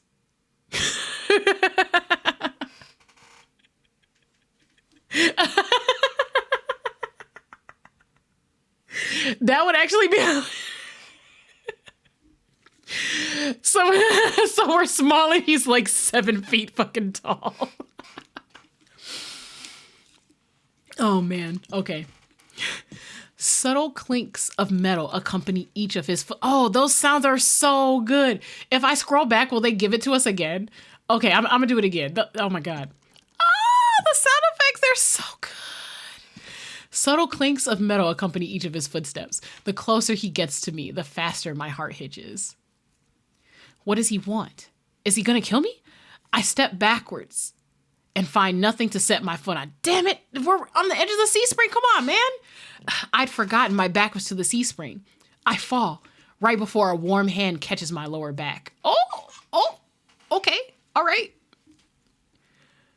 We got a little dip going. I'm hovering above the sea spring, the scent of smoke and leather enveloping me. Oh, he smells like smoke and leather. I truly think our canonical height is literally right here. I think it is actually true. I feel like this is why when they get up close, their heads are always like close to the top of the box.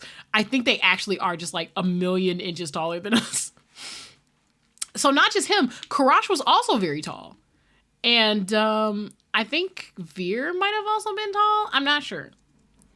Blazing crimson eyes bore into mine. Oh, these eyes are so good. I love these details. Look at the shading. Look at the gradients. It's a simplistic style in terms of coloring because they're just, you know, like solid colors layered and whatnot, but it's still so good. They make it look so fantastic. Told you to watch your step. Okay, yeah, he's not going to hurt us. Okay. If he really didn't care, he would just let us fall in the spring. He'll be all right. Maybe us being nice to him made this different. What if, like, if you were rude to him, he just let you fall in the spring and the game is like, game over. I'm too stunned to muster a response. Yes, appropriate. We almost, I mean, not die, but like, oof, whatever this does. Like I weigh nothing, he guides me back to solid ground and steps back. Following a subtle gesture from his fingers, the soulless around us disperse and relax. Yes. The shift in their demeanor is so abrupt, it gives me whiplash. The enormous tentacles are no longer in the rafters, though now I doubt I ever saw them at all. Oh, don't doubt that. No, we saw them. We saw them bitches. I saw them. Either way, I exhale a breath of relief. Thanks. As focused on me as he was before, the monster pays no attention to me now. He kicks some seating pillows out of the walkways and checks the contents of the kettle with a scowl. We didn't touch your kettle, sir. We didn't touch your kettle. The sudden disregard is almost insulting. So that's it? I'm not a threat anymore? I approve, drink, let me drink. Vesper, please. Go take a cold shower. Oh my God. Never were one. Yeah, I was gonna say, we never were one. He was in control of this scenario from the very beginning. Then why'd you threaten me? People get honest when they're afraid. That is very true. Actual truth. In other words, he was messing with me. Man, I have to go do static stuff. I wish you luck, Lumi. Thank you. Come back and watch the VOD so you can see the rest of your husbando, I suppose. Speaking of thirst. Thank you.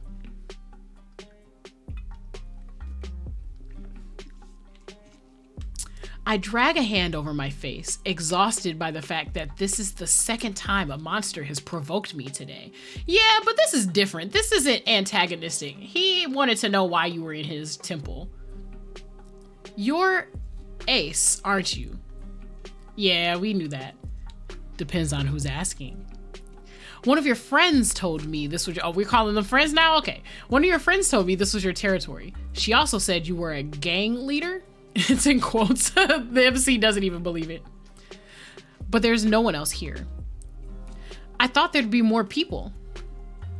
Ace picks up the kettle and walks to the edge of the sea spring, then dumps out the contents into the endless red. Are you feeding the tentacle monster your tea dregs? Gang took a walk. Oh, the lining on the eyes. Okay, but this is giving Vox. If Vox didn't voice this in the Niji Sanji voiceover, I'm gonna be mad. Look at the red eyeliner. Look at the horns. He just got like his new face up or whatever, his new outfit. It's literally Vox, bro. If he doesn't voice this character, I'm gonna be mad. His pleasant smile stretches over his face, ear to ear. Then in an instant, it drops. I get the sense that I shouldn't ask about his gang again. Oh no, that was a fake smile. Oh no. It literally, this is insane. This is ridiculous. But the eyes, the way they cut is so good. You said you came here for help. Ah, yes. Do you enjoy helping little lost lambs, Ace? I wonder.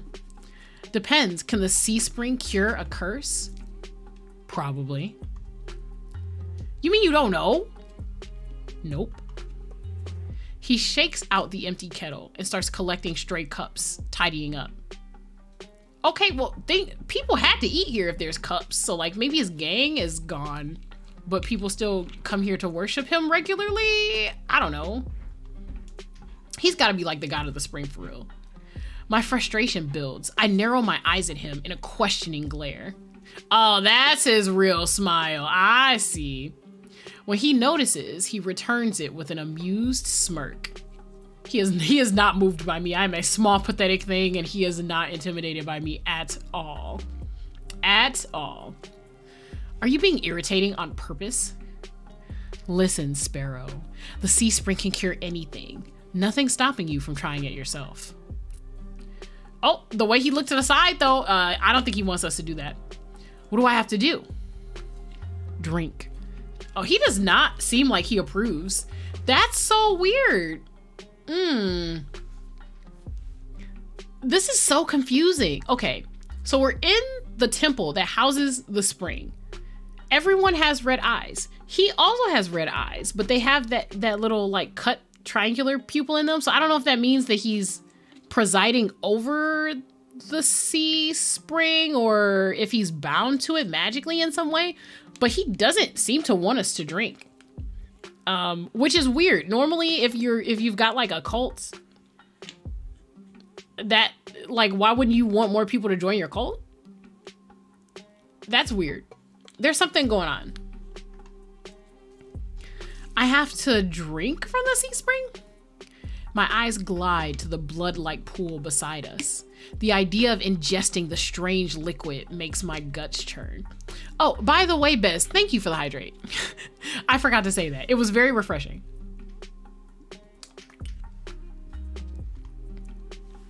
Is there a price? He seems... If it was money or something that he could gain from this, though, he just doesn't seem happy about it. Always. Oh no, I don't like that. Maybe he doesn't mean money. What are we giving up? What are we giving up? Our firstborn child? Are we gonna like technically be a soulless if we drink from it? Ooh, very nice smile. It smolders. Oh, that's good smolder. Ace taps his temple with a finger. You lose it a little bit. Oh, no! You lose it a little bit. That's like Eldritch shit for real. Okay, so... okay. But he seems fine. Okay, all right. That's it? Might have already beat it to the punch. My humor earns me an amused, fanged grin. Yes, give us these fanged boys. This is a little different. When you drink from the sea spring, you forget who you are. Oh no! That's too high a cost, I think. Your mind combines with everyone who ever drank before. Humans, monsters, soulless. One big happy family in your head. Oh my god. So it's like a hive mind?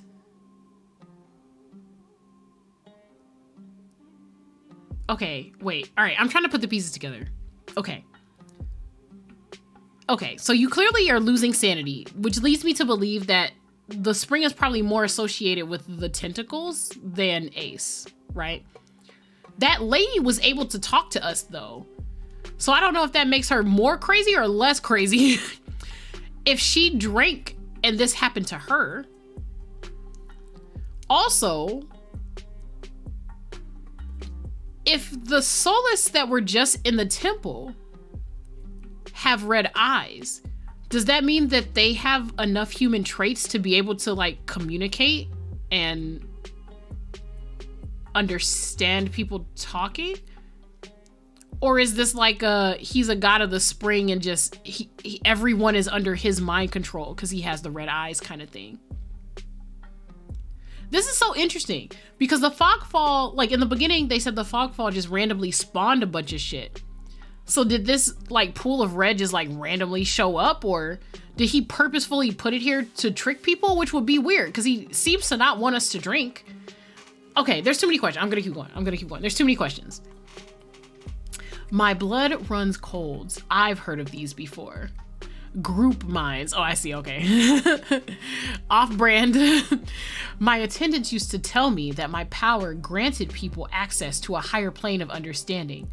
A group mind of my own making. All lies. Oh, that's crazy. Okay, so they told me that I got to create my own group mind, but if these people are literally trying to kill me, that presents more questions.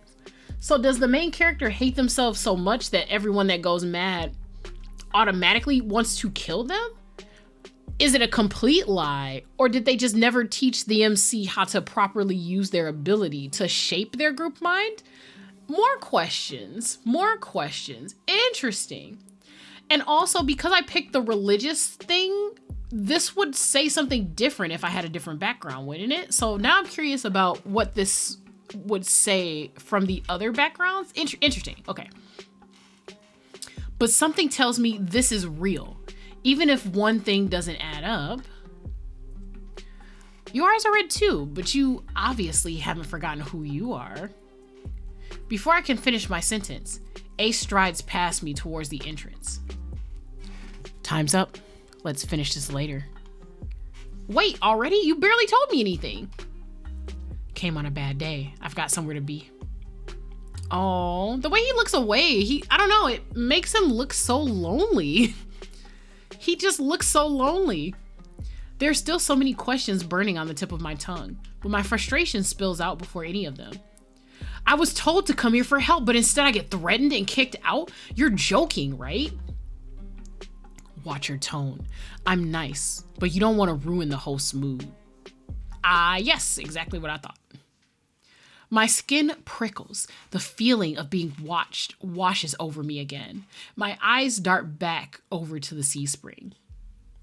A lone ripple dances on the quiet surface. Oh, I see. Okay, the tentacle monster is separate. Okay.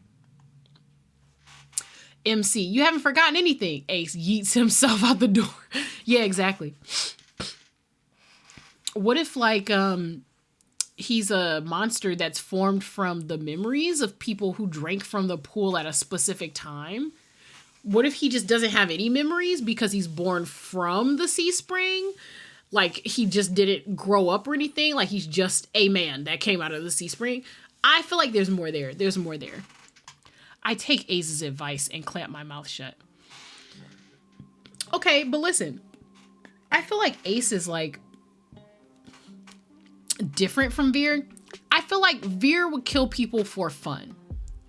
I feel like Ace would kill people to send a message to keep other people away. Like, I don't feel like he's inherently malicious. He definitely comes off as like a, if you fuck with me, I'll fuck with you type of character. Whereas Vere is just like, you're all beneath me. No one's gonna miss you when you're gone. Ace approaches a nearby Solus, a lanky dog-like one with 6 legs and a crown of tendrils. Several sets of crimson eyes adorn its sides. Its forked tail wags rapidly when Ace squats beside it. Oh, that's cute. He runs his fingers through the tendrils, scratches its chin, and pats its head. Oh, are they all pets to him, the Solus? Interesting. A gentle smile plays across Ace's lips. The affection he holds for the Solus is painfully clear. That's cute. I dip my eyes away, my stomach fluttering at the tender sight. It's getting dark out, so this pretty girl will guide you back. Oh, pretty girl! Oh, that's so cute! Okay, well, we gotta make sure that nothing happens to her, because if something happens to that pretty girl, I'm sure he would literally murder us. Following a short whistle from Ace's lips, it trots over to the entrance obediently, tail swaying. I watch the Solus warily. Pretty is not a word I would use to describe it, and the idea of it protecting me sounds absurd. I'm not so bothered by that. I'm cool. If I decide to drink, how should I find you? Find someone with eyes like mine. They'll point you in the right direction. So this is interesting. So that means that there's just people in the city that have red eyes that are just wandering. So is this like setting up different factions of the city? Like, I'm trying to think of the broader plot, right? So this demo is for us to meet the people here, right? But there's gonna be like an actual plot to this game. So I'm just wondering about the broader implications of there being a faction or potentially a church of people that have red eyes that are maybe not like invincible, but are definitely like animated somehow. Interesting. I wonder what his connection is to them. Because I mean, like, there isn't anyone here, so we don't get to see his relationship with how he like. So we're seeing how he reacts to the soulless, but does he treat like anyone that's had to drink from the spring like pets too? Like, are they all his pets? Like, how would he interact with that old lady, for example? I wonder. But anyway, but think it over. Once you drink, you can't go back. Yeah, it sounds like a thing you can't go back from. Look at his expression. He's so displeased with the idea of us drinking from the pool. I wonder why. There's got to be some extra stuff to it that maybe he's not telling us. It's a lot to process, but I give a small nod. At least I know I have another option for a cure, as disturbing as it may be. Oh, I'm sure that there's an ending where you just yeet yourself into the pool. Oh gosh. It's probably a bad end too, judging from how he looks about it. I follow the soulless at a measured distance and watch it nudge the giant doors open with ease. When I'm about to cross the threshold, I sneak one glance behind me. I mean, every time someone drinks, is that another voice in his... Yeah, that's what I'm thinking. He seems so lonely despite that. So what this is telling me is it's not all that it's cracked up to be. Like, you wouldn't be being affectionate with like the soulless more than another human being. Like, he strikes me as a person who's like, I've been hurt, so I enjoy dogs more than humans. He's giving those vibes. Especially with how he has difficulty making eye contact with people. He's almost never looking at us. My heart skips when I meet Ace's eyes. Okay, the one time we do. I'm about to snap my head away, but he just flashes me an easy smile. Till next time, Sparrow. I'll buy you a drink for scaring you. Oh! He's actually very sweet. He offered to buy us a drink. That's crazy. I don't trust myself to do anything but respond with another curt nod. He's harmless. He's harmless. I feel like as long as we don't fuck with him, he'll be fine. He sent Prince, the pretty girl. He sent the pretty girl to go after us. In front of us, I guess. Sorry, I'm swallowing water. He sent the pretty girl to go after us. And he offered to buy us a drink. I feel like he's trusting us a lot. Ooh, a burp. Sorry. Outside, more crimson-eyed soulless scuttle about. It's hard to believe the same threatening pack from before. They chase each other in circles, roll around in the bog's mud. They pay no attention to me as the dog-like one escorts me away. They're not gonna like... Oh, well, I guess they're all under his control, right? It's an uneventful trip. I guess for some reason, I thought they were gonna fight, or we would have to fight for some reason. But that's cool. It's all that it's cracked up to be. Sometimes the soulless looks over its shoulder at me to make sure I'm still following. So I saw some cool fan art that someone drew of this particular soulless, and I wasn't sure what it was about. I just assumed that like maybe it was someone who had mutated or something. So that was super interesting. People are like imagining what this looks like since it's dog-like. It had like a cute little ribbon on it. It definitely was very dog-like in the depiction. So I'm wondering if I need to find more fan art for this fandom is actually what I need to do.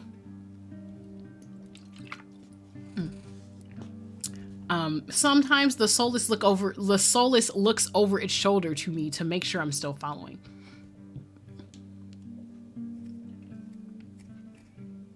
I mean, there's lots of fan art of the characters, but of course there is. Dusk darkens the sky by the time we reach the city. Oh, that transition is so good. I can't sense that massive heartbeat anymore. Maybe it was all in my head. Oh, it absolutely was not. It absolutely was not. This game is gaslighting us.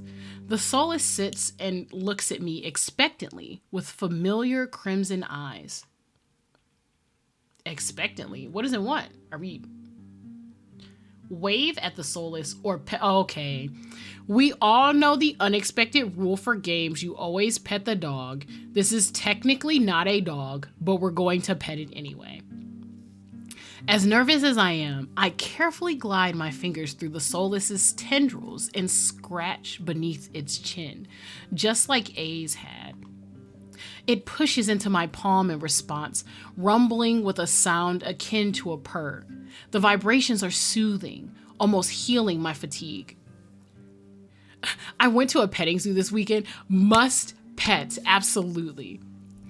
I hope you had a good time at the petting zoo. Petting zoos are very fun. They're very therapeutic. There's like nothing to do there except you and just interacting with like the animals. So I want to add here, I'm hoping that like the game is not going to try to have the MC pass off like the Soulless in general as harmless because of this one interaction. Because if these are just the ones that are controlled by Ace, that does not account for the rest of them. There were foals, baby goats, and lambs, and ducklings. Ah, ducklings are so soft. Their down is so soft. And goats are always interesting and fun because they all have their own personalities. So, yes, petting zoos, amazing. When it's satisfied, the Soulless spins around and scampers back in the direction we came, vanishing into the darkness. I want to see if there's more fan art of this particular Soulless, the pretty girl. I'm very interested in seeing if there's more.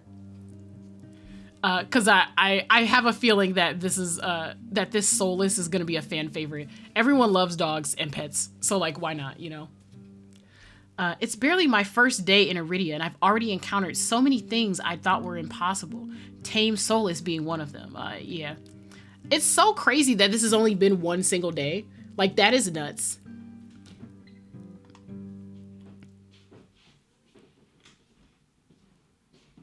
Okay. Nightfall creeps across the streets of Iridia. The city, labyrinthine even in the daytime, has become a warren of treacherous alleyways. Oh no, we definitely need to go. The streets are completely deserted. That's sign number 1. You don't want to be out on the streets if they're deserted. If I hadn't been here earlier, I would have thought this part of the city abandoned.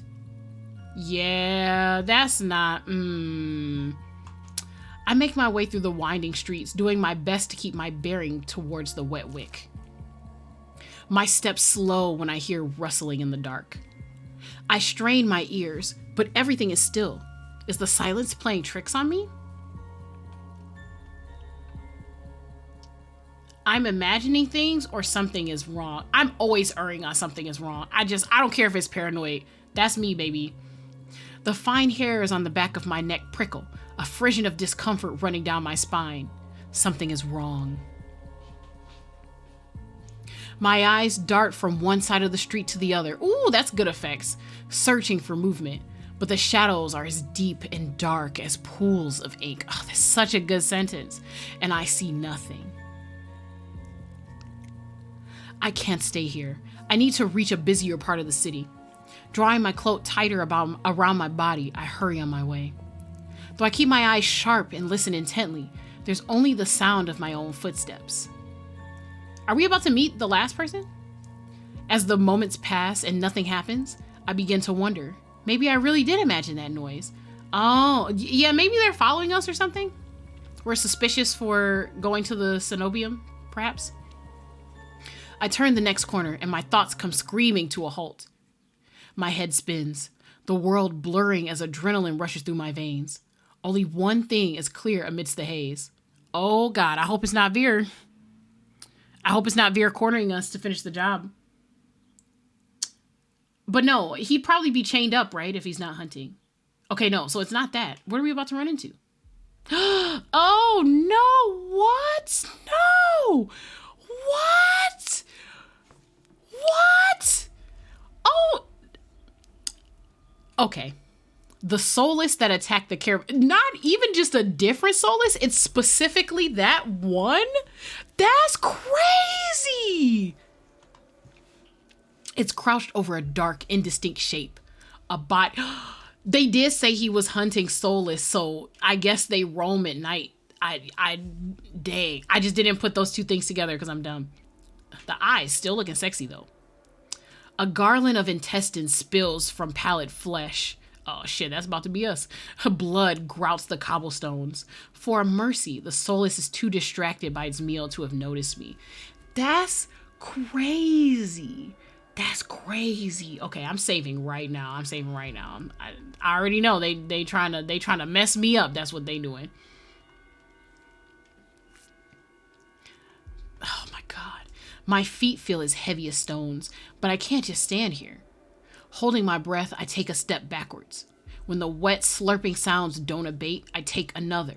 Then another. Okay, but you can't step backwards without looking. You're about to... I already know what's going to happen. We're going to step on like a branch or something. It's going to crack and then he's going to come after us. That's trash. Yep. And then a shard of glass. That's a really nice sound effect though. Crunches underneath my heel. The world seems to slow to a crawl as the soulless raises its head, blood dripping from its tendrils. Every single one of its bulging eyes fix unblinkingly on me. It's really here. It's come back for me. Yeah, run. Oh, yeah, that's what we finna do. I'm off like a shot, running for my life through the darkened streets. Behind me, a piercing bass splits the silence and heavy footfalls pound after me. My heart thunders in my chest. I take turns at random, trying to lose it in the maze of streets, but I can't seem to shake it. I can hear its breathing now, a wet, fluttering rasp, growing closer and closer. The same claws that severed my arm swipe out. I duck, yes, saved by pure reflex, and skid around a corner. I take 3 running strides before the bottom drops out of my stomach. A wall thrice as high as me bars my way. A dead end. Oh my God. Kuras put our arm on for nothing. I hope that they don't, when we get attacked, I hope they don't make this like the end of the demo. I thought we got to meet everyone. So there's still one person left, right? So maybe we won't die and we're gonna meet them. When I turn around, the soulless looms in the entry to the alleyway. It's no longer running. It doesn't have to. As it prowls closer, my thoughts race. I know this is a serious situation, but this just reminds me of like a Batman comic. He's like stalking the villain that's like hit a dead end in the alleyway. Some of the buildings lining the streets are lit. There must be people inside. Yes, it's a long shot, but let me in. What do you mean? Try the nearest door. We're trying the nearest door. I whirl, grabbing the handle of the closest door. It turns completely. The hinge is creaking as I push, and I feel a flash of hope before a weight hits the door from the other side and it slams shut. God damn! They're not even gonna let me in to save my life. That's crazy. That's crazy. Just let me in. Surely there's people around here that actually hunt soulless. Someone will come after this thing sooner or later. I mean, okay. So objectively, don't get me wrong. I understand not wanting the soulless to be scratching at your door, flying it off the hinges, murdering your family. I totally get that. But damn. That's cold though. That's still cold. The click of the lock turning is grimly final. I can't blame them, but damn, that's not what I want for my mans. In this wretched world, few people will stick their neck out to help their own flesh and blood, never mind a stranger. Okay, listen, I feel like this is a little harsh for the situation. If they all know that there's soulless in the city at night and they know that you're being chased by one because they can hear the commotion outside, I wouldn't want to bring my residents and children or family into the attention of the soulless either. So I feel like this is probably true like in the broader world, but I feel like in this situation it's a little different. The soulless gives a rasping hiss.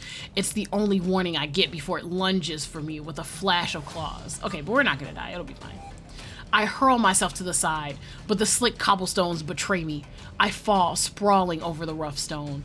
As the soulless looms over me, I scramble away from it until my back hits the wall. There's nowhere left to go. It descends on me for the kill. Ooh, the fade to black. But the impact never comes. Okay, all right, yeah, so we're gonna meet somebody else. Nice, we're gonna meet the last person, Mhin, right? Ooh, blood on the hands. I see you're not afraid to get dirty. I warily crack one eye open, then the other, not sure whether I should believe what I'm seeing. A hooded figure crouches in front of me, one blood-stained hand outstretched. I'll take the hand even if it's blood. Oh, the eyes. Look at these eyes. Oh my God. The little red in them. The little red in them. So that makes me wonder, are they connected to the monsters in some way as well? Or are their eyes just super intense? Moonlight silvers the edge of their stiletto knife. Their face and their hands are splattered with blood. What a way to save a bitch. What a way to save a bitch. I feel very saved right now. This is it. I mean, I know this is like a very dramatic presentation and introduction, but I'm about it. I was literally about to die in that alleyway. I'll take your bloodied hand, sir. It doesn't bother me. I'm still alive, so. And the soulless. My eyes dart past my unexpected rescuer to the misshapen form behind them. The soulless's many eyes, once restless and vibrant, now look dull and waxy. A red pool spreads slowly from under its body. Maybe he's born with it. Maybe it's Maybelline. I mean, Sea Spring. So, yes, but the eyes aren't all red, though. So, isn't the Sea Spring, like, all red? I don't know. Maybe we'll get to the description and it'll be like his eyes are red or something. Or their eyes are red. They use they pronouns, I recall. Numb with shock, I can't help but stare. It's dead. After all the people it's killed. After nearly killing me twice. I can hardly believe it. Well? Ooh, hunter, okay. I gingerly take the offered hand. The stranger's gaze dips to my bandages. Pale lips part on the brink of a question, then close again. Yeah, you're not getting that information for free. With a strength belying their slight frame, they pull me to my feet. I mean, I know they saved me or whatever, but they could have chose not to. I'm sure they didn't do that just to ask me a question. Something about them is strange, unlike any human or monster I've ever met. I can't quite place my finger on why. Okay, all right. So unlike a human or monster, so there is something going on there. As soon as I'm on my own 2 feet again, they pull away from me and start wiping the blood from their face and hands. Oh, okay, so the red is like canonically there. It wasn't like just for the CG image, okay. Stay there. They turn away from me stiffly, leaning over the soulless's gangly body. With their back towards me, I realize that I saw their hooded silhouette at the cenobium. Yeah, okay, so this is Mhin. You were at the cenobium, you saved me, you're shorter than I thought. Wow, this is rude. You're shorter than I thought.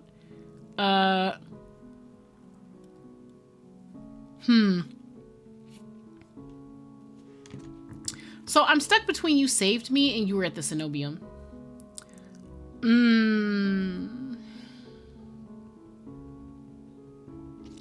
I don't know. I guess I'll just say the obvious. I feel like I'm giving them the information that I saw them, that they were noticeable. So maybe that'll be worth something. I've seen you before. You were at the cenobium earlier, weren't you? They cast a wary look at me. So what if I was?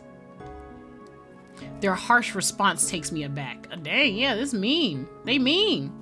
Before I can formulate a response, they continue. What were you thinking, traveling alone at night?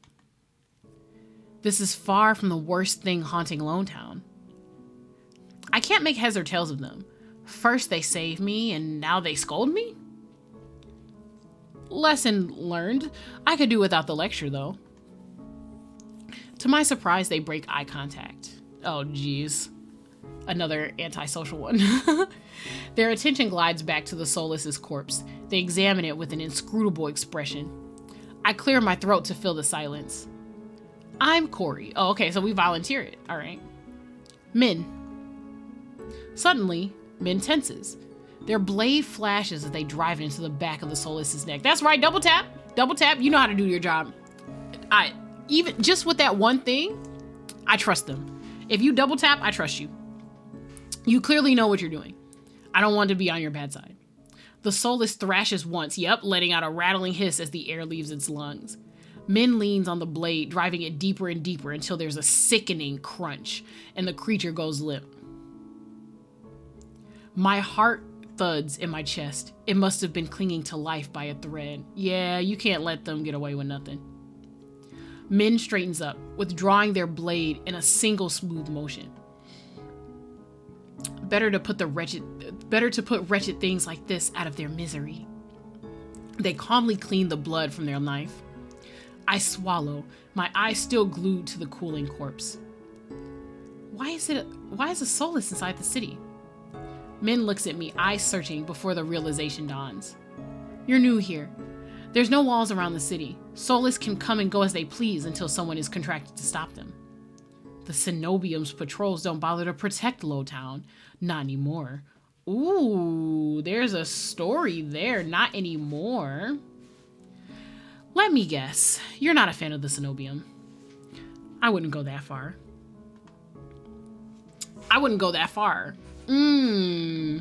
Their brow abruptly furrows, and they sheathe their knife, motioning for me to follow them. It's not safe here. The vultures can smell death. I'm not quite sure what they mean, but I don't want to stay lost in the city. I trail behind them as they stride down the street. If it's so dangerous, then why are you helping me? I came for the bounty on that soulless, and you were in the way. Not killing you isn't the same as helping you. Don't count on being so lucky again, or you'll be dead by sunrise. Yeah, I heard you loud and clear. I'm not trying to be. Their answer is stingingly harsh. I don't know.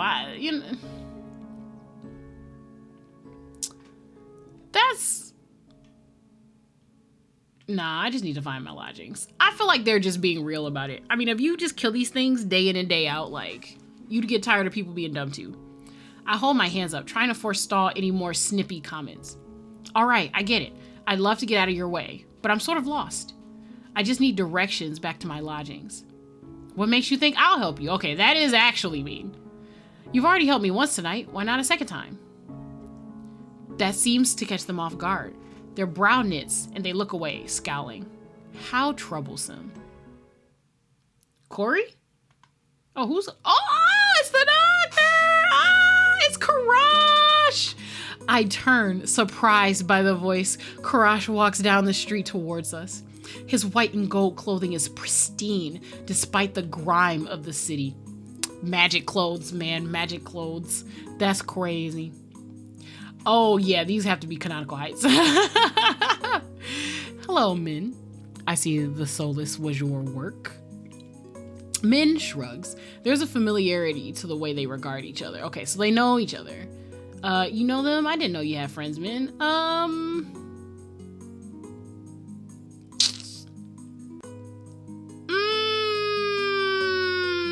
Mhin seems like a loner, so I feel like this would be forcing them to tell Karash they're not friends. So maybe let's not do that. You know them, Karash? Mhin is a freelancer who's done a few errands for me. They are quite reliable. Oh, not looking away. Okay. Unreliable freelancers. Oh, whoops. Unreliable freelancers don't eat. That is true. Corey needs to get back to wherever they're staying before they wander into the jaws of another soulless. It is late. Were you able to find a place to stay, Corey? I'm staying at the Wet Wick. Both of their faces fall. I see. Would you like a guide? It might be preferable to wandering about alleyways. That would be nice.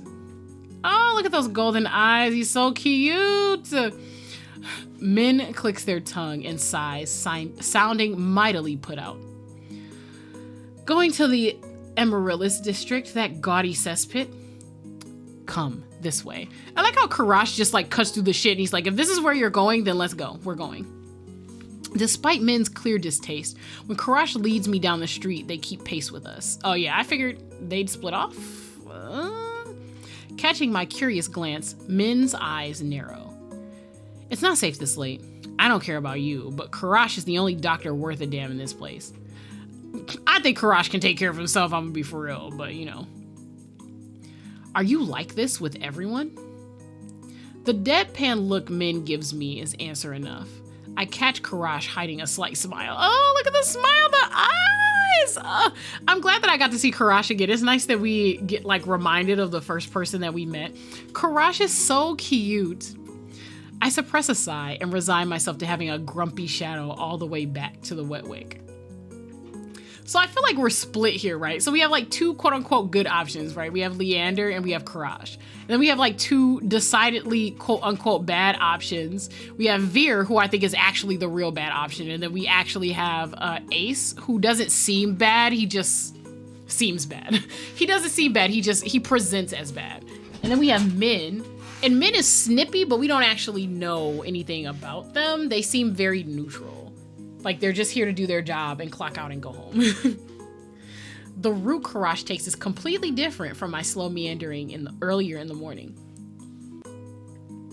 And then the full game is going to have 2 more love. Yes, I saw the art for them. The unlock on the Kickstarter page when I went to go look at it. In no time at all, he cuts through darkened streets and twisting alleyways.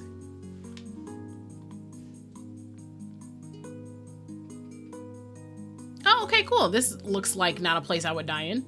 It seems like half the city is poured into the Amaryllis district's colorful streets. Laughter, clinking glasses, and music assault my ears from every direction. Yet the most noise still comes from the wetwick. Its doors hang wide open, lanterns lit. Here we are. He moves towards the door, and Mhin lets out an audible huff. Don't tell me you're going in. I have some quick business with Leander. Ugh, fine. He still owes me for yesterday's work. They drag their feet, reluctantly trailing me into the tavern. Oh, so are they all know each other? Oh, okay, so we're gonna get to talk to all 3 of them at once. Cool. That'll be interesting. I want to see like how they interact with each other. And at this point, they all know me, so we're about to have like that Ricker Scratch moment. As soon as the door is open, a wave of sticky heat rolls over me. I think the main character is going to be like, oh my god, y'all like know each other for real? It's going to be cool. In the hour since I left, the wick has grown suffocatingly crowded. Kuras stands out, easily a head taller than most. Even so, I nearly lose sight of him amid the sea of swarming bodies. Pardon me? He's so polite. Oh my god. The crowd parts as though answering his request. Kuras glances over his shoulder at Mhin and me before gliding through. How can anyone breathe in here? Mhin is giving me like gremlin energy. Mhin follows Kuras at a clipped pace. Leander is right where I left him, although he's traded places with a bartender. He's behind the bar, oh my god. He holds a pair of shot glasses filled to the brim with luminous green liquid. And now for the finishing touch. A flash of magic paints the glasses white with frost. Mhin equals tsundere energy. Yeah, it's giving tsundere. I was gonna wait a little bit before I like said that for sure, but yeah, it's giving what do you care anyway? Spiteful type energy. A flash of magic paints the glasses white with frost. You're never gonna guess what's in these. I don't want to guess what's in those, Leander, honestly. Leander slides the glasses across the bar, and I get my 3rd and 4th shocks of the evening in rapid succession. Oh, are they all recognizing each other? Oh, what?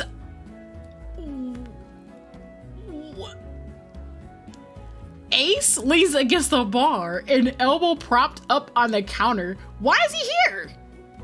Was he following me through the city? The fuck? He catches the glasses and lifts one to the light before turning it upside down. The contents magically congealed stay firmly in place. You're supposed to make drinks, pretty boy. Don't tell me you're wasted already. Oh, nicknames for other people. What?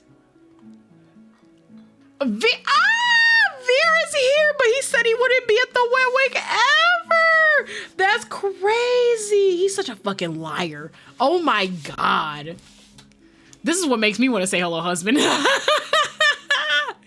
Give me a Vere and Ace sandwich and we're in there to go. Okay. Man, this is crazy. Vere, perched on the bar's counter besides Ace, takes a single look at the shot glass and shakes his head. He was literally about to murder me though, so this is crazy. I'm actually more shocked to see Vere here than I am anyone else. What have we here? A bucket of boogers? Leander's nose treasure? My God, he is just so scathing. Like, at least Mhin is just like, I don't fuck with anybody. Vere is just hurtful. You've eaten worse. Oh my God. So they actually are not just sitting here coincidentally, they do actually know each other. Vere's lips twitch and his ears flatten when Ace offers him a glass. He turns his cheek with a sniff and Ace just snickers. Coward. Don't tell me you're actually. In one fluid motion, Ace throws back his head and downs the shot. Oh, that's disgusting. Drinking that. A dark look crosses Ace's face. It's Chewy. Chewy, wait, let me try again. He wants to try again. Behind me, Mhin grumbles. I told you this was a nest. This place was a nest of degenerates. Well, if it isn't Kuras and Mhin. At the sound of Leander's voice, Min's pale eyes grow wide. They look ready to bolt. Oh, not ready to bolt until Kuras sets a hand on their shoulder. Oh yeah, definitely tsundere. Oh my God.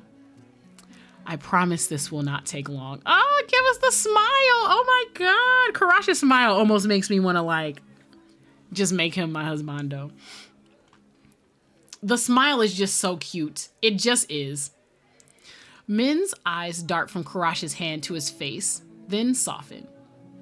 Fine, you first. While they step forward, I linger behind, struck by a sudden revelation. All of the people I've met today know each other. Good evening, Leander. Ace. Another drinking competition, I presume.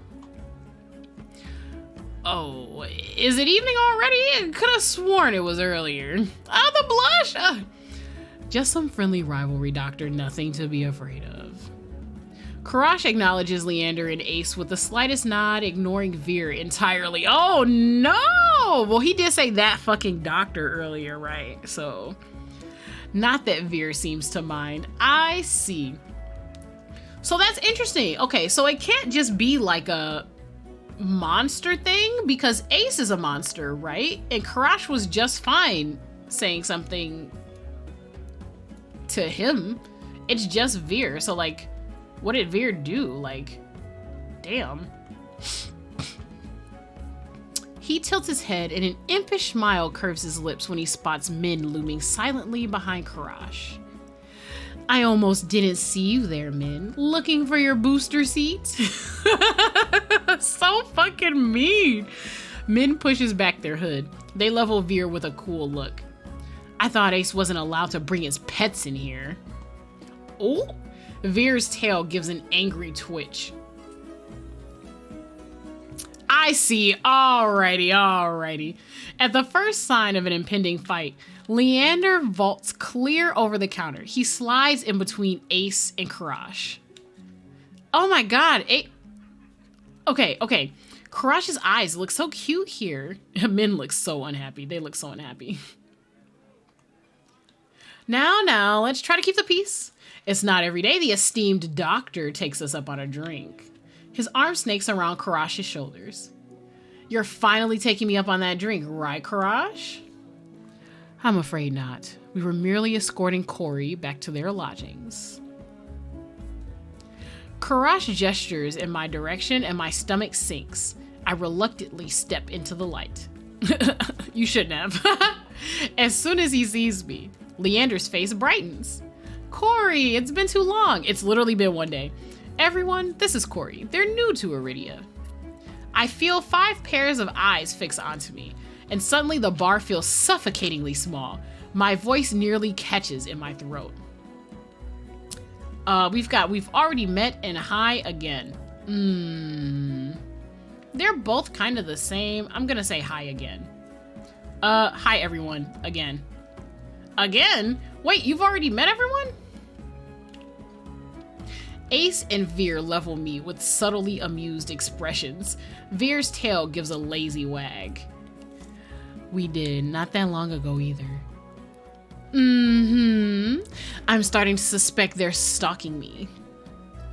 He looks far too pleased with himself when I roll my eyes. He's such a sedity bitch. I can't. Ace looks so good in this shot. He does look very cute. It's giving very Castlevania with the pop collar and everything. Oh, the thigh. Oh my God. Anyway, this calls for drinks. What does everyone want? Leander, you can't just be giving away drinks all the time. How will the bar make any money? In an instant, all eyes turn to Leander, freeing me from the burden of attention. I still can't believe they all know each other. Watching them talk amongst themselves feels surreal. But for the first time since I undertook the journey to Iridia, I feel a faint glimmer of hope. I know I was meant to meet them. The low, pleasant rumble of Leander's laughter pulls me from my restless thoughts. Ha! Well, color me surprised. You make friends fast, Corey. I wouldn't go that far. We're more like acquaintances? Yeah, exactly. We literally just met them today. It's been less than 24 hours. A wise man once told me that acquaintances are merely friends you haven't shared a drink with yet. Why do I feel like he said this? I don't think a wise man told him. But it's an okay quote, but it's like completely not accurate though. A wise man, you said that here last week. It's just, okay, listen. It's just a quote that's dumb enough to just literally not be true, but sound very wise. And that sounds like the type of shit that Leander tells bitches to get in their draws for real. That's what it sounds like. Straight up, that's what it sounds like. I can hear Mhin's lip curl with distaste from across the bar. Leander clears his throat and continues upward turn. Let's toast to Corey's health. Care to join me? Care to join in, doctor? Kuras politely declines with a wave of his hand. How about you, Mhin? No. Mhin is just like, no. Leander, are you? No. A resounding pop pierces the din of the bar. Asking, are you what? Are you what? Is Mhin what? We all turn in the direction of the noise. Vere looks almost bashful. I hope he wasn't asking if Mhin was a pregonet. That would be crazy. Oh my God. Leander, please. Prob, are you sure?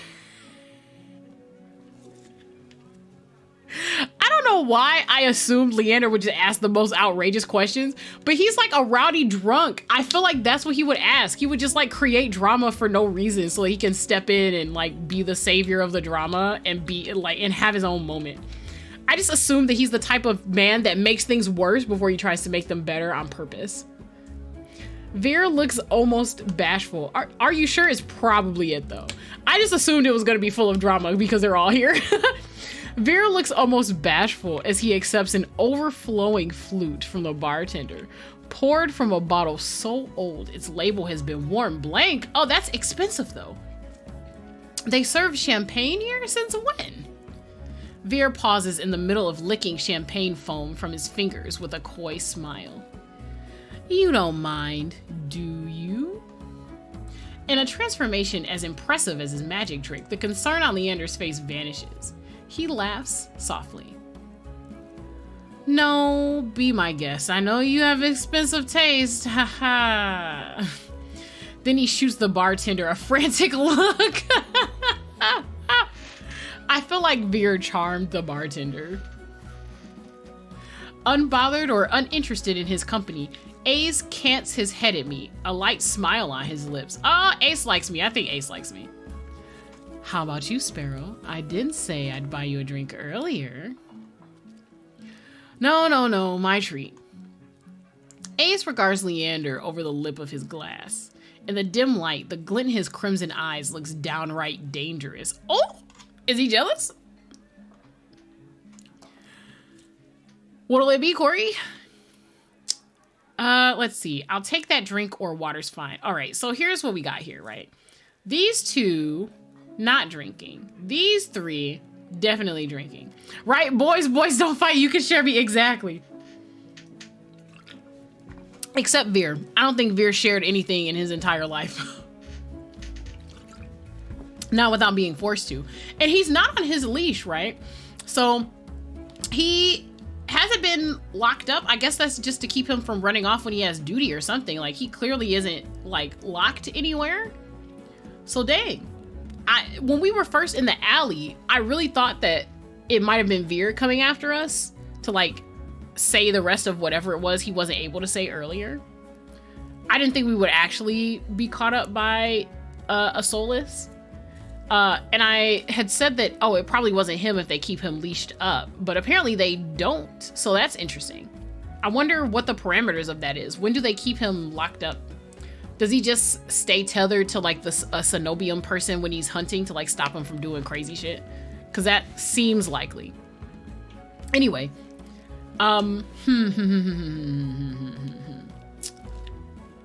Okay.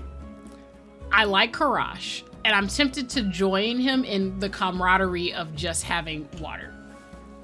However, what I can tell you is I know that this goes off to separate paths at some point so you can have conversations with the boys. And the three that I like almost the most, I don't know, Kuras is like very, I want to see where Kuras's route goes just to see where it goes. The person I'm least interested in is Mhin because I am not a fan of tsundere energy personally. With that said, I think I'm gonna drink. So I'll take that drink. I'll take you up on that drink as long as it's not one of those green shots. Very smart answer. Don't knock them till you tried them. They taste better than they look. Somehow I doubt that, but I hold my tongue long enough for Leander to go behind the bar. He's lying, isn't he? I want to bully Mhin affectionately. I see it. I can definitely see people wanting to bully Mhin affectionately. But what I will also say is that as a person, I am not inclined to push hard to be in the presence of someone who doesn't want to be in my presence. So like, if you're just not enjoying my presence in general, or at least if you're presenting it that way, I'm not gonna question that and then impose and be weird, you know? So if Mhin wants to be by themselves, they can be by themselves. You can have that. I'm just not, and that goes for most tsunderes for me. I'm just not about that back and forth, push hard enough and I'll fold energy. I'm not about that. I don't like that. Yeah, if it's like playful pushing, you know, it's different.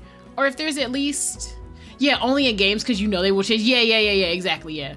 In games, I can sometimes get behind it if the character is interesting enough. In terms of this game, Mhin is interesting enough for me to like go through the route and see. But usually stereotypical tsunderes, I guess if I'm like super attracted to how they look, I would brave it. But usually it's just very irritating to me. I know like Mhin's design probably like appeals to a lot of people. I'm kind of eh. Usually white-haired characters are my jam. But I don't know. There's just like no charm there. So I'm just kind of like,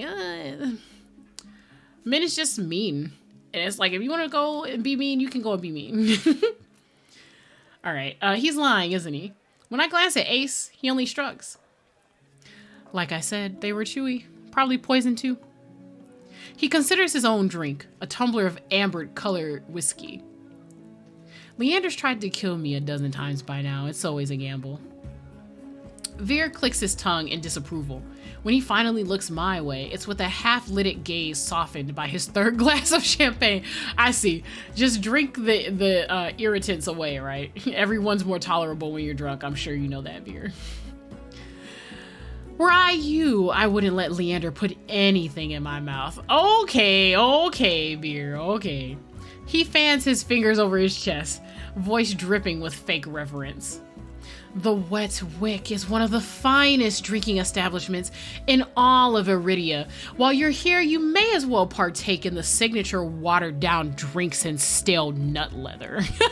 He's such a mean girl, but it's in like a more playful way than Mhin. Mhin is just actually like, stay away from me. Vere is like, talk to me, but you have to tolerate this. Mhin is just like, I don't want you to talk to me or tolerate me, just actually don't be in my presence. He sweeps his hand towards a chipped ceramic bowl filled with spindly, speckled jerky that I can only assume is nut leather. What is with the food in this city? I assume they make food out of the soulless? That's what it seemed like. As abysmal as you make it sound, this place is completely packed. It's not all bad. Depending on the day, the food's edible. Ace takes a measured sip of his drink. Gotta stick around for the real attractions, though. Ooh, who's the real attractions? Before I can ask what he means, damn, same thing. Leander returns with a tumbler that he sets in front of me. Uneven chunks of ice bob in a pool of reddish purple alcohol. I sniff the drink suspiciously. To my relief, this time all I smell is the sharp, clean scent of gin with an undercurrent of fermented fruit. Ooh, fruit beer. I like fruit beer, actually. Those are my favorite types of beers. I don't like real beer, so this is like actually appealing to my taste. We're just waiting to see if it's terrible. Relax, it's just the local specialty. Plum gin. Oh, that shit sounds delicious. Although, if you're feeling more adventurous, I shake my head. Leander wraps his knuckles against the bar until the group falls silent. All right, everyone, let's toast. May Corey's stay in Iridia be full of bright adventures and discoveries. Cheers! Leander, Ace, and Vere all raise their glasses in unison. Mhin only crosses their arms, and Kuras watches with polite indifference. I tip back my drink. The plum gin is eye-wateringly strong, perhaps a sharp medicinal edge. It goes down smooth. One sip softens the edges of my vision. Oh no, we're lightweight. The next fades the din of the crowded bar into a low, persistent murmur. I find myself unwinding for what feels like the first time in years. Aren't you the popular one, Corey? I'm guessing you met Kuras first. It would be more accurate to say that I found them. He saved my life. I merely performed my duty as a doctor. Although, I must admit that I was confused when I woke up missing all my clothes. Why would you mention that? Nobody had to know that. You didn't have to tell anyone that. Now look at Kuras! Leander makes a choked noise somewhere behind him. Mhin sighs. It's not what you think. Oh my god, the MC is naive, please. Corey was in grave condition. I could hardly treat such injuries through tattered clothes. That's what I said earlier. The silence that follows stretches uncomfortably long. It don't have to be like this. It don't have to be like this. You know, it doesn't have to be like this. If it wasn't that, then just don't be awkward. It's fine. I look away, unable to face Kuras's disappointment, and catch Vere snickering behind his hand. I'm sure that Vere's chuckle is just like petty as fuck. That's my cue to change the topic. Kuras isn't the only one who saved me today. Don't you listen? I didn't save you. You were simply there. Like, oh, okay, Mhin. That's Mhin for you. Leander reaches for Mhin, but they duck under his arm with practiced ease without so much looking his way. As reliable as they are moody. Okay. You're one to talk considering you neglected to warn them to stay off the streets at night. That's true. That's true. What did not happen was anyone telling me to stay off the streets at night. Not even Kuras said that, I think. Oh, I might have gotten a little distracted. Bro, you being distracted almost cost me my life. My actual factual life. Min's only response is a short breath. At any rate, I never got a chance to thank you, Mhin. Oh, we just go skate over that? We're just gonna skate over the fact that we almost died? Okay. Don't. The less Solus alive, the better. For a heartbeat, Min's eyes flick towards Ace, and their lips twist. Only Ace, not Vere? Ace is too busy nodding along to Vere's enthusiastic pantomime of stabbing to notice. Can you imagine? You look over and Vere's just like, stab, stab, stab. And then I stabbed it in the heart and I killed it. I hope he's a serial killer. I meant it. I said it and I meant it. I've had enough of this hellhole. Let's go. Oh, you gonna tell Kuras what to do? I don't think that's the thing. I don't think that's the thing you get to do. Like, don't get me wrong. I'm sure that Mhin can, you know, bully a lot of people into doing a lot of things. I don't think Kuras is one of them. Mhin and Kuras share a brief look. Then the doctor speaks up. Very well, but there is something I must discuss with Leander. If you'll excuse us, Corey. Okay, yeah, you say you were here for business. Okay. And just like that, the three of them depart, leaving me alone to savor my gin in silence. Or so I think, until I hear a voice so soft and low it's practically a purr. Lost your tour guide? Oh my god. I turn to find crimson and pink eyes trained on me. Okay, so actually pink though. It's not lost on me that they chose the instant the others left to strike. Oh, no, I mean, it seems like the others were not particularly keen on monsters, and they are monsters, so it makes sense to me. I just had to be abandoned with the two most irritating people I've met all day. Monsters or not, there's no telling what I'll do if either of them push me again. I'm not gonna hold you up. I think Ace is fine. I actually don't think he was really that irritating. Vere is different, though. Don't tell me Leander already snuck off to get his knob slobbered out back. Damn, Vere, are you jealous? Are you jealous? Oh my god. I love Vere. Vere is my husband. No, that's it. I can't be without him. He's got business with Kuras and Mhin. 2-on-1 business. Isn't he lucky? The look. I can't tell if it's the champagne or the company, but Vere has grown noticeably more relaxed. That is so funny to me. I'm dying. Oh my god. Get Vere drunk and he'll actually be friendly. He sits with his chin propped on the back of his hand. His ears twitch whenever a hiccup shakes his shoulders. Oh, that's so cute. Not that I would be gullible enough to think that you're just a cute person. It's just that was cute. Why are you so far away? Come, join us. He pats the empty bar stool beside Ace, but I hesitate. The smile Vere wears is sweet and distinctly sly, and with drinks in the mix, I dread how he and Ace will mess with me next. I dread how he'll mess with me next. Ace is fine. We don't bite. I'm not sure about that. Just hours ago, he tried to rob me, and you threatened me. I mean, you stepped into his temple. You're fine. Me? Steal? Surely you must be mistaken. You sure it was me? Okay, all right. They both don't have to be like this. Yes, it was you. And then you had the gall to kick me out just so you could go drinking. Oh, that's right. He definitely kicked you out so that he could literally come here. That is so funny. That is so funny. He gives another one of his shrugs. I was lonely.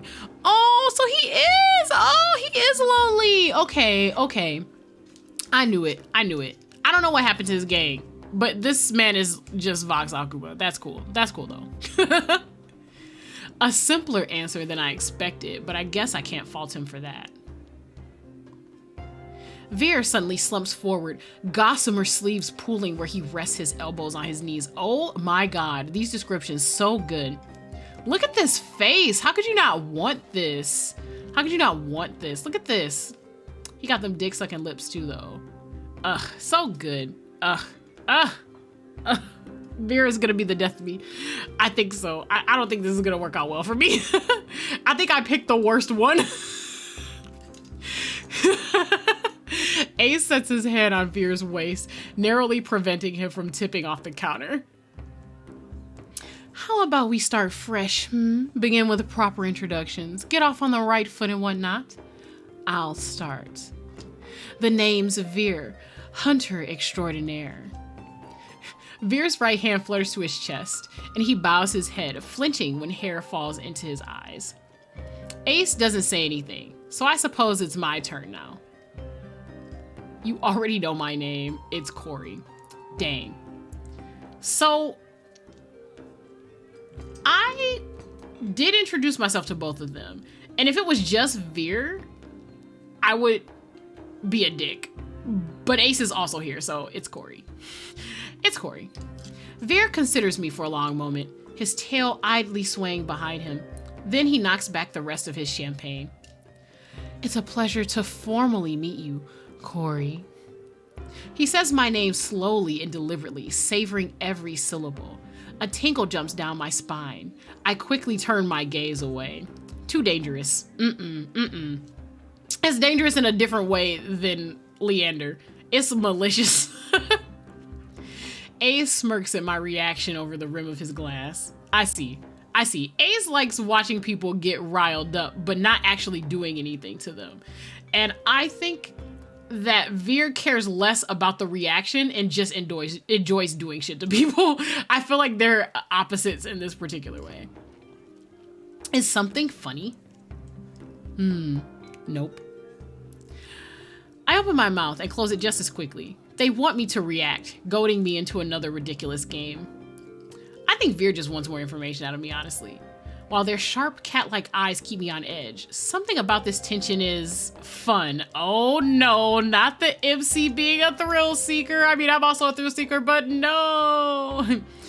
It must be the gin. A flash of white over Ace's shoulder catches my eye. Across the bar, Kuras heads for the door. I don't see Leander or Mhin, but it feels wrong to let him leave without saying goodbye. I'll be back. Yes, okay.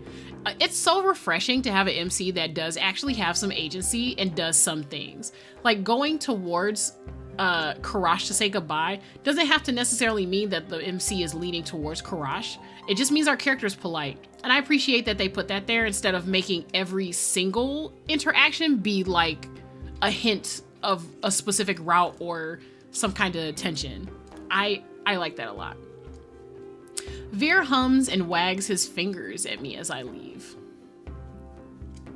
I slip through the crowd, careful not to touch anyone, but just as I'm nearing Kuras, I stagger, shoulder checked by a man with a man thicker than both my thighs. Oh shoot, we must be very thin. He stares down at me, nostrils flaring. Out of my way, shit stain. Damn, okay. My words spill out on their own. You watch it. I regret them as soon as they leave my mouth. That fucking gin. The roughneck wheels around, shoving a bloodhound out of the way so he can close in on me. What did you say? He shoves me backward, sending me stumbling to the sticky floor. Okay, you don't have to escalate like this. Damn. I'm fine, but my heart leaps into my throat when I see the roughneck bearing down on me. You trying to start something here? The roughneck freezes, his fist cocked back. A group of bloodhounds called by the commotion circle him, sizing him up. For what feels like an agonizingly long moment, the roughneck looks from me to the bloodhounds. Finally, he sniffs and spits on the floor next to me. Not you spitting in the bar? Okay. So he's obviously like, I don't know, from a rival group. He's not a bloodhound, at least. I thought it was gonna be like a drunk bloodhound, but no.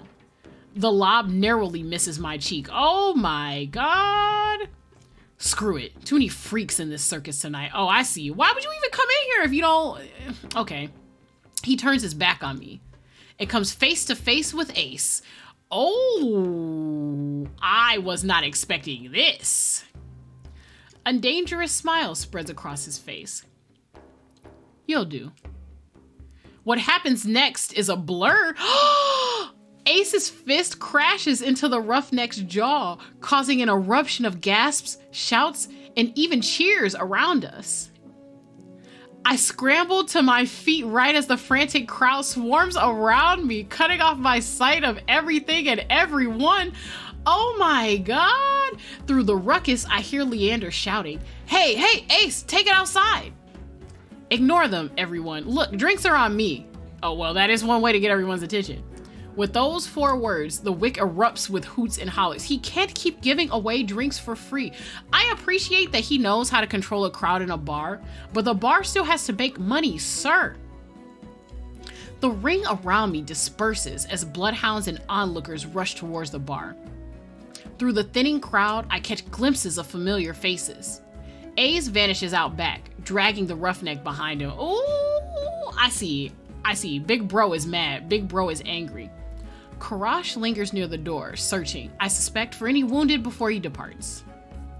Mhin draws their hood up tight as they slip out a side door. Ain't nothing about this hood tight, but okay. While Vere leans over the counter to swipe a glass of wine from behind the bar. And Leander, seated at the opposite end of the bar, gestures dramatically and apologetically at the bartender. You can't just...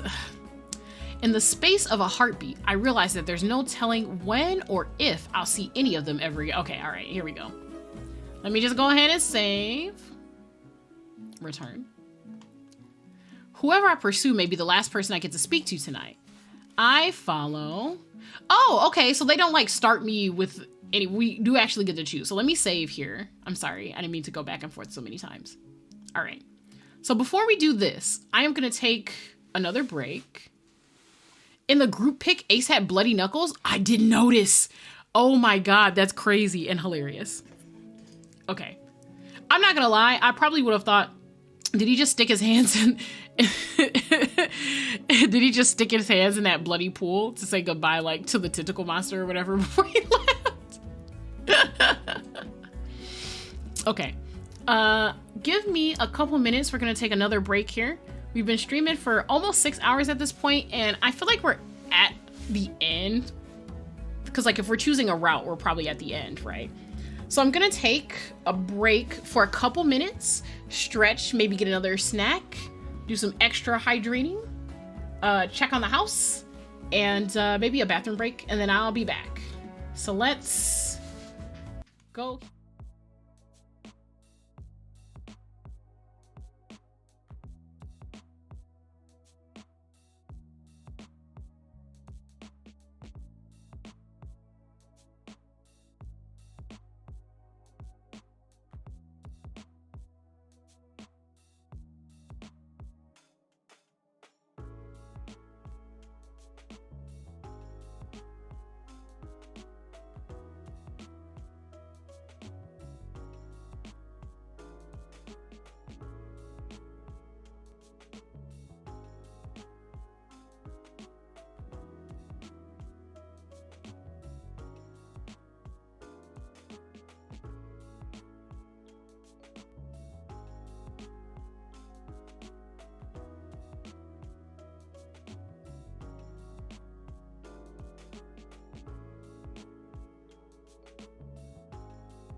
All right, we are back and about to get back into it. I'm sorry it took so long. I had to refill my kettle for tea.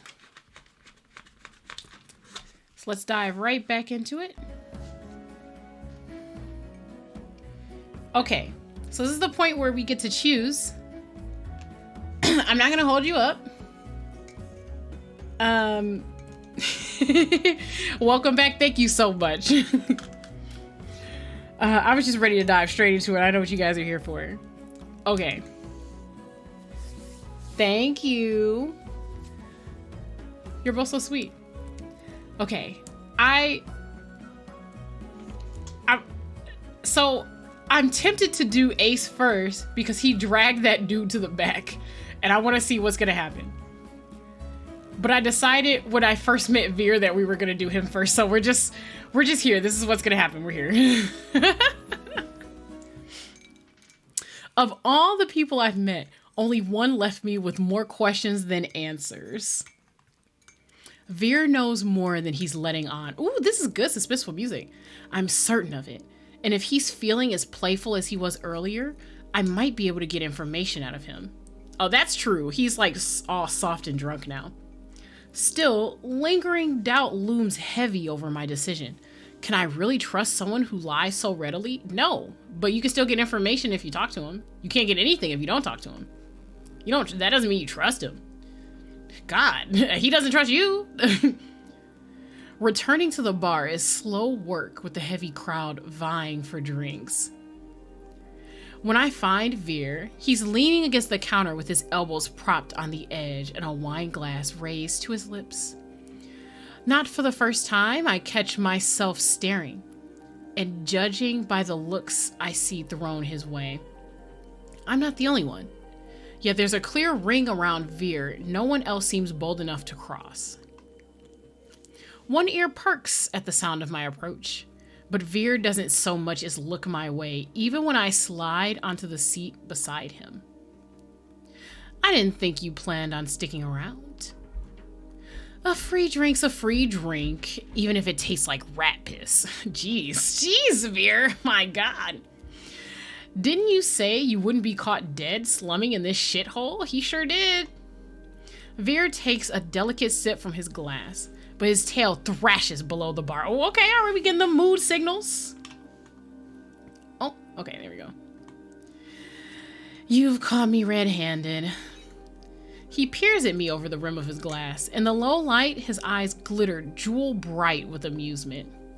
However will you punish me? That's a trap. That's a trap. I think Vere knows that no one's punishing him for anything.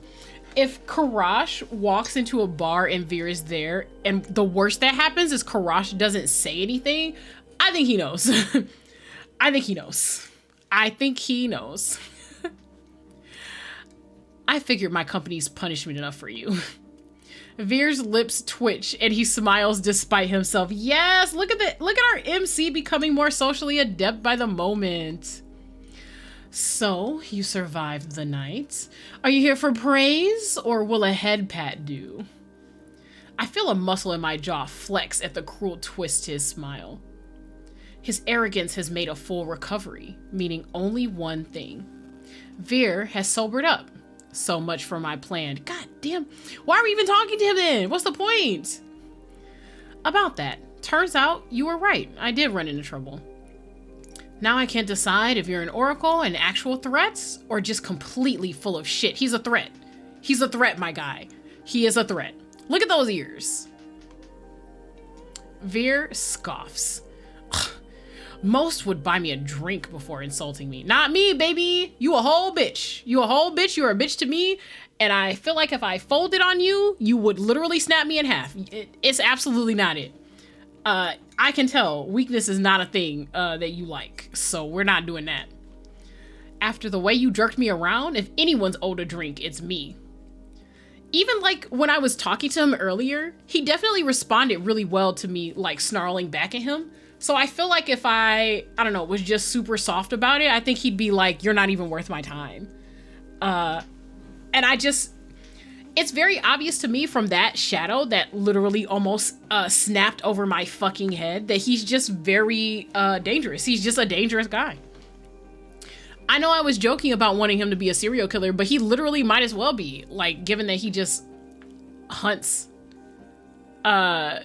soulless all the time. I'm pretty sure he did actually kill some people. Vere falls so uncharacteristically quiet that for a moment I fear I've actually crossed the line. Then he props his chin on his wrist. I don't think you understand how things work here. Information is a luxury, one you flung carelessly aside. I'm not following. If you valued my words, you'd have taken them seriously. I gave you free advice, warned you of the danger you were in, and still you went prancing off to the sea spring. Small wonder the soulless didn't tear you to ribbons. My first impulse is to argue, but what he said doesn't sit well with me. How does he know what happened to me? Oh, well, I mean, he probably talked to Ace, right? Like, they seemed like they were friendly.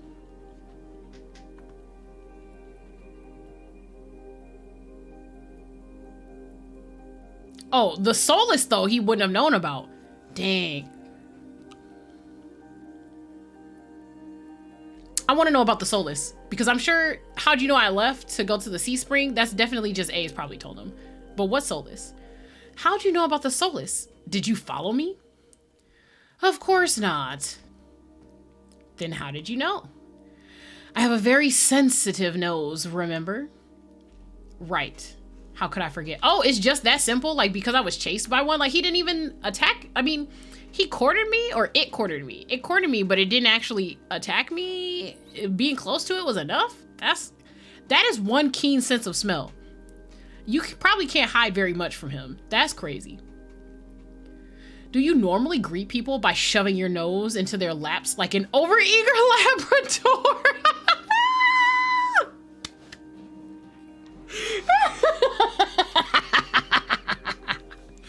I'm sorry, I'm reveling in his pain because he's just such a bitch. I love him, but he's such a bitch. He deserves it. For a heartbeat, Vere's eyes glow wide and flat. Then he laughs under his breath. That's right, appreciate my cattiness. You do that. Only the ones I like. Oh, I hope he likes me. I like him. I hope he likes me. Please like me and don't murder me. Vere trades his empty wine glass for a long abandoned tumbler, sweating beside him. Soft lumps of ice bob in the watery dregs of whiskey. Not watery dregs of whiskey, oh my god. But the truth is, I despise most people. Yes, my guy, I can tell. You make it very clear. His eyes flicker over my shoulder, and thin as Leander's boisterous... Oh, and thin as Leander's... Okay, let me start that again. His eyes flicker over my shoulder, and thin as Leander's boisterous laughter erupts from the other side of the bar. What about me? Now that we've started off on the right foot. Valid question. He turns, angling so he can look me over. His gaze is agonizingly slow as it glides over me. Finally, his lips quirk. I haven't made up my mind about you yet. That's fair. It's a start, or so I think, until his eyes slide away and he turns back towards the bar. It's not Vere's attitude that bothers me. No, I expected that of him. It's the fact that I've got no idea how I'm supposed to hold a conversation, much less get answers, when he's being so testy and his foul mood is infectious. That much is true. I actually think, so like, don't get me wrong, I feel like the MC is just a little more sensitive of a person than I am, but I think this is actually true. It's not like Vere makes it easy to get answers from him. He'd rather skirt the truth, go back and forth. You have to, it's almost like if you've ever watched like a period show, like a historical show, with like how the aristocracy like has this almost talk in code to like hint and imply things about what's going on without actually telling you directly. Like that's how Vere speaks. He speaks like he's telling you the truth without telling you the truth, if that makes any sense. And at least when it comes to important information, when it comes to just his opinion, he'll literally just tell you. But when it comes to actual like information you're looking for, I don't know, he's just very like obstinate, I want to say. It's not that he doesn't say anything, it's that it's hard to catch when him not saying something means anything, because sometimes it does. And that's also a thing. That's, yeah. Did I do something to piss you off? He lets out a short breath. No. Another lie. I'm close enough to catch the subtle bristling of his tail. Okay, great. Okay, so we know his tail can sometimes be a tell. That's good. I'm just disappointed. People like us can't help but attract danger. Yet you seek it out. And for what? Cheap thrills? He's not wrong. I wouldn't have gone off to the Sea Spring. I wouldn't have done that. That's not a thing I would have done. So I feel him on this, actually. I wasn't trying to get eaten by Soulless. That's something there's something I'm looking for. And you think Mhin can help you? Leander? Are you really willing to risk your life with those dipshits? What life? You've got no idea what I've gone through, or forget it. Actually true. Actually true. Vere is correct about going to the Sea Spring, but he doesn't know what we've been through or why our character would be this desperate. So I still think our character was hasty, but I can understand why at some point they would have gone to the Sea Spring, just not at this particular moment in the demo. I start to rise, but Vere touches my shoulder. It's little more than a brush, but enough to give me pause. Oh, I imagine he doesn't touch people he doesn't want to touch very often, yeah. His eyes search mine, softer somehow than before. Oh? Oh? Sympathy? They couldn't even begin to understand you, but I could. I could help you, if only you'd listen. How do I know that I can trust you? We don't. What do you mean? That's not a real question. You don't. But I'm slightly less inclined to waste your time with empty flattery or insults than those two. Probably true. Probably true. I believe it. Look at his smile. Look at these mischievous eyes. Is what you desire really worth risking your life for? Given the theme of the game, obviously, but if you knew what kind of life I'd live, you wouldn't be asking. Oh, the eyes going down. Was not expecting that expression. That's good. Vere considers the condensation sweating from his glass for a long moment before speaking again. Okay. I like that we made him think. We actually made him think about what to say, and I think that is actually meaningful and significant. Will you trust me? I'm gonna say for now, because this seems... I'm just not that dumb. I'm just not that gullible. I can't. I'm not boo-boo the fool. I wasn't born last night, so it's gonna have to be for now. For now. Good enough for me. Vere raises the tumbler to me, then snaps back the dregs. Once he's finished, he wipes his mouth on the back of his hand. Let's talk. Outside. If I have to smell Leander's skunky aftershave for much longer, I'll hurl. With that, he slips away from the bar, leaving me to follow the path of his long, trailing tail through the crowd. That's so cute, following after his tail. It's so cold outside, the breeze... Oh, this music, though. Okay. Damn. I like this. It's so cold outside, the breeze cuts clean through my bandages, freezing my fingers. But if the chill bothers Vere, he doesn't show it. He lopes purposefully down the street into an alley. This far from the wick, the bar's racket is a little more than indistinct hum. IDK, if he is a serial killer, we don't want to let him take us to a second location. This is true, but I didn't get to control if we got to go. I think for now, Mitt, let's talk outside of the bar. I didn't mean it as take me to a second locale, but this is where we are. So, I mean, you are correct. I would not do this. I don't know if for real. I don't think he's actually a serial killer, but I do think that he's dangerous, and I think that he is self-centered enough to look out for himself before anyone else. And I think that literally, if it was a matter of making things more efficient for himself, he absolutely would kill me. Like if I was in his way for some reason. But I think even if there was like just a slight chance, like I feel like Ace would actually want to confirm, are you in my way? And I feel like Vere would just be like, oh, well, fuck it.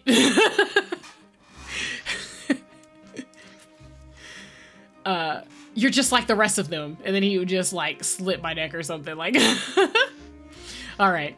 He slopes purposefully down the street into an alley. This far from the wake, the bar's racket is little more than an indistinct hum. This street's as dead as the Amaryllis district was crowded. A vague sense of unease falls over me. Oh, I'm not worried. I feel like if Vere is brave enough to be in the streets where a Solus could be, he's not worried about them. He literally hunts them. Hopefully, if something interrupts us, he won't just like let it kill me. That'd be great. You had questions? Ask. Ooh. I like the diction of that. Vere's breath mists in the dark. In the cold moonlight, his shadow stretches unnaturally long over the cobblestone street. He got shadow powers. Like, I'm so sure. I'm so sure. Quickly, I've got a show to attend. Heavenly Ludus, as I'm sure I've mentioned. He looks down his nose at me, effortlessly imperious, with one hand set on his hip. And for a breath, I'm reminded of the stark want that gleamed in his eyes when he touched me. If he weren't so pretty, I'd walk away. Ain't that the truth? Ain't that the truth? But I need answers, and I can't think of a better way than starting with the people I met earlier. If Vere doesn't prove trustworthy, maybe of them will. First, I ask about... Ooh, who do I want to know first? I'm gonna ask about Kuras last because I feel like they don't have much of a relationship. Given that they didn't even talk to each other or acknowledge each other, I don't think he has much to say. I'm going for Ace because he's gonna be my second choice for for these routes. I'd like to know more about Ace. You two seem close. He made an impression. Not surprising. He's strong, ruthless, easy on the eyes. Oh, so you like him. Okay, look at that smile. Oh, gives it almost as well as he takes it, even if he's awfully greedy. Ah, I see. The fanfics must be popping with a capital P and all the G's, popping. Okay, I ship it. I'm about it. Big everywhere, really? Ah, okay, all right. Vere, you gossipy bitch. I can't believe this. You didn't have to say that. But I see you boasted. Okay, it's cool. All right, you bagged Ace. We got you. A whole other monster. We got it. Okay. Right, exactly. The blush. We got it. Bit simple, but you know what they say about still waters. I don't, but they run deep. That's the phrase. Still waters run deep. But I'm too distracted by the change that's come over to Vere to ask. A coy smile plays at his lips as he winds a finger around the chain dangling from his collar. Not him. Not him. Not him playing with the chain like it's his hair. I thought you didn't like most people. Ace isn't most people. I can tell you that. Yeah, there you go. Ace isn't most people. He's better. Ah, okay. This is the information I wanted earlier. Okay. All right, I got it. Messages received. I know what I want. I know what's happening here.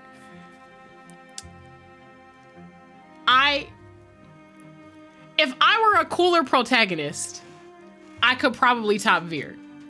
As it stands with this protagonist, I don't think so. I don't think so.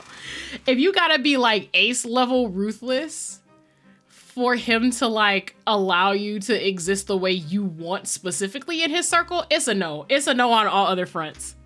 You gotta be like damn near equipped to kill him, I'm sure. I'm sure he's like, don't actually try to stop me unless you can actually try to stop me.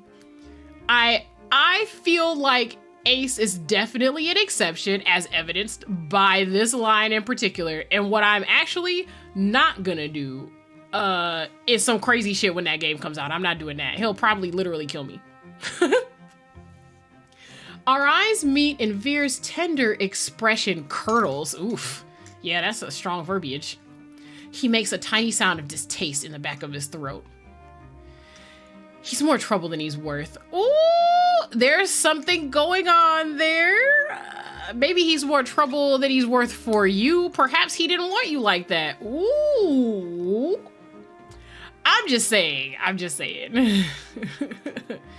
Dangerous too. Stay far away from him and those red-eyed freaks if you value your safety or your sanity.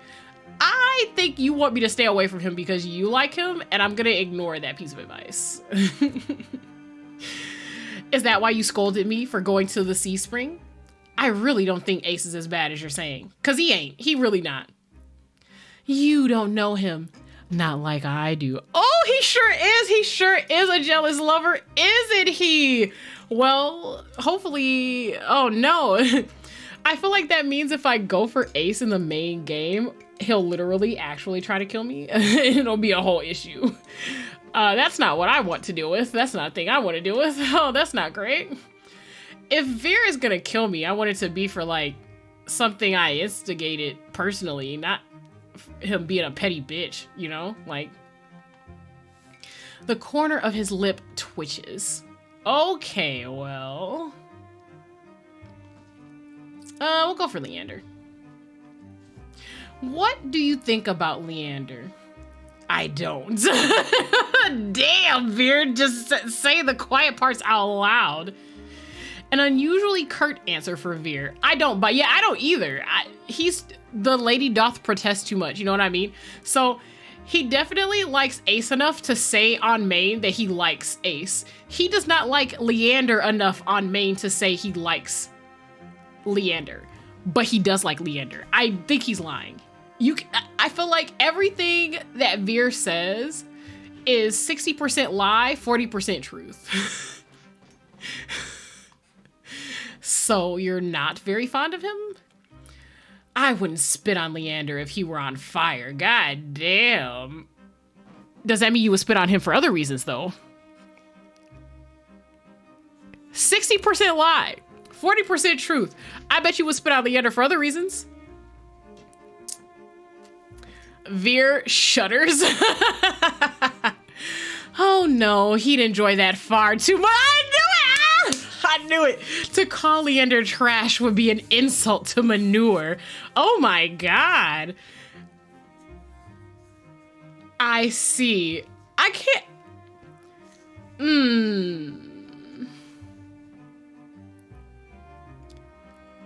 So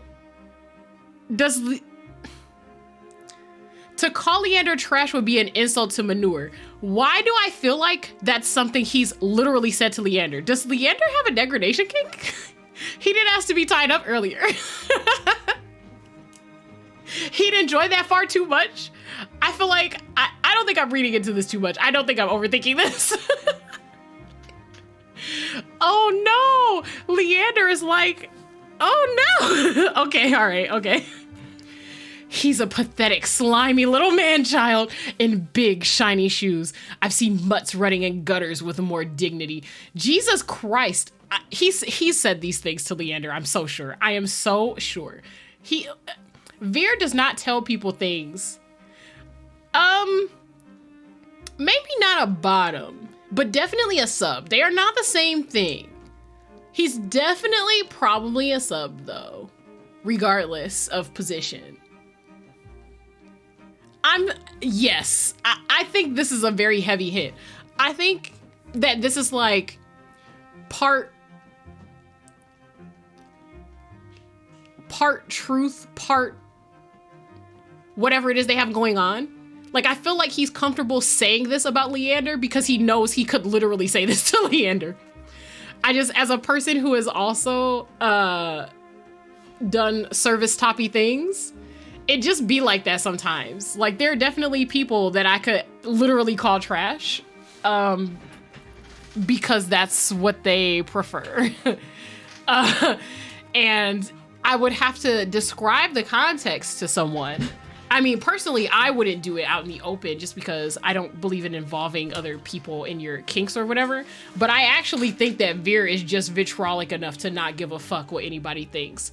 I honestly think his response to someone saying, you can't talk to Leander that way, would be, oh, watch me. And then he would actually go talk to Leander that way and put him in like the most awkward position ever. And then like, I don't know, probably fuck him later or something.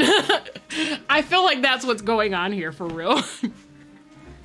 Because again, the lady doth protest too much. This is actually, like, if he just wanted to say like Leander was trash, he did say that. This is too much. This is too much. I think he's comfortable with doing that. I have to remember to close my mouth. Yeah, it's okay. What did Ace call us? Little sparrow? It's okay, little sparrow. You'll be all right. Oh, that's it? That's all he has to... I see. He definitely said that shit because he's comfortable saying that shit. Because they were like, okay, so don't get me wrong. He definitely was standoffish at the bar, but he wasn't this vitriolic. There's a difference between like cracking jokes to embarrass someone and like this specifically. So I think he's got enough decorum to maybe not be like that just in the middle of the bar filled with Leander's peeps. But he definitely doesn't give a fuck what you think, so... Okay, I've got to admit, I was surprised to see that you and Mhin know each other. Are you friends? No, they're not. Why would you ask that? Oh, yes, we laugh and go shopping and have sleepovers where we braid each other's hair and kiss with a little tongue. Vere is my favorite. Oh my God, just his dialogue is so good. I'm beginning to wonder if Vere's ever had friends. I don't think he has. And if he did, they're probably all dead. Let me guess, you don't like them. Can't stand them. The first time we met, they stabbed me. Slid cold, hard steel between my ribs, nearly nicked my heart. It was exquisite. Oh, I see. All right, okay. The knife, I mean, some sort of antique. Mhin's done nothing but disappoint me ever since. Oh my God. Okay.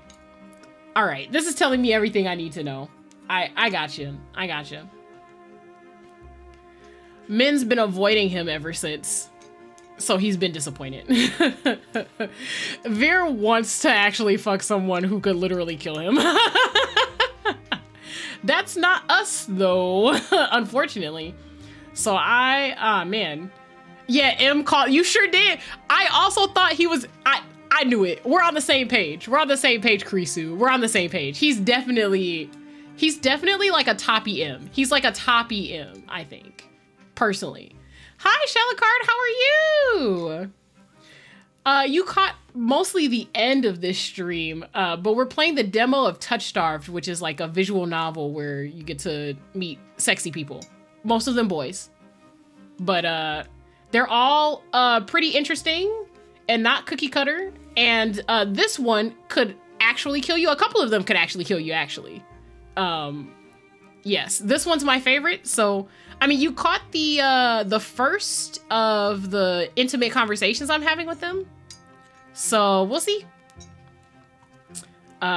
So you're not close. Can you imagine me being friends with that crabby little killjoy? Impossible. Not unless they learn to lighten up. Okay, listen. Hear me out though.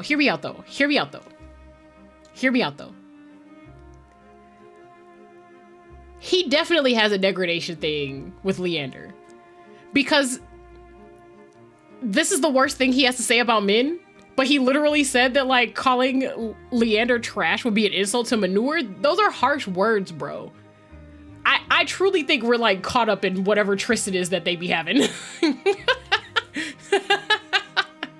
I think he enjoys looking down on Leander, and I think Leander enjoys being looked down upon. But okay. And I'm afraid not even a surgeon as practiced as Kuras could remove the stick wedged firmly up Mhin's pert ass. I love his dialogue. It's so good. He's my favorite. He's just my favorite. I'm so sorry. I'm so sorry, Ace. I really wanted you to be my favorite. I love demons, but I just, listen. this is real. This is a real conversation I would have with an actual person IRL. And I like catty bitches. I like catty bitches. That's what it is.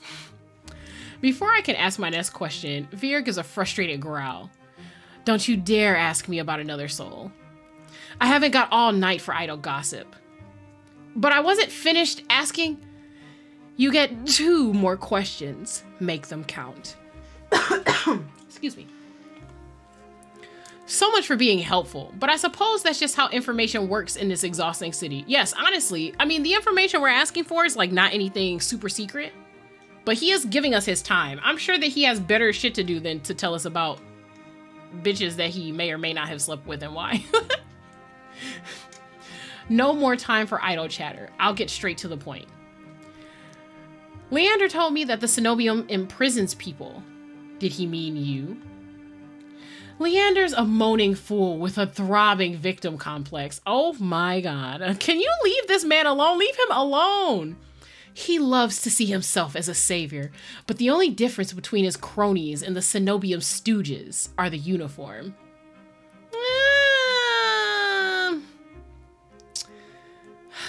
We'll see. I don't believe that at face value. I'm at a loss for words. I don't know what surprises me more, the bluntness with which Vere actually spoke, or the venom lacing his ordinarily silken voice. Maybe they didn't do something he wanted them to do, so he's like, fuck it, you're all useless. You're asking who when you should be asking why, says the asshole counting my questions. The look he throws me is infuriatingly self-satisfied. Yes, Carissa, you are absolutely correct. He's an M-type. He gotta be. I mean, but to be fair, I feel like when you're powerful enough to rend most people to pieces in one go, you just want something that excites you a little bit. You know what I mean? You know? What's better than the thrill of knowing that there's actually something at stake? I mean, I'm not sure if I would want that thing to be like my life, but you know, I'm just saying. Fine. Why were you imprisoned? I'm surprised he's letting us ask this question. I'm not gonna hold you up. For the same reason they'll disappear you given half the chance. I'm something special. Oh, that's not true. There's some more to that. Vere bows his head, gathering his hair in his hands and lifting it from his shoulders to bear the plain leather collar adorning his neck. See this collar? He cranes his neck, inviting me to lean closer. Looks unremarkable, doesn't it? I had assumed that Vere's collar was a personal touch. Oh, no, it sure is not. On closer glance, the thick, supple leather is molded to fit his neck snugly. But the large silver buckle seems easy enough to pry open. That's not a good idea. We don't have some other option where maybe we don't? I'm just saying, if our powers are very specifically that we touch people and they go crazy, maybe we shouldn't go around just like touching other magical things. That's all I'm saying. I reach forward to touch the buckle, but Vere's hand lashes out. Long, slender fingers wrap around my wrist, exerting just enough pressure to hint at how easily he could snap my bones. I see. Don't you know better than to touch without asking? I agree.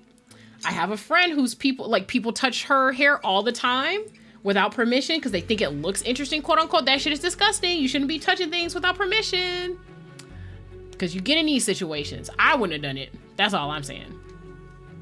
He tuts like a scolding teacher, but an impish smile grazes his lips. Can I please? Or you didn't ask me first. Oh, we're going for this one, baby. If he's an M type, we can't just fold. We can't do that. You didn't ask first, so why should I? It's true. He also stole my fucking key. He hella whack. Our eyes meet and he grins. I had that happen a lot when I had locks. It's so disgusting. It's so disgusting. I've even seen people literally ask, can I touch your hair while reaching to touch? Like, you didn't even get the answer yet. What are the answers? No, people are crazy. People are crazy. But anyway, that's the topic for another day. Because I said so. That's not very fair. Yeah, he likes that shit rough. He likes to fucking be about to die or something. Fuck fairness. Life's not fair. I mean, that's true though. He's spitting facts though. His voice lowers to a pleased rumble. Patience, Corey. I'll tell you when and how you can touch me. I knew it. He's a top M. He's a top M. It's definitely that. Behave or I'll make you bleed. I believe him. He says it with a smile so sweet it hurts.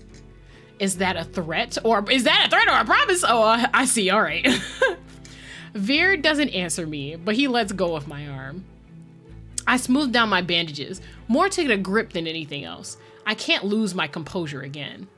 By now, I'd fully expected Vere to begin walking away, true, but the fact that he's still here suggests that he either forgot about his warning or he was never counting my questions to begin with.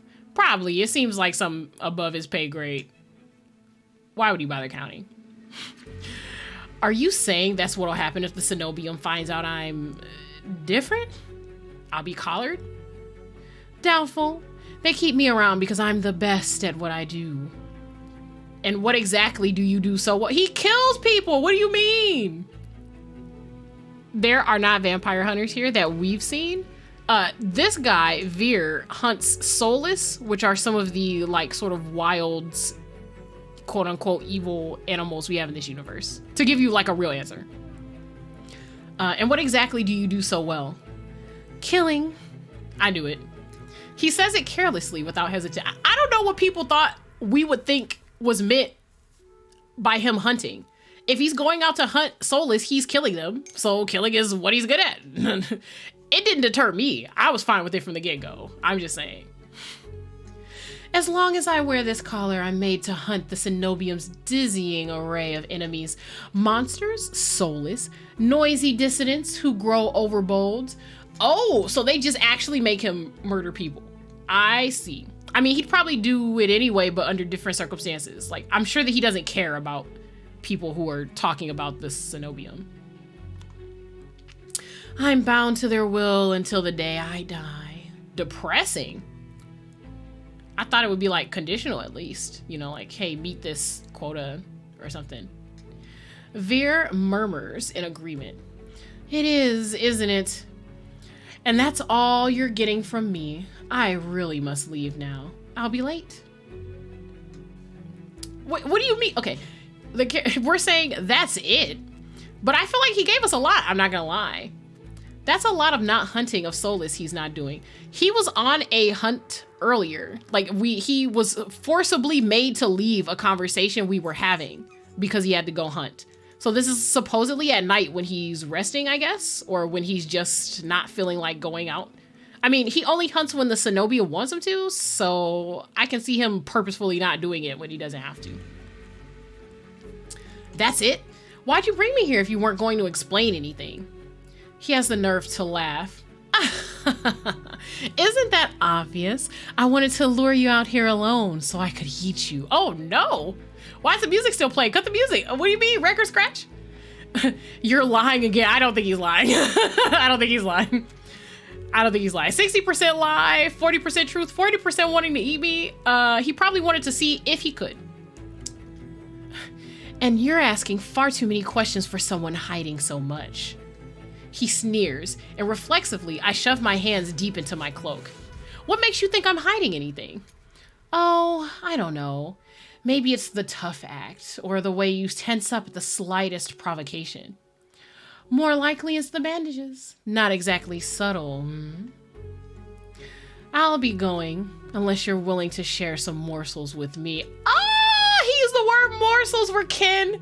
We're kin. You all are my lovely morsels, and the MC is going to share morsels with him? Okay, he's my favorite. Just for the vocabulary. There's a biting edge to his playful tone. I can't tell you anything. Wrong. You can start with what you are. Oh, he doesn't know. Interesting. I mean, we also don't know. But I take a step backward, but would eating me, literal or figuratively, like if he just murders me, with like tasting my blood or something, tell him what I am? I wonder. My back hits a wall as Vere follows me in lockstep. I turn, only to find his left hand resting on the wall beside my head, caging me in. Oh, that's very close. That is so close. Why are you this close, sir? I don't trust you like that. I don't trust you like that. Vere reaches for me. His fingers curl around my chin and lift, forcing me to meet his lidded gaze. Would you believe me if I said the eyes are the windows to the soul? Not with a cheeky smile. My eyelid twitches.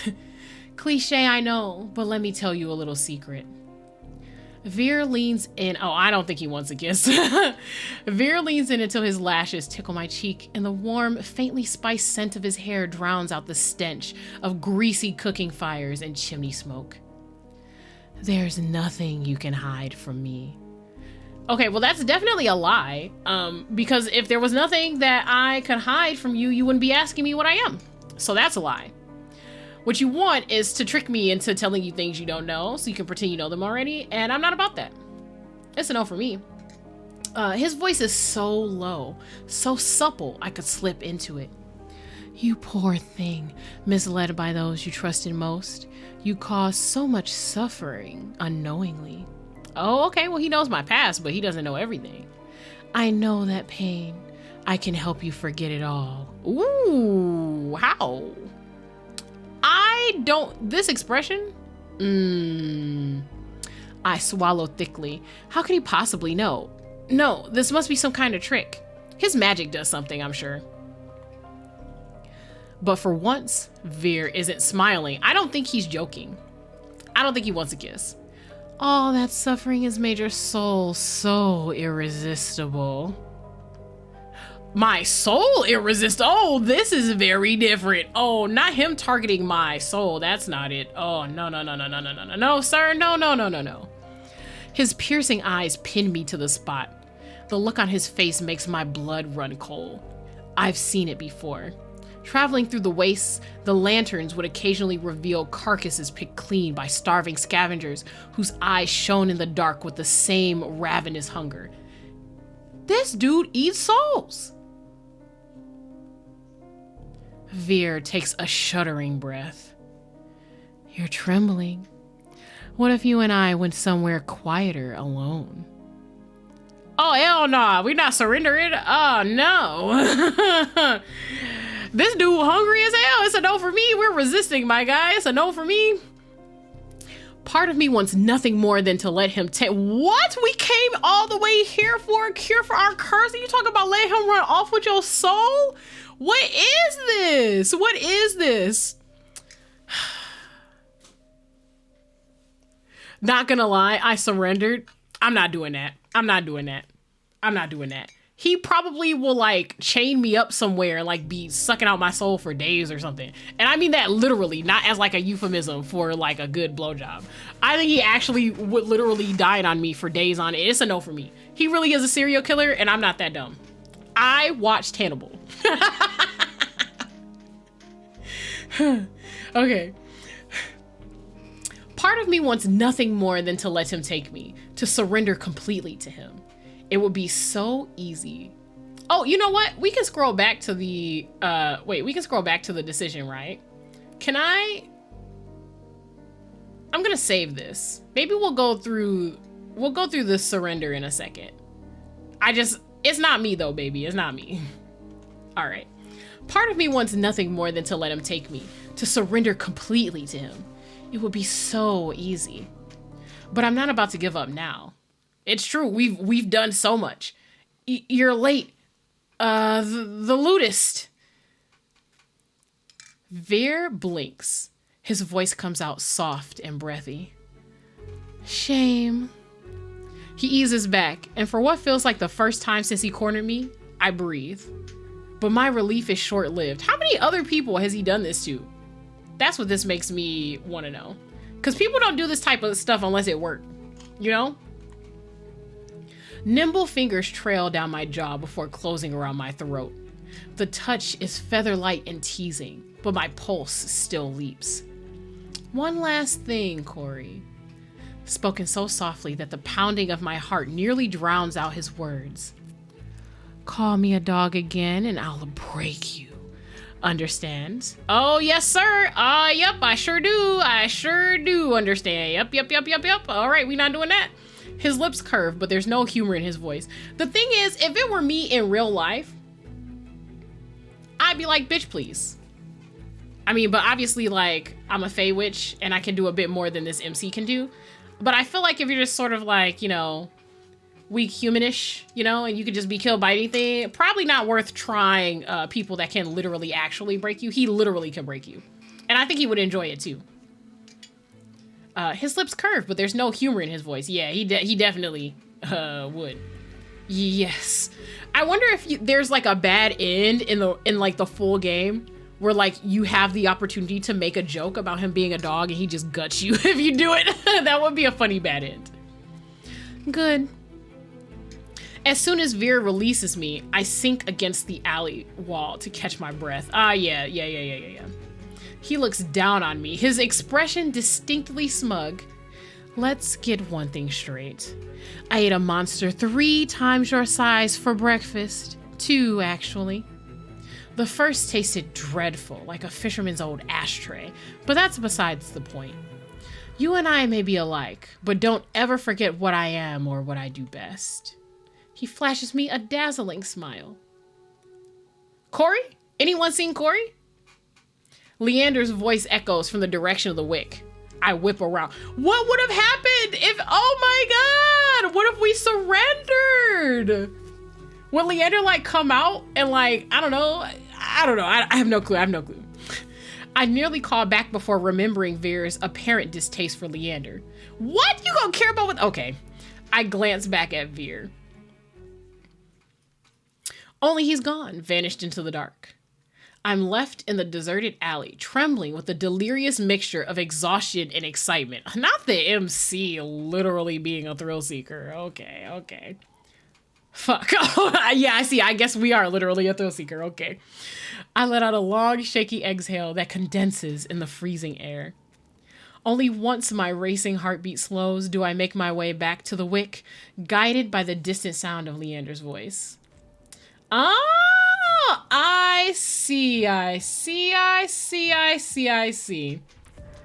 Alrighty. Yeah, the MC is looking for it, so I wouldn't feel bad for... Well, listen, I don't want to die. Can we... Okay, wait. How do we, like... Because what are... Oh, okay. This is just, like, descriptions of who they are.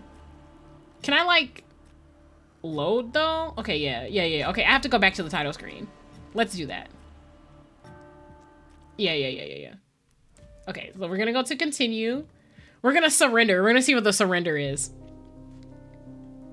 We're gonna end up with like some fucked up CG. So like this just makes me think of Dramatical Murder. We're gonna end up with some fucked up CG of like us tied up in a basement weeks from now where no one's heard of us or whatever. This is gonna be crazy.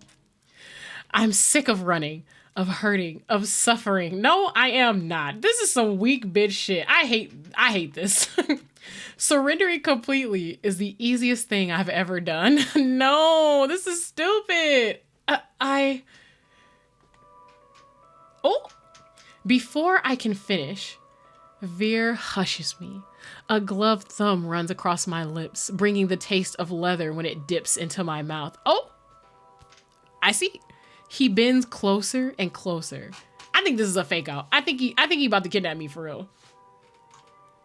Through the gauzy veil of his hair, I see shadows spread in whirls of smoke, eddies of darkness peeling off the walls and blooming to blot out the moon. He definitely has shadow powers. No!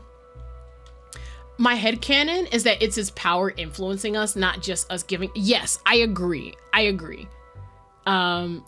think he definitely has some abilities that bolster his social skills. Ooh, not the heartbeats. Sensation flees with the light, leaving me numb to everything except the sudden pressure of a hand tightening around my throat. Oh, I see. All right. Yeah, your soul now belongs to me. I see they put this in here for the M-sub girlies and boys and they thems. I see. They were like, if you ever want to be choked out, here you go. Ooh, something snaps. Oh, that was such a good snap. I'm sorry, I'm about to wheel up because I want to hear it again. Yes! Something snaps, and the bitter tang of copper floods my mouth. Vere's lips crush mine as he swallows the reedy thread of my final breath. Yeah, he's sucking my soul out for real. This time, death comes swiftly and permanently. Oh yeah, absolutely. Absolutely not. It's not for me. It's not for me, baby. I really like Vere, but I don't want that. I'm definitely about like that dance of like, if you show any weakness, I will literally put you in the ground, but I would not actually do that. Yeah. And I feel like Vere has the visual cues of a character. Yeah, choked to death, but in a sexy way, yeah. I feel like Vere has the visual appeal. The serial killer love is all fun and games till you actually, yes, absolutely. So for me, enjoying people who, it's not about enjoying someone who is a serial killer, right? It's enjoying someone who is capable of murdering other people to accomplish their goals specifically, or to protect people that they like. That's what it is. It's being willing to go that far for something that you feel is worth it, because that's a line that not very many beings or people can cross. So I enjoy Vere being a serial killer from the standpoint of him murdering other people, but not me. Not me. I want to be amused at watching him kill other people. Not me. That's lame. I would use you as a footstool, a place beneath my feet. Yeah, okay. I don't think you're gonna have it that easy of a time with Vere, to be honest. It's a no. It's a no. I think that Vere talks that shit because he can back it up. I think that's exactly why he's so rude and catty to everyone. Because the moment somebody's like, don't talk to me like that, he'll be like, or what? Or what? What you finna do? You wanna fight? I feel like Ace is definitely like, but I got superpowers in the VN, right? Our only superpower is that supposedly our raw hands, like without bandages on them, make people go crazy, right? That's it though. But if someone can fight you without having to touch you, and if you're also too timid to touch people because you don't like what happens, then we don't have any powers. Like, we don't have super strength or endurance or anything like that. We got our arm cut off in the very beginning of the VN to show that we're not above like being killed. So it ain't going down like that, my guy. I'm sorry. I feel you on the sentiment. I'm definitely, personally, like in my personal life, the sort of person who would want to put Vere in his place. As a fae with her own shadow powers, I would definitely fight him into the ground, for sure. And I'd make him apologize. But in this VN, we don't have those abilities. So we're just, we're not like a regular human, but we're definitely like more regular human than these guys. So, all right, we're going Ace next. Here we go. Morbid curiosity draws me after Ace. I slink out the back of the wet wick. I hope he's beating the brakes off that man. The man that fought him in the bar. I hope he's literally beating that man to a pulp. I would like there to be goo on the ground when I get there. That would be sexy as fuck. Please do that. The alley's dead silent. Not really what I expected from a fight. Oh yeah, he dead. He dead. Ooh, a dull crunch reaches my ears, then a thud. I peer around the corner of the building, careful to keep hidden. Oh yes, baby. Oh no, all these men are doing exactly what I want. And men. I mean, men isn't nah, but my man delivers. That's what we want. Okay, we love a man who delivers. Dark, glistening red spatters the ground, spidering through the seams of cobblestone. It guides my eye to a collapsed body across from me. Once so violent, the roughneck is now little more than a sack of crumpled flesh blotted with mud. Yes, baby! That's what you get for starting fights for no reason just because you drunk. Ace exhales, his breath misting against the cold air. Blood flecks his knuckles as he looms over the motionless body, his feet on either side of it. Fear spreads like ice in my bones. Moments ago, he was joking and friendly with the others, but now, well, this is different. This don't have shit to do with you. I don't know why you scared. He not trying to beat you up. Ace's crimson eyes find me in the dark. Not running, Sparrow? I mean, I wouldn't. But I don't know. We literally are a timid ass sparrow, so I don't know. Apparently not, though. So, I mean, I guess I'll give the MC credit there. I wearily rise to my feet, moonlight illuminating my face. I thought I was out of sight. Got eyes in the back of my head. But what if he do, though? What if he actually does? I mean, I'm sure he just sensed me or whatever, but like... Ace steps off the roughneck. My eyes stay locked on the body. It's wet with layers of blood and grime, completely still. He's alive. Oh. Well, that's unfortunate, isn't it? But I mean, I guess you can't just afford to be out here just killing people, given that you're a monster or whatnot. Are you sure? Calling me a killer or a liar? Oh, no. I actually don't think he's a liar. Killer. Must be scared. You won't hurt me. It comes out more like a question. He's like, you won't hurt me? Your eyes flick down. His eyes flick down my body and then up again. Yeah, my thinking was he hasn't lied to us. Yes, exactly. He hasn't lied to us yet, so I'm not going to call him a liar. Vere lied to us plenty. This guy has not lied to us at all. Not like him, at least. His bloodied knuckles catch his attention. He tries to rub the... Oh, no! Not him trying to be presentable so he can talk to us. Oh, my God. That's so cute. I keep making bad impressions on you. I didn't know you cared about my opinion. Just prefer you didn't piss yourself when we talk. Fair. Ace, I wouldn't piss myself talking to you. Our MC is just literally a timid bird and there's nothing I can do about that. Annoyance bubbles in my chest. This makes me so sad. Ace is just like, he's just lonely and he just wants friends, but he's like powerful enough to defend himself so everybody thinks he's scary.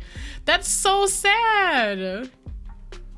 Well, I'm not pissing myself, even with your bad impressions.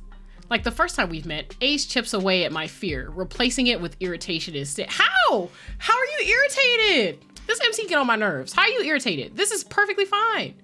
He's just being honest about what he's trying to avoid. Okay, MC. Ace kneels beside the roughneck and frisks him. Yes, loot the body, loot the body. I can't help but wonder if the crime was worth the punishment, but I hold my tongue. What they gonna do? They gonna come get him? They gonna come out to the waist and come get him? Is that what they gonna do? What consequences? What consequences are we talking about here? I wouldn't fight him, so I'm just saying. Deftly, Ace's hands search through the roughneck's pockets. It doesn't take him long to find his prize. A cigarette and a matchbox. He wasn't even looking for money, he just wanted a cigarette. Beating somebody up is like sex for him, so he just needs to relax. Ace, glancing over at a crumpled body, was it good for you?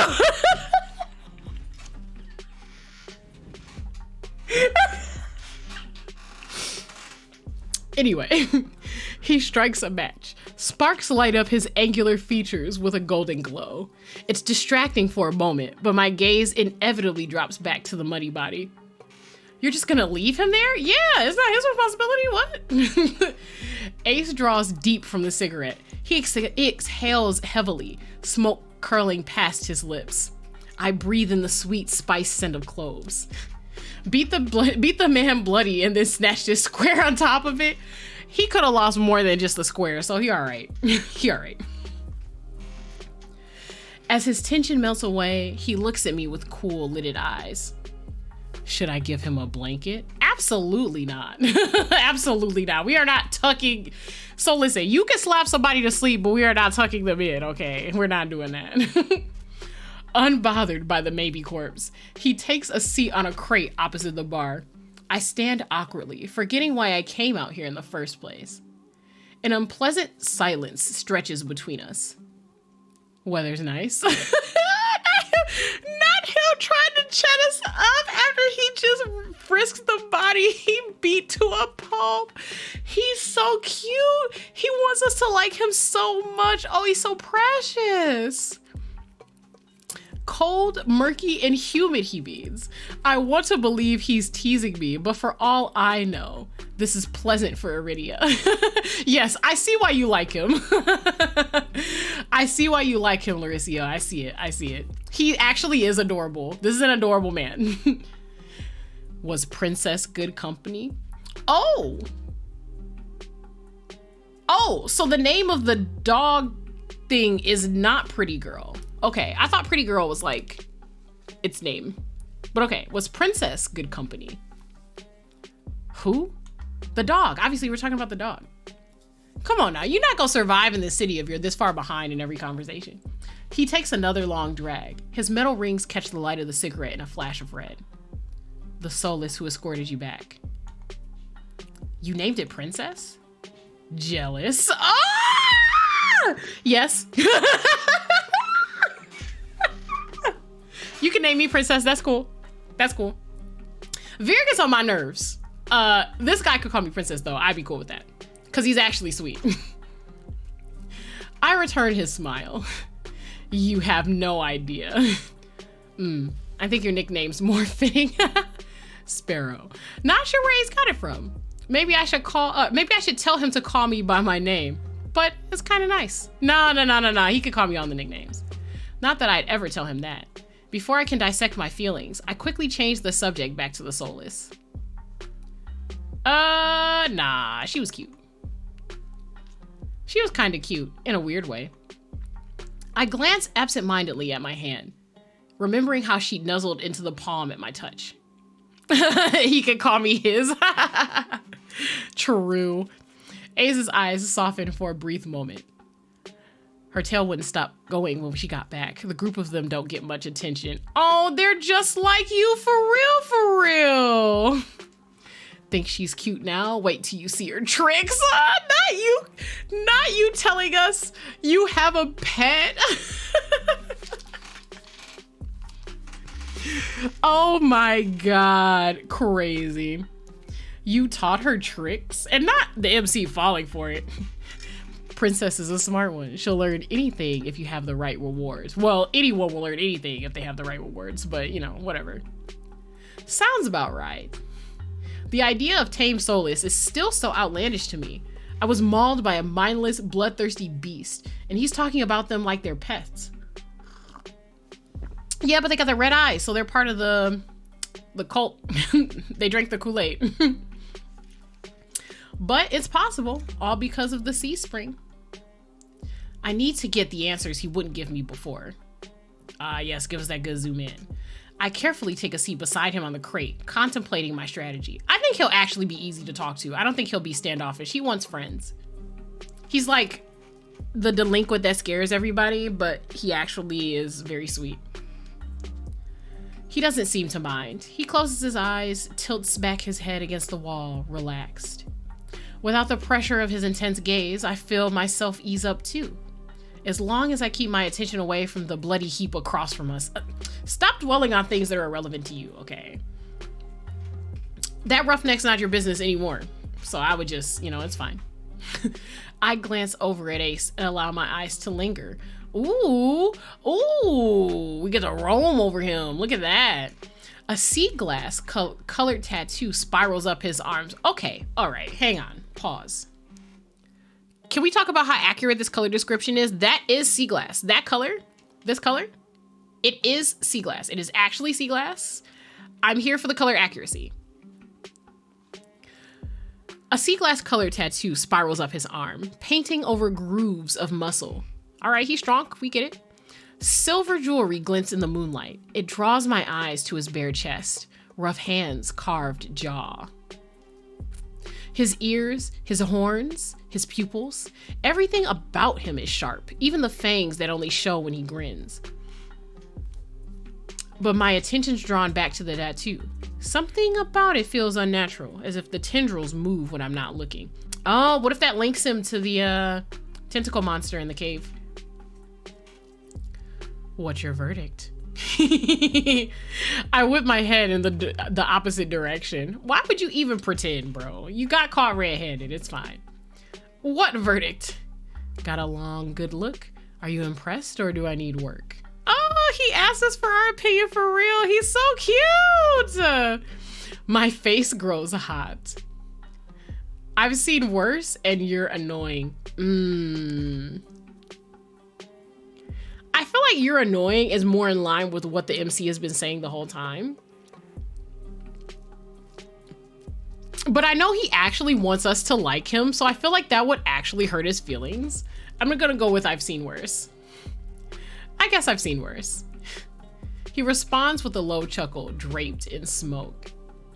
Keep staring then. Ooh, okay. My embarrassment spikes. Without thinking, I blurt out a change in topic. I have questions about the sea spring. Boredom eclipses his amusement in an instant. Yeah, he's sure everyone does, I'm sure. And he closes his eyes again. Of course you do. I thought I made myself clear what you'd be giving up. Before you kicked me out to go drinking, I still need to know more. My turn for a question. It sounds more like an order than anything else. I bristle under his narrow gaze. Fine. What you gonna do? You gonna stop him? He takes a long pull from his cigarette and lets the smoke trail slowly from his lips. Your curse. What about it? This song and dance is all too familiar. Okay, but the MC is doing the same thing about the sea spring. The lack of self-awareness it's not giving. I'm not about this. The selfish questions come first. What about your questions? Okay. What does it do? Is it painful? Can you control it? I bet he's gonna ask you something you weren't even counting on him to ask. I hope you look stupid. I know we're supposed to be the main character, but I hope we look stupid. For real. I brace myself for the inevitable onslaught. Is the thought of living with it really so unbearable? My dread dies with his words. No one has asked me that before. Eat shit, main character. Actually, MC, eat shit. He's done nothing but actually be upfront and maybe a little defensive about why you were in his fucking temple. And you're just being mean. You keep characterizing him as like annoying and irritating and trying to like get a rise out of you. He is not doing that. You son of a bitch. Like, leave this man alone. He just wants to make friends. And have people not judge him for having soulless as companions. My dread dies with his words. No one has asked me that before. You've survived this long. Unless you're running out of time, I'd wonder if it's really worth the sacrifice. True facts. Like, don't get me wrong. From like a very human standpoint, I understand where the MC is coming from. You feel like the rest of your life is just going to be defined by this and it's not worthwhile. However, being a fae as long-lived as I am, there are worse things than not being able to touch people with your hands. Apparently, the MC can be touched in other places with no issues. The curse doesn't stop them from feeling things and being able to relate to people. I mean, the worst thing, honestly, I think, is that the MC is so poor that they can't afford like gloves to wear constantly. They're always wrapping their hands in bandages that can easily come loose, which is like some dumb shit if you ask me. However, I mean, I understand that some beings have the financial struggles. But like, I agree with Ace on this actually. He flicks the cigarette aside and props his head on blood-smeared knuckles. But what do I know? I'm just an outsider. Fair. Very balanced? Damn. I like you in conversation, maybe a little more than Vere, but mostly because you're actually thoughtful. Vere is just a bitch. I mean, I like that he's snarky, but it's two different types of like, two types of like, two different categories. One is not better than the other, maybe. They're comparable. They're like equal footing. Damn. That's unfortunate because I can probably only choose one in the full game. I'll have to replay this game a lot. My fingers fuss with the trim of my cloak. Ordinarily, I'd feel annoyed, but now my chest feels tight. You could have sold me if you were less honest. You're a shit salesman. Yikes. He laughs under his breath. Harsh words. We lapse into silence again. This time, it's surprisingly nice. The quiet, chilled air is a calming reprieve. I actually think that he was telling the truth. I think he was spitting facts for real, though. You know, you didn't seem like an outsider back at the bar. A lot of people like you. Do they? Yeah, exactly. I think some of the people that you know like him. I think that's very different than him being likable. Ace raises a brow at me. I start by asking about... Oh shit, well we're going for Vere first because apparently they be tussling, you know what I mean? So I was surprised to see that you and Vere are close. Blessing and curse. Yes, a blessing and a curse, I believe you. From what I've gathered, most people think he's, I don't know, an asshole? Oh no, he's a murderer. It's different. He's a sociopath. He's not just an asshole. And water's wet, exactly. Listen, Ace is there for Vere knowing what the full package is. He does not give a damn. It doesn't affect him. I wait for him to elaborate or add his thoughts, but he doesn't. So, what do you like about him? He lets out a quiet laugh as if amused by my question. A lot of things. You already named one. You like that he's an asshole? Yeah, I mean, why not? That shit doesn't affect him. Temperament matches the drapes. Looks good in blood and better in tears. Oh! Top M, I'm so sure. Oh, so good. Favorite things, the tail. Sometimes it frizzes up a few. He catches himself, clears his throat. It's hard not to let the disappointment show in my expression. This is why I'll allow Vere to watch. I don't think Vere would be happy with just watching. I think you'd have to fight him. You'd have to fight him, or have Ace fight him, maybe. I think if Ace curb stomps him into submission, he will watch, but not under any other circumstances. Vere is one of the most honest people you'll meet. Just don't listen to a single thing he says. See? 60% lie, 40% truth. Those sound like complete opposites to me. All right, so we're gonna do Leander. We'll do Leander. You and Leander clearly get along well. You like Leander. Doesn't everyone? He's helped me out a lot since I arrived in Iridia. He even got me a free room at the Wetwick. His charm has gotten him far, but for a leader, he sure likes it when others take control.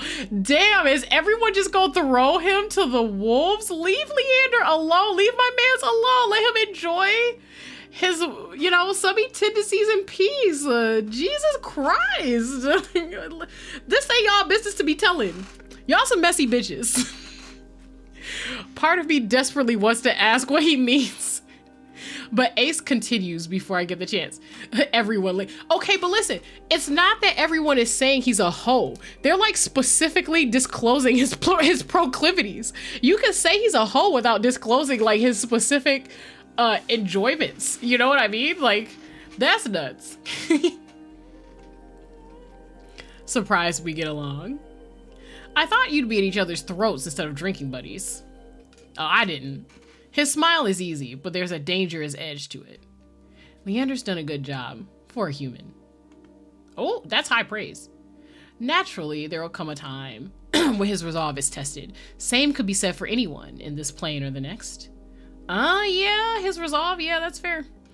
I feel like that's the biggest difference between some of these characters. I think Ace has resolve. I think Vere has resolve. And I think Kuras has resolve. I think Leander and Mhin still have some time to go. They definitely come off like they've never truly been like in a spot where they've had to put themselves over other people in a way that would actually cause a ridiculous amount of pain. Not in a space where they have to make the decision instead of like being forced into a decision, because that's different. If your back is against the wall, you know, like animal instincts or whatever, you'll do whatever. But I think that there's a difference between like a situation where you truly actually have to make a choice and be accountable for that specific choice. I don't think Leander's had to make that choice. And I get the feeling that maybe Mhin hasn't quite made that choice either. Like, I'm sure that their backstory is complicated. I'm sure that, like, everyone here is complicated, so I'm sure.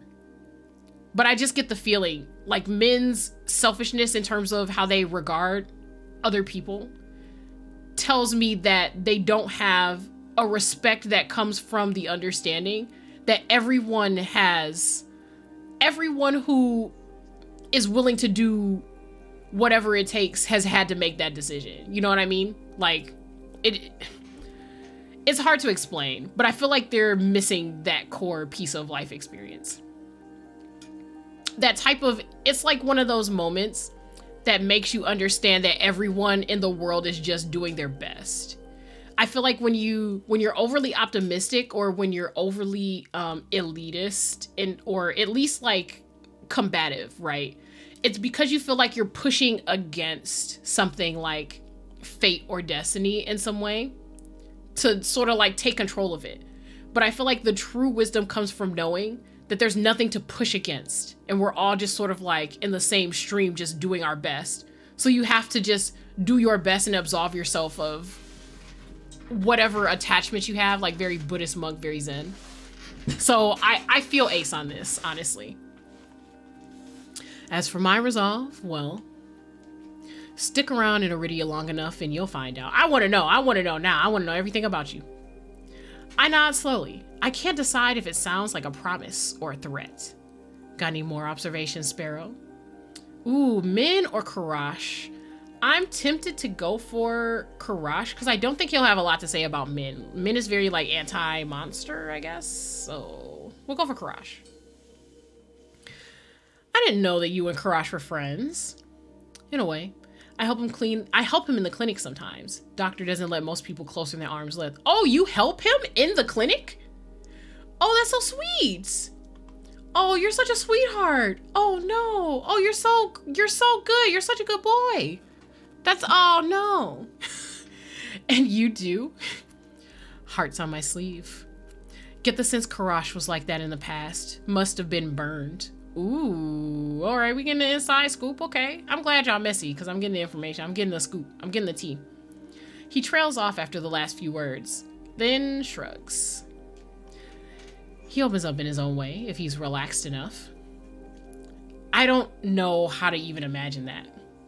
Well, it's not drinking, I can tell you that much. You'd be surprised. Even the doctor has an endearing side. Oh, he does. But that smile, I can't decide what's more intriguing. The fact that Kuras has an endearing side, or the idea that Ace has managed to coax it out of him. Oh, no, they're both actually sweethearts. I see it. Tell me if you uncover any of his other secrets. I'd kill to know more. I believe you. Okay. It's just Vere who's like a moody bitch, so we actually do get to ask about everyone.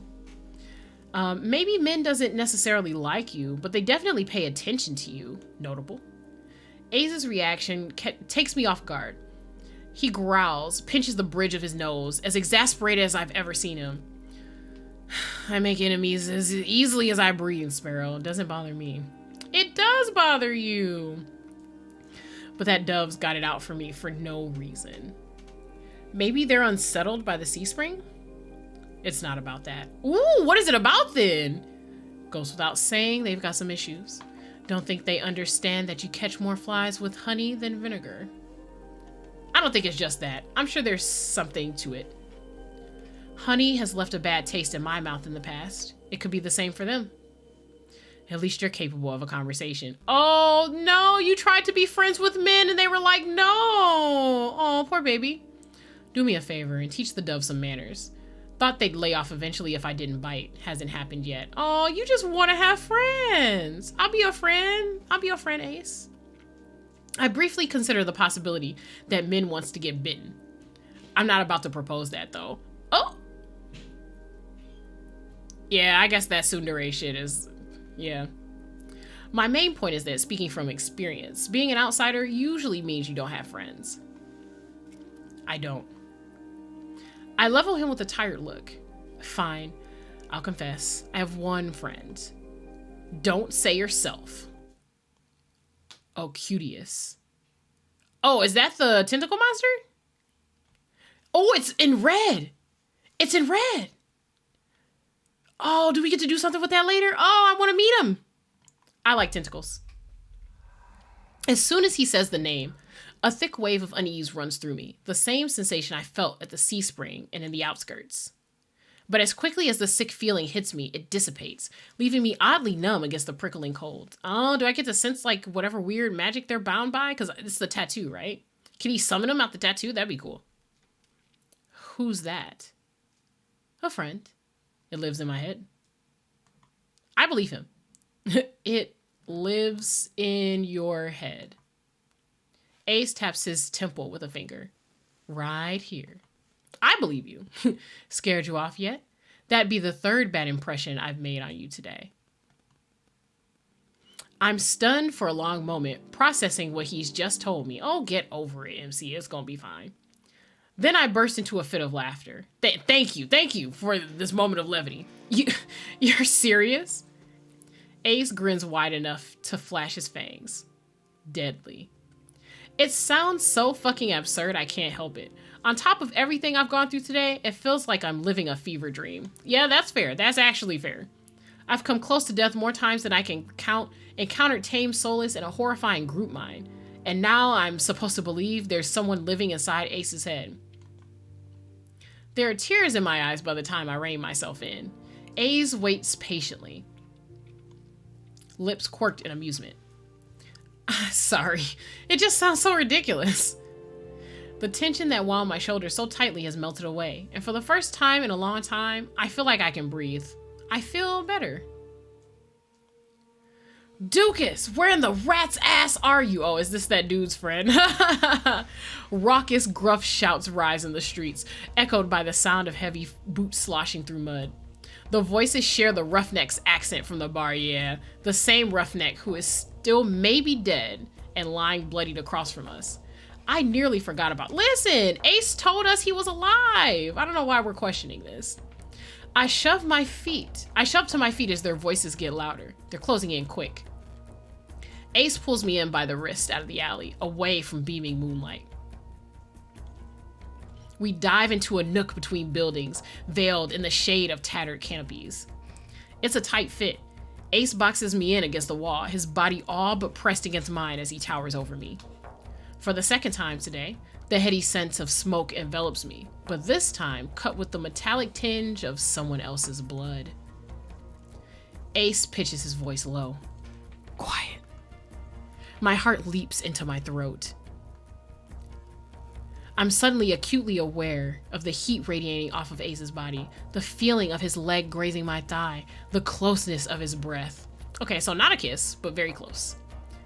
This is bad. I squirm against him and earn a burning crimson glare. Do we really have to? His hand covers my mouth, muffling my whispers. He shakes his head. Don't. Damn, he's over here. Dukas, wake up, you bastard.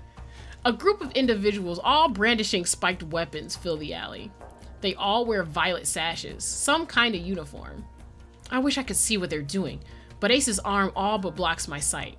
My eyes trail up the teal markings. They coil around his arm, his bicep. They lead up to Ace's collarbone to the cords hanging around his neck. Until the smuggest smirk I've ever seen. He knows he's hot. Glare at him or stare at his chest? In what context, though? So are we staring at his chest to, like, be shy and, like, avoid? I'm gonna glare at him. He put his body in my face. That's what we're doing. I would love nothing more than to chew him out, but his hand is clamped over my mouth. I fix him with the deadliest glare I can muster. Ace responds with a wolfish grin, and I realize I've locked myself into eye contact with him. A thrill jolts through me, my face hot beneath his touch. This can't be happening. Why am I getting worked up in this situation? You know why. It's because we're all hoes here. Voices in the alley grab Ace's attention this time. Shit, he's got more broken ribs than whole ones. What kind of freak did this, Ace? Fan out. Find the cocksucker responsible. You three. Take Dukas back to base. At least he's still breathing. See, he's alive. The alley clears out as footsteps rush away from us. We stay still until they're distant, melting into the rumble of the quarter. Only then does Ace take his hand off my mouth. When we finally step back into the moonlight, the night air is ice on my skin. I feel dazed and the need to keep my eyes off Ace at all costs. Oh, well, you was already looking. You might as well just keep looking. That's all. Listen, you already got caught. He already smirking. I see the situation as like you're already, you know, we're already here. He already caught you. You might as well just get your money's worth. That's all I'm saying. Was that really necessary? The tremble to my voice is nothing but embarrassing. Staying hidden was the best option. It would be a hassle to run into them with you all there. Have you guys seen that TikTok meme that's like, what is it? It's something like, I think there must be like some, what is it? It's basically like, so a person saying, I think there must be some like mistake. There's only 4 of you. I feel like that's definitely what this is. I feel like Ace is that guy. Ace is definitely like the, I'll take all of y'all and y'all friends. I don't want to because it'll make me look bad, but I could do it.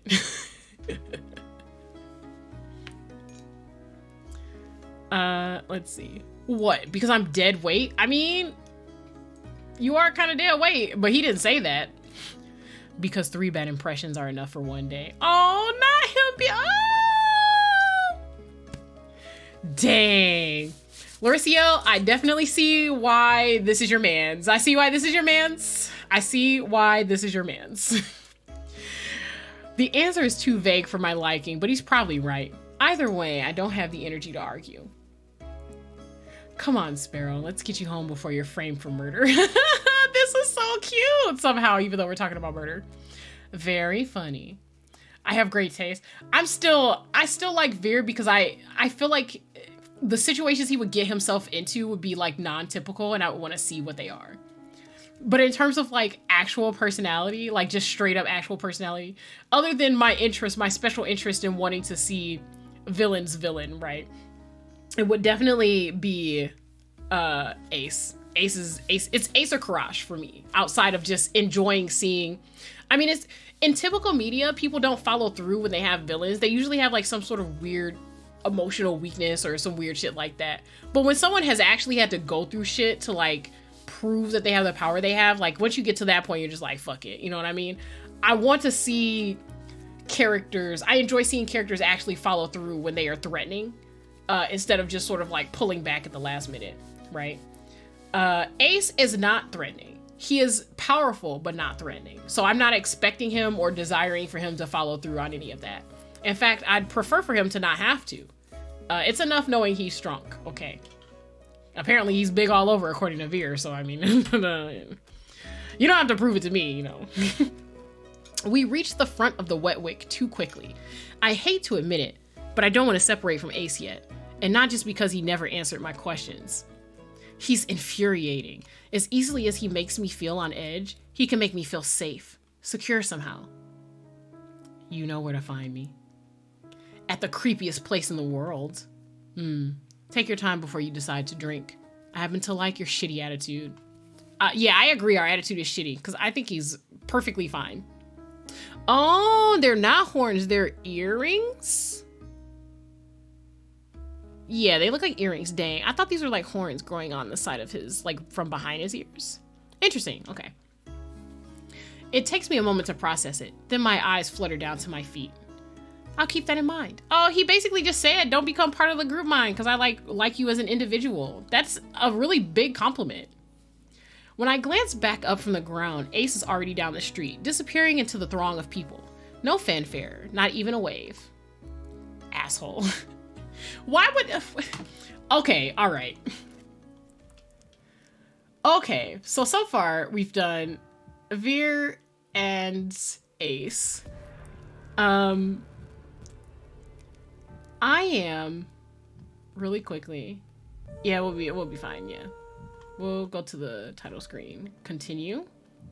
I'm gonna load it here, and it is very late in the evening for me. I'm not gonna stop the stream now. We've been streaming for a while, but I don't mind marathoning this just to get through the story. But I am gonna take one more short break. I gotta talk to my roomie for a second, and then I will be back. And we'll finish this up. So we have Kuras, Mhin, and Leander to do next. I think I'm gonna go ahead and get Mhin out of the way. because I already know I'm not a fan of Mhin. I don't like the tsundere thing. I would like to get them out of the way so they can, I don't know, be mean and ungrateful, and I can just be done with it.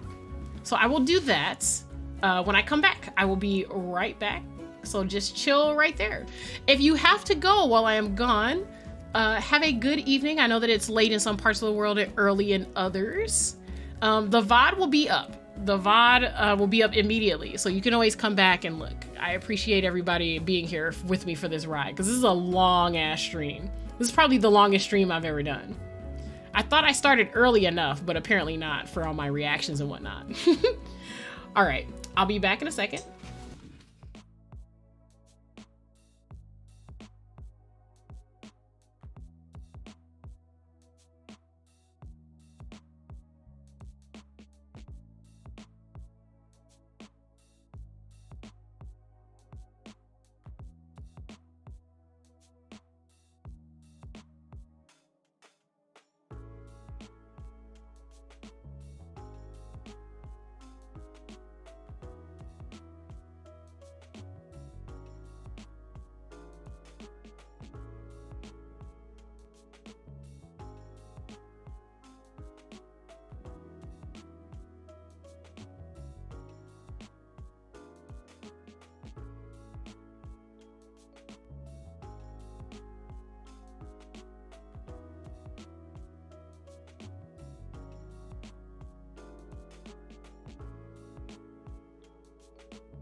All right, we're back. This was a pretty short break. I didn't need to do a whole lot. Just checking in because the stream ended up being a bit longer than I was planning. But it's okay. I feel like this is worth it. These boys are hot. Alrighty.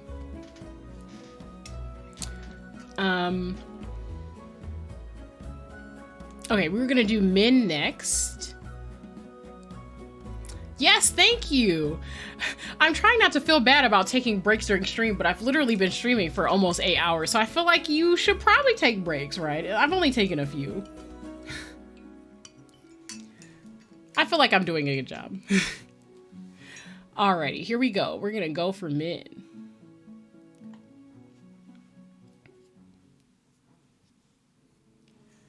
I can't let Mhin slip away so easily. Oh, don't feel bad. It helps the viewers take a break too. Yeah, it's just, you know, when you're sitting or listening, it depends. Some people listen in the background, you know. Hydrate. Oh, thank you. Let me actually take some time to do that. I have water and tea. Honestly, it's crazy to think that I've been talking for like 8 hours straight. That's actually crazy. Although I will say, my day job is as a tutor, so more or less I do end up talking that amount of time most days. Not every day, but most days. I guess my vocal cords have a bit of have some practice. Okay. I can't let Mhin slip away so easily. They might be the most standoffish person I've met so far, but they're the only one who seems even close to neutral on the Cenobium. My gut tells me they know more about that tower than they're letting on. By the time I make it out of the bar, they're already halfway down the street. Drawing my cloak close to ward off the chill, I hurry after them, but at this hour, the Amaryllis district is full of carousing people. Carousing people. While Mhin slips through the cloud with surprising agility, I struggle to keep pace. The edge of their cloak flutters as they round the corner. Very anime. Determined to at least try and catch up, I take the same turn into a dim side street. But Mhin is nowhere to be seen. Oh, they know we're following them. They gotta. Didn't you learn your lesson earlier? Yeah, of course, yeah. I nearly jump out of my skin, whirling to find Mhin right behind me. They don't even look ruffled. Look at that stare, oh my god. They fold their arms, pointedly staring me down. I thought nearly getting eaten would teach you that being out alone at night is dangerous. Look at the eyebrow quirk. I like the expressions. Mhin's expressions are great. What about you? They're a hunter. They can defend themselves. I'm not alone, am I? That's the appropriate answer, obviously. It's a good thing I'm not alone then, isn't it? Mhin looks at me in blank confusion for a moment before realization dawns. Are you always so persistent? I don't really know how to read them. They shift between aggressive and hesitant without warning, and I have no idea how to tell which way they'll swing. But I can't help but feel a little thrill when pink sweeps across their cheeks. Cute. I kinda have to be. It's how I stay alive. Mhin recovers their composure quickly, their mouth shifting into a frown. They glance away, eyes sweeping across the street. You've been lucky so far, but it won't last. No one in this city is trustworthy. Not even you? Especially not me. Ooh. I've met clams that opened up more willingly than Mhin. But even if they don't talk about themselves much, they must have opinions about... I see. Yeah, we're gonna skip Vere. I'm gonna go for Ace first. You don't seem to like Ace. I don't like anyone, but especially not that bloodthirsty gangster. The words tumble from their mouth before I can even finish my sentence. Why does everyone keep calling him a gangster? He doesn't have a gang, right? At least he won't talk about where they are, so. Did he do something to you? Beyond existing? No. But I'm not waiting around to get hurt first. Ah, I see. Okay. That Sea Spring he runs with all those smiling, red-eyed people, I suppose his one saving grace is that he hasn't forced anyone to drink from it yet. Jeez, old Pete! Monsters like him don't know or care about what they have. It makes me sick. Their voice echoes down the empty street, startling me. Ooh, don't know or care about what they have. Do you have monster powers or something? Questions. I blink, staring at them. You really don't like monsters, do you? Mhin fixes me with a flat gaze, their pale eyes like chips of ice. Every monster forced their way out of the shroud and into this world for some reason. I may not know Ace's reason, but to the vast majority of monsters, humans are food, playthings, or beneath notice. That may simply be their nature, but I don't have to like it. I mean, it's true, you don't have to like that, but I feel like Ace has been pretty upfront about feeling lonely and just wanting companionship. And I'm not going to risk my life in the hopes that any one of them is different. I mean, that's fair, but I don't think you would be risking your life with Ace. Ace hasn't really hurt anybody. A lot of humans fear or hate monsters, but there's something different about how Mhin talks about them. It sounds personal. Yeah, it do. If you're going to keep asking questions, ask about something else. That I actually appreciate. Look at that. Firm boundary setting. Ask about something else. We're gonna go with Leander, Kuras, and then we'll even see if we get to Vere. I don't think there's any point. He's just gonna be like, Vere's a monster and he sucks. So, all right, we'll do Leander. Leander seems fond of you. Oh, he's an idiot, an obnoxious blowhard who can't shut up to save his life. Oh my god.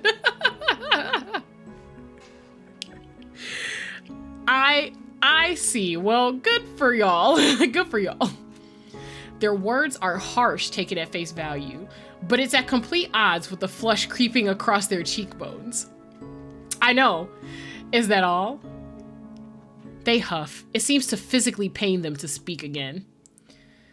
He does acceptable work. He pays on time, which is more than I can say for most, and his bloodhounds look after Lowtown. If he was capable of being quiet for more than 10 seconds at a time, he'd be almost tolerable.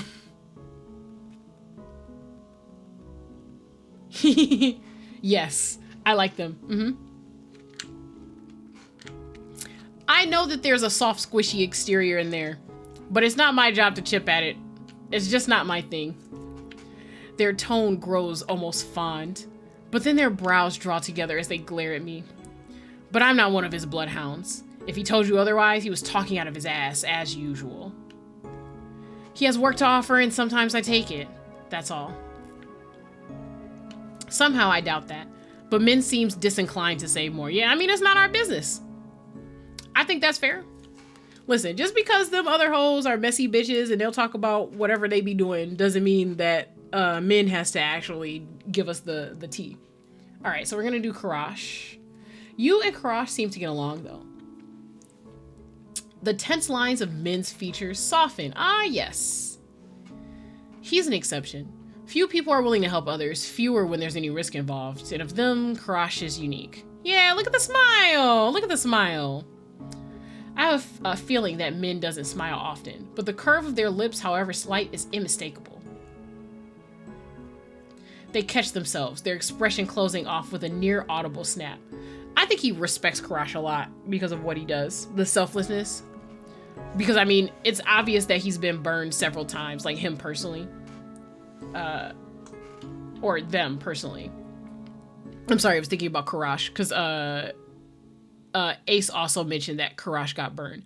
But I think that the fact that Kuras made the decision to continue to at least offer his services, maybe not his emotional availability, but his services, impresses Mhin regardless of what might be the background. He's not the worst, a decent doctor, even if he asks too many questions. Did he ask you too many questions, Mhin? But nothing is really free here. He didn't take any payment from me. He rarely does. That just means he's paying down the debt elsewhere. Yeah, I agree. He probably has done something and he feels like this is, you know. I'm shocked that we actually get to ask about Vere. That's not going to be good. How did you meet Vere? Min's face scrunches like they've just bitten into a rotten lemon. That perverse flea bag jumped me during Fogfall, so I stabbed him and left him in the gutter where he belongs. That's right, baby. So listen, I like Vere, but I think that part of what comes with being honest is that other people get to be honest about you. That's it. It has to be a two-way street. You don't get to just look down on everyone without having to face the reality of how you affect other people. You can decide not to care, but that doesn't absolve them from being able to have or share an opinion. So, I'm with it. Call him a perverse flea bag. It's true. Stabbed him and left him in the gutter where he belongs. Absolutely. My heart thuds hard in my chest. Their voice is icy with disgust. The night air feels warm by comparison. It's only a shame it didn't stick. I suppose I'll just have to keep trying. I swallow hard, a sour feeling twisting in my stomach. I take it your opinion hasn't changed? My voice comes out a little shakier than I would like. They glance at me and a flicker of something, guilt, flashes across their expression before it's buried by irritation. He fucks with people for kicks. Every sentence out of his mouth is either crass innuendo or conceited put down, and whatever he's done is bad enough that the Cenobium has him on a leash. There are monsters living on every other street. He's the only one who needs a muzzle before he's taken out for a walk. I mean, that is saying something. He also could have been framed by the Cenobium. I feel like there's levels to this. Belatedly, I closed my mouth. So obviously, Mhin trusts the Cenobium a bit more than some of these other characters, so they might have a different impression of Vere based on that. And that, I mean, that's fine. Doors bang open at the end of the street. Light and laughter pour out of the bar, followed by a group of giggling people in white uniforms. Cenobium students having a night out on the town. Is that a hint about Kuras? Because he also dresses in white. Mhin hesitates only for a moment before they start down the street in the same direction as the students. When I follow close on their heels, they grimace, speaking through gritted teeth. Why are you still following me? When I asked them about Vere, I noticed something odd, besides their vehement dislike of him. While Mhin didn't exactly sound enthusiastic about the Cenobium, they were the first to speak of it with anything besides open animosity. Ahead of us, the students pile into another bar. Mhin ducks into the alley next to it. If nobody in this city is trustworthy, then what about the Cenobium? The line of their narrow shoulders abruptly tenses. They lift their chin, giving me a weary look. Yeah, we called them out. Kuras must have warned you about the nature of the city's currency. Right. Information and secrets. I fidget, uncertain. I don't trust Mhin's unpredictable moods or all the things they clearly aren't saying. But you're also not saying a lot of things. Okay. Their eyes dip towards my hands, passing over the bandages like a razor. The pressure light, but full of keen-edged personality. I want to note here that, like, complaining about the MC is not me complaining about the writing. I think that the writing is so good about this character, their disposition. I think it's just possible to react to the MC because they're making, you know, like decisions that are separate from, I feel like, certain other people may or may not make. And I think that that speaks to the quality of the writing, that it makes you feel like, oh no, I disagree with what the MC is doing, you know, or something like that. So I'm not criticizing per se. I'm just reacting. I would make separate decisions, and that's okay. Okay. Keen-edged. Okay, let me read this one more time. Their eyes dip towards my hands, passing over the bandages like a razor, the pressure light, but full of keen-edged possibility. I shiver, hastily shoving my hands into my pockets. They frown, but their gaze drifts away from me to the window of the bar next to us. It's opaque, either frosted glass or caked in dust, but some of the worn light diffuses out into the alley. The Cenobium is a place of learning. If someone has questions that can't be answered anywhere else, the Cenobium might have the solution. Or at least that's how it was once upon a time. These days, its doors are closed to outsiders. That's about what I expected after how I was practically shooed off earlier.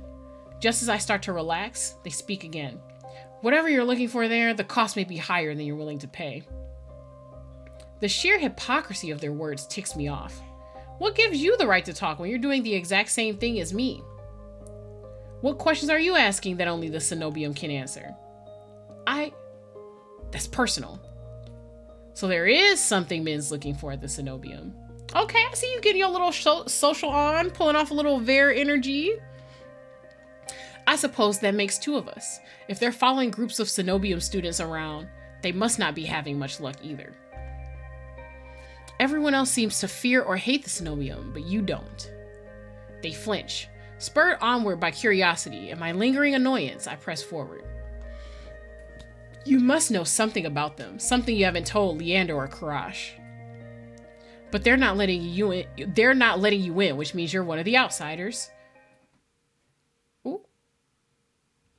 Ooh, don't get that close. In the space between one breath and the next, Mhin closes the distance between us. Slender fingers grip the front of my shirt, and they slam me against the wall with shocking strength. The force of the movement knocks their hood back, messy hair fluttering around their face. I'm standing on tiptoe. Mhin's lifted me nearly off the ground with a single hand. Okay, all right. The realization sends an electric tingle down my spine. But before I can begin to wonder what that's about, Mhin snarls in my face. Okay, this is very different vibes than Vere. That's all I'm saying. This is annoying. Who likes this? You don't know what you're fucking talking about. The angry twist of their mouth draws my eyes down to the beauty spot at the corner of their lips. I can't seem to stop staring at it. It's incongruously delicate compared to the fire in their gaze, the steel bone strength in their grip. But then, so is the rest of them. Ooh. Okay. So, like, my prediction is that this is like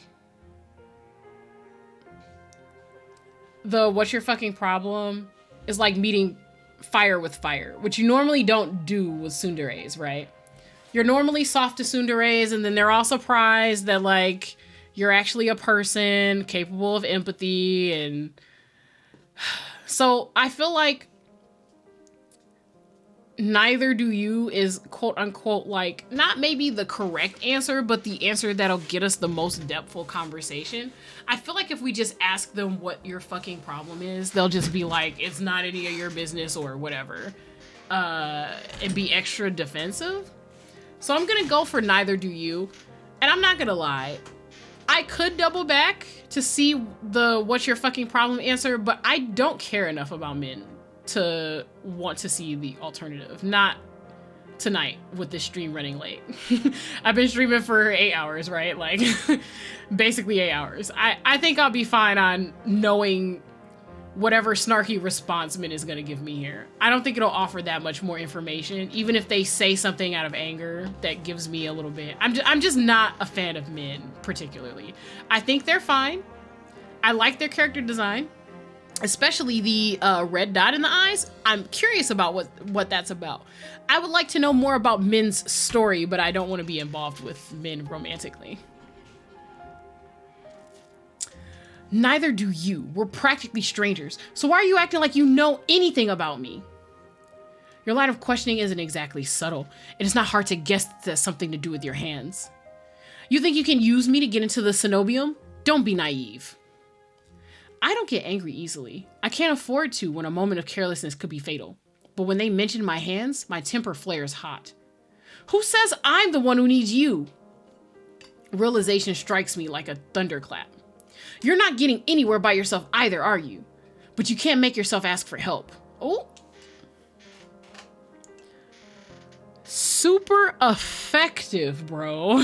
You're stuck and it's your own fault. I brace myself, expecting Mhin to snap at me again. Instead, this was a more fiery response than I thought I was gonna give to this. The neither are you, I didn't think it was gonna build into also being angry. So are they just both snappy? I don't... Oh, okay. Instead, their gaze drops, eyes falling away from my face. Their brow furrows in frustration, but the twist of their mouth is miserable. Their voice trembles almost imperceptibly when they speak. I know. The city only cares about what you can give or what it can take from you. Information, power, connections. If you're an outsider here, nobody will help you. Nobody will even try. You don't belong anywhere. My heart thuds in my chest for an entirely different reason now. They seem suddenly very small. They are very small on the inside. And that's unfortunate because they're very powerful. Alone, like me. Mhin jerks backwards, releasing me so abruptly that I nearly stumble. Maybe they realized how close we were. Maybe they said too much.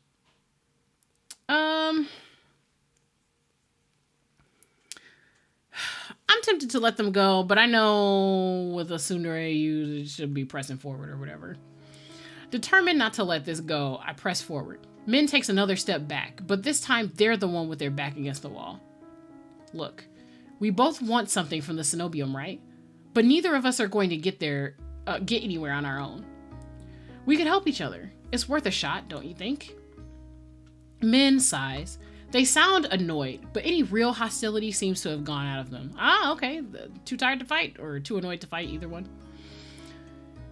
You made it this far already, I'll grant you that. But if you're looking for help, you should look elsewhere. If you stay too close to me, you'll get hurt. Not Mhin stealing our lines.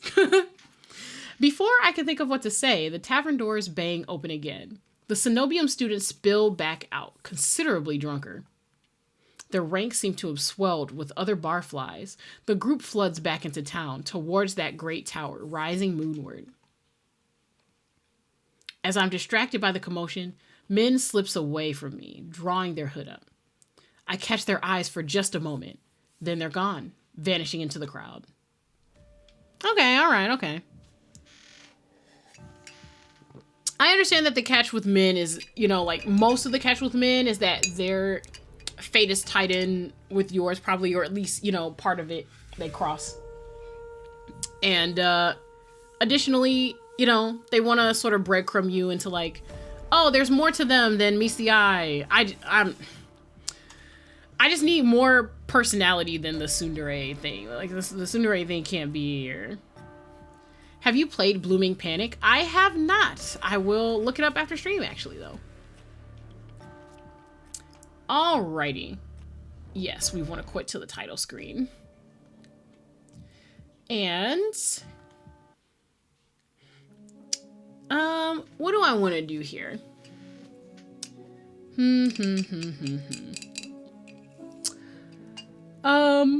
So we got Mhin out the way. So we've got Kuras and Leander. I feel like Leander is just gonna be super cute. I'm gonna do Kuras next because I'm curious about what it could be, and then we'll finish out with Leander.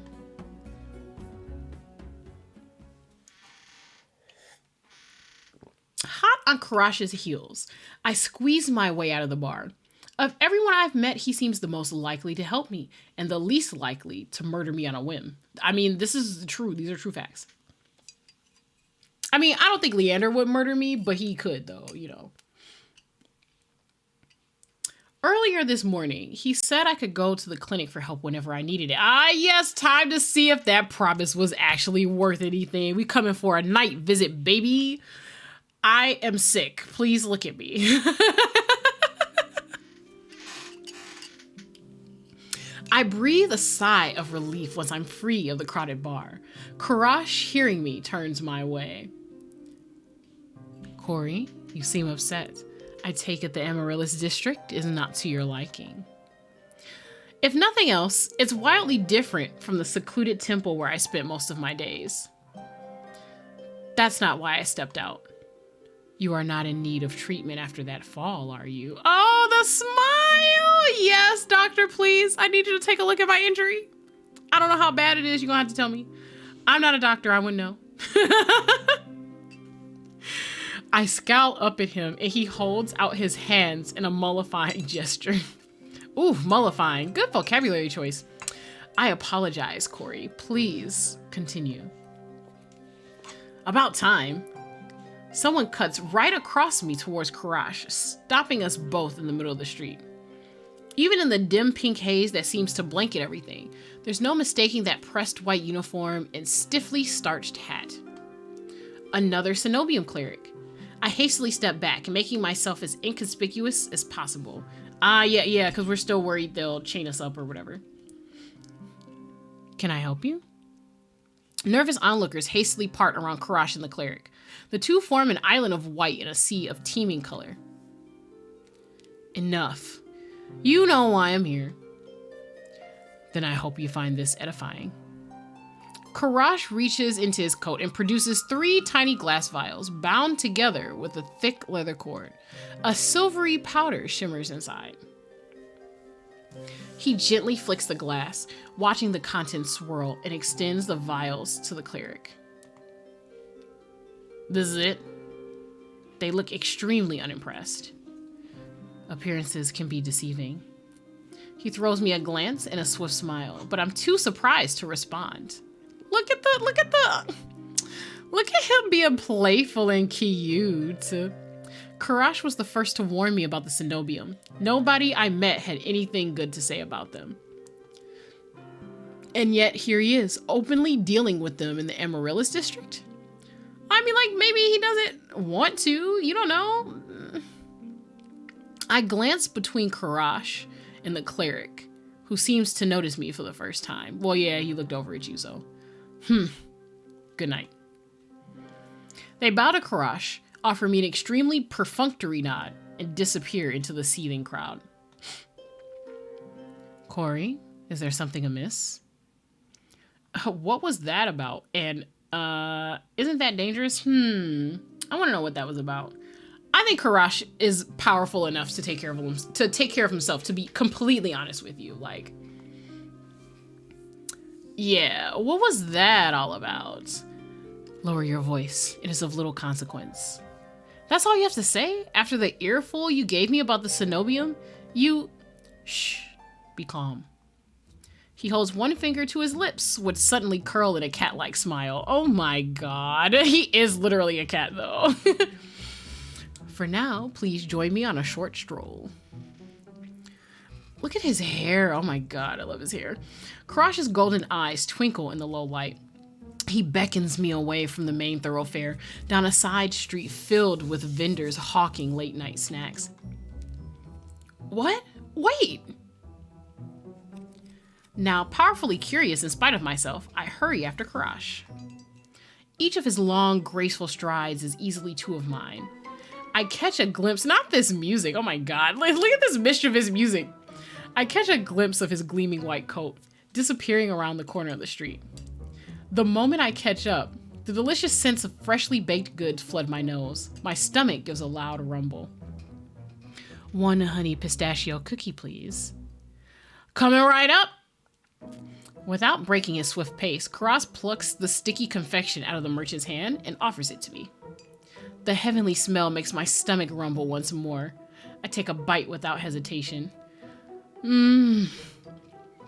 Kuras watches me with an indulgent smile, and I notice he hasn't gotten anything for himself. I'm calling it here. I'm doing it again. I did this earlier in the stream, but for anyone who was late, I think Kuras is an angel. I think he doesn't eat or drink. I don't think he needs to imbibe anything to survive. Listen, this is giving me Tales of Symphonia vibes, okay? When Colette was like completing her transition to an angel, she stopped needing to eat or drink or being able to tell when things were hot or cold. I'm just saying, it's giving me those vibes. It's giving me those vibes. Look at the halo earrings, look at the golden eyes. I'm just saying I think it's there. I think it's there. Anyway, he hasn't gotten anything for himself.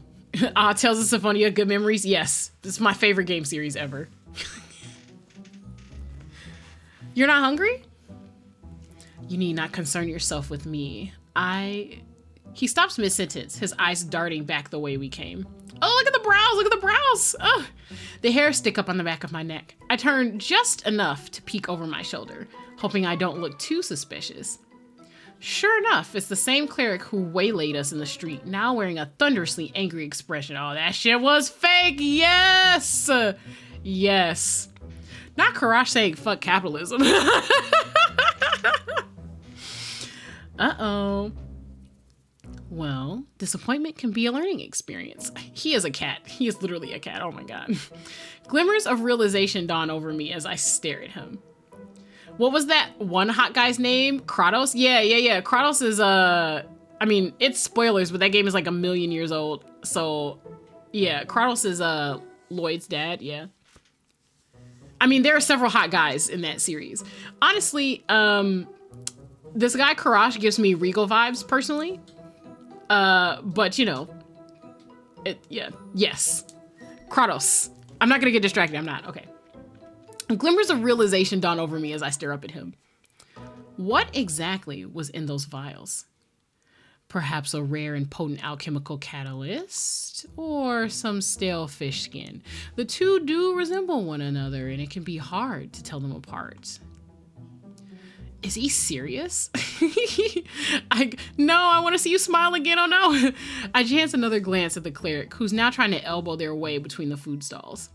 A few people make way, but most don't even notice their efforts. The street is far too crowded with hungry patrons.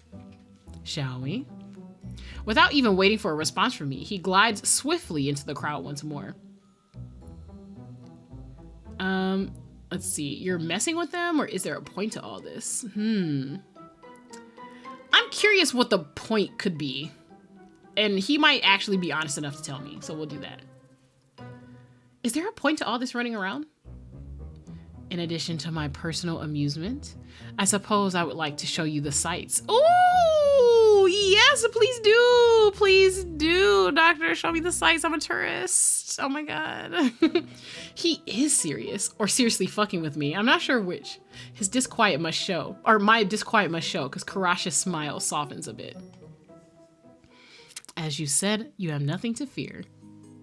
Or as I said, sorry. He ducks into what looks like an abandoned doorway, but opens into a small covered market. Ooh, the stalls in here are full of more spices than I knew existed. Even taking a short breath makes me sneeze. Kurash slows his pace, occasionally pausing to examine the insistent hawker's wares. Wait.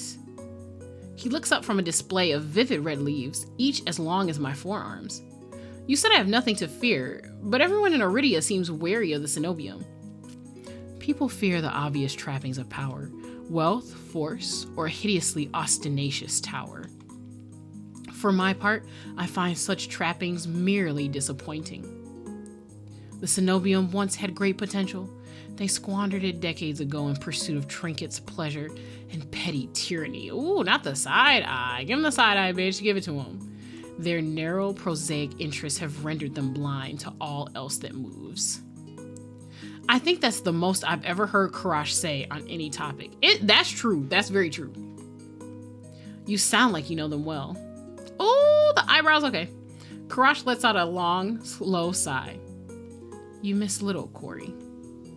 Familiarity breeds contempt, and I am more familiar with the cenobium's crude methods than I would like. Now I'm getting somewhere. Something beyond vague warnings or swift deflections. I decide to press the point while I have the chance. Familiar how?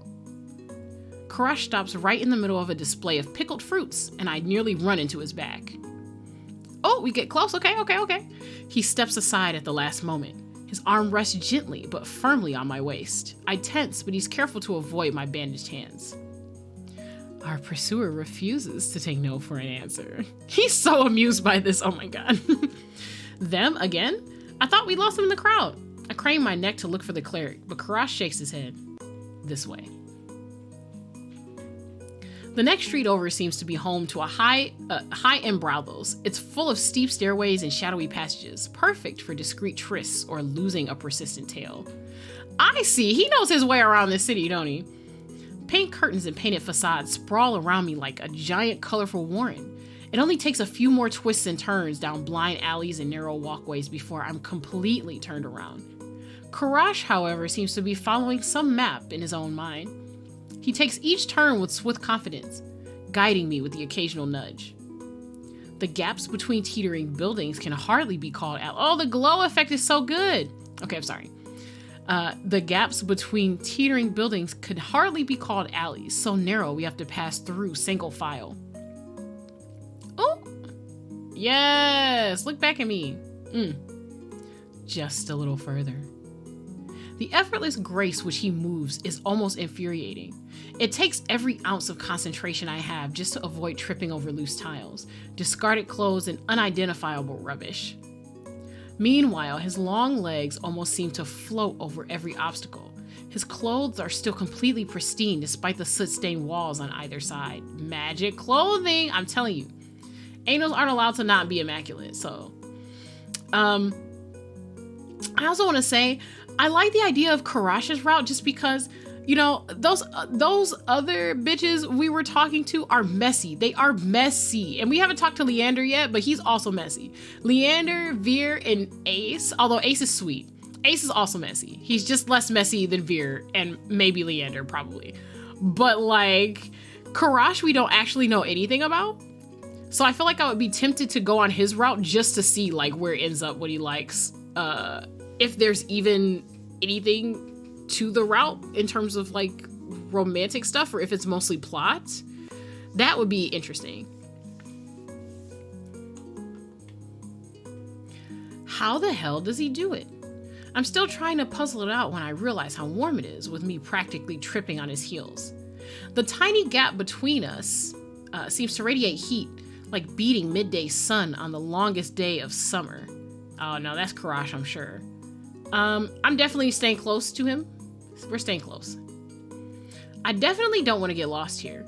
I stay as close to Kuras as I can without actually touching him. I promise I will not lose you. Oh, I believe you, my guy. Oh, look at the smile. He's so cute. They're all so cute. Was I that obvious? Our eyes meet, and despite my best efforts, I find it hard to hold his gaze. Yeah, I mean, he's got like God's eyes of judgment, so I'd have a hard time holding his gaze too. Those golden eyes send hot pins and needles racing along my spine. It's not unpleasant, but I've never felt anything like it before. Thank you for indulging me, Corey. I believe we have lost our tale. He would know. I believe him. It's much quieter on the edges of the Amaryllis district, and the deals and the shadows look shadier. Did you enjoy your impromptu tour? He looks so pleased with himself. Oh my god. Relief escapes me in a tired laugh. After the day I've had, playing keep away from a Cenobium cleric seems almost normal. I wasn't in mortal peril, so that's a nice change of pace. True facts. He laughs too, a soft and pleasant chuckle completely at odds with his usual cool demeanor. Are you sure we've lost that cleric? If there is one thing you can count on, it is the elitism of the Cenobium's finest. They will not deign to follow us this far. He sounds confident enough. I was starting to wonder if we'd have to make a full circuit of the city to ditch them. A beam of moonlight cuts through the clouds, casting his face into sharp relief. However, I should escort you back to your lodgings. It would be unwise to let you go alone. What about you? Are you staying at the Wetwick? Of course not. Then you're going back to your clinic alone? You just said that was a bad idea. I mean, but he meant for you. For you. He's awesome. He's good. He's good. He can take care of himself. He means you is bad for you. He pauses, stares at me, and then his expression relaxes into a gentle smile. He's realizing you haven't put it together yet somehow, and he might be disappointed. Fear not, Corey. Only the most desperate or foolish would dare lay a hand on me. I believe him, okay?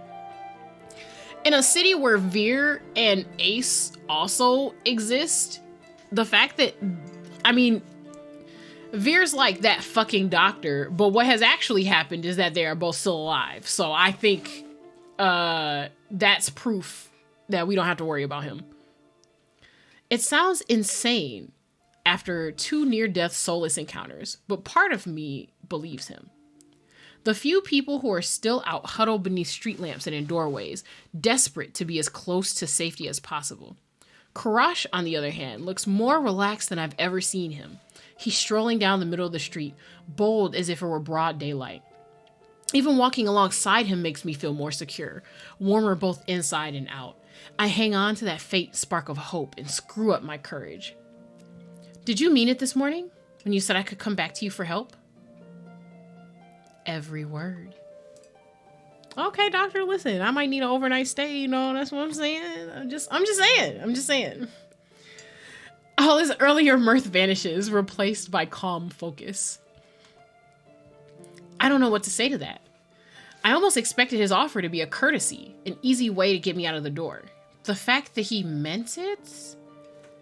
Why do you ask? I believe I have already made my intentions to help you quite clear. His eyes flick briefly to my arm, the one that he miraculously reattached when he found me. I can almost imagine him counting the neat stitches. I just wanted to make certain. I'm still figuring out who's trustworthy and who's trouble. I see. Iridia does tend to attract extreme individuals. Including you?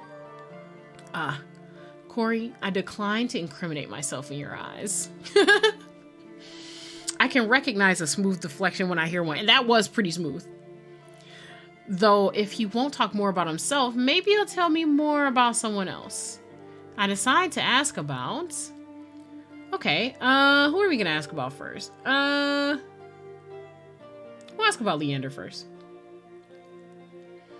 Why'd you send me to Leander for help? Few know Iridia better than Leander. The company he keeps can be questionable, but I had confidence in him. Yeah, his bloodhounds seem rough around the edges. Leander has always preferred the company of those like him. Survivors of Lowtown's harsh realities. You must have noticed how they flocked to him. I nod. He seemed to know every single person in the Wetwick. And that's a good thing? Leander's closest peers trust him with their lives. I would say that counts for something. Oh, he said that fondly. That was nice. We'll go Mhin, Ace. Oh no, Ace first, because Ace helps him out in the hospital, so I want to know. Have you ever been out to see Ace at the Sea Spring? Once. Only once? Seems like a spring with miraculous powers would interest a doctor. A long silence follows, so long that I'm not sure Kuras heard me. I'm about to repeat myself when he finally speaks in a near whisper. Ace is the rare newcomer who has proven himself immediately worthy of respect. The Sea Spring is another matter. Hidden depths often contain unwelcome secrets. You could say that about anything around here. A fair point. Nonetheless, I have seen many purported wonders, and the Sea Spring is unlike any other. Only time will tell what that means. Alrighty, so we're gonna go Mhin and then Vere. You and Mhin sounded like you knew each other well. Kuras heaves a long, suffering sigh. I know them better than most, and less well than I would like. I'm sure they would also say the same about you. They might have actually said that about you. Like you, Mhin is a recent arrival. Their time here has been particularly difficult, as much as I would like to help. He trails off, but I know exactly what he's talking about. Mhin didn't seem like the sort of person who would accept help easily. Do they always pick fights that are twice their size? I have implored them not to. They rarely listen. Yeah, okay. So, I almost want to skip Vere, but I mean, if he has something to say, we'll go. How do you know Vere? Kuras visibly stiffens. Ooh, look at the hatred in there. Look at them brows furrowing. And I remember the venom in Vere's voice when he grabbed me. That fucking doctor. It looks like the feeling is very much mutual. Regrettably, Vere is one of my worst patients. How did you come across his path? Ooh, patience. He's actually a patient. Okay. He stole my room key. You are fortunate enough. You are fortunate that he did nothing else. Oh, okay. Well, even the doctor acknowledges his power, so... He is far deadlier than he seems. Oh, no, not to me. I recognize that immediately. There is a reason he is not at liberty. A reason for the collar and chain. Yeah, but do you agree with the Sonobi of doing that, though? That's separate. He seemed pretty dodgy to me already. I hesitate, waiting for Kuras to elaborate. But he seems to find even the thought of Vere distasteful. With my curiosity sated for now, I fall silent. I wish Kuras had given me just a little more to go on, but he seems almost as tight-lipped about the others as he is about himself. True. By the time we're back at the Wetwick, the Amaryllis district seems even noisier and more raucous than before. Drunken patrons overflow into the streets, which reek of spilt wine. Not wasting the wine in the streets. It's expensive. I guess that's a no to the reverse harem, yeah. Sag. How am I supposed to sleep with all this racket? I suggest the stiffest drink at the bar, alternatively, a ball of wax. Very funny. Oh, he's so cute though. Oh, even with how tired I am, I'm not sure I'll get a wink of sleep. I'm about to say goodnight to Kuras when someone staggers out of the Wetwick and right into me. Oh, not the music stopping. I stumble back, heels teetering on the edge of the filthy gutter. Corey? The next thing I know, a pair of warm arms. Oh yeah, they had to give me a little tension somewhere. A pair of warm arms catch me around the waist. I find myself staring up at Kuras, not the surprise expression though, pressed against his chest. His grasp loosens, but he doesn't quite let me go. Something shifts in his gaze. His eyes fix on my face, and I feel myself growing hot all over his intense scrutiny. What does he see in me? What's he looking for? Kuras? My apologies. Well, didn't Vere say like the windows, like the gaze, like the window to the soul? The eyes were windows to the soul, sorry. But he said it in a way that implied that it was more literal than just like, you know, we'd be tempting an angel. Oh, I assumed it was just like, I don't know, he was looking for some proof that we're like, I don't know, more than our curse, I guess. But us tempting an angel, I'd be about that. Even after he moves away, the warmth of his touch lingers through my clothes. I quickly tug my cloak straight, trying to recollect my scattered thoughts. Good night. Thanks for everything today. You are most welcome. The little blink, that's so cute. He turns and slips into the crowd, though I can pick out his pristine white coat with ease. A chilly gust howls down the street. When did it get so cold out? Ah, I see. Okay, all right, okay. And last but not least, Leander. Let's go, baby. For the second time today, I find myself squeezing through a crowd to reach Leander. As soon as he sees me, his easy smile fades. Are you all right, Corey? I'm not used to someone looking at me with such earnest concern. I've been through worse today. From the sounds of it, you've had quite the day. How are you holding up? I'm gonna say I'm fine. I feel like I came out of things relatively well. Well, I'm still alive. That counts for something, right? Iridia's not an easy place to live in, but you get used to it eventually. Let's hope so. Leander signals for the bartender. I'm parched. Do you want anything? Not him looking away all cute. He trying to tempt us to go upstairs? Like, okay, I'll come on, all right. Something strong and simple. Adventurous, aren't you? I'm gonna have to keep an eye on you. Of course, you'll also need to keep an eye on me. I've lost count how many I've had. Oh, I see. Okay. Deal. I see. The rumors are true. Once he's ordered, Leander turns back to me. Did you at least get to try any good food? I had these fried dough sticks from a vendor near here. As soon as I begin describing my meal, his eyes brighten with recognition. The long lads from one stall? You've got to try them with porridge. There's another stall about a block away with these rosewater rice flour cakes. Take one bite and you'll think you've been transported to some high-town patisserie. Then, bam! You open your eyes and it's just the same trash-lined street as always. Okay. All right, okay. When he laughs, his hair falls over his eyes. He shakes his head and pushes it back. I'll show you some time, if you decided to stick around Lone Town, that is. The Iridia Leander describes is far different from the one I've experienced, but if you live anywhere long enough, I suppose it becomes home. True. It seems like I'll be here for a while. Maybe I'll take you up on that. The bartender returns with a pair of sunglasses. A pair of glasses. Let me read that again. I don't know. My brain is... It's been a long 8 hours. The bartender returns with a pair of glasses and pushes them our way. There we go. Cheers. Leander clinks his glass against mine. I take a deep sip of the malty dark ale, savoring its flavor. It was surprising finding out that you all know each other. I didn't think Iridia would be so small. Do you know how many times I've tried getting them all in one place? It's impossible. Like trying to herd a bunch of soulless. I take it you know them well?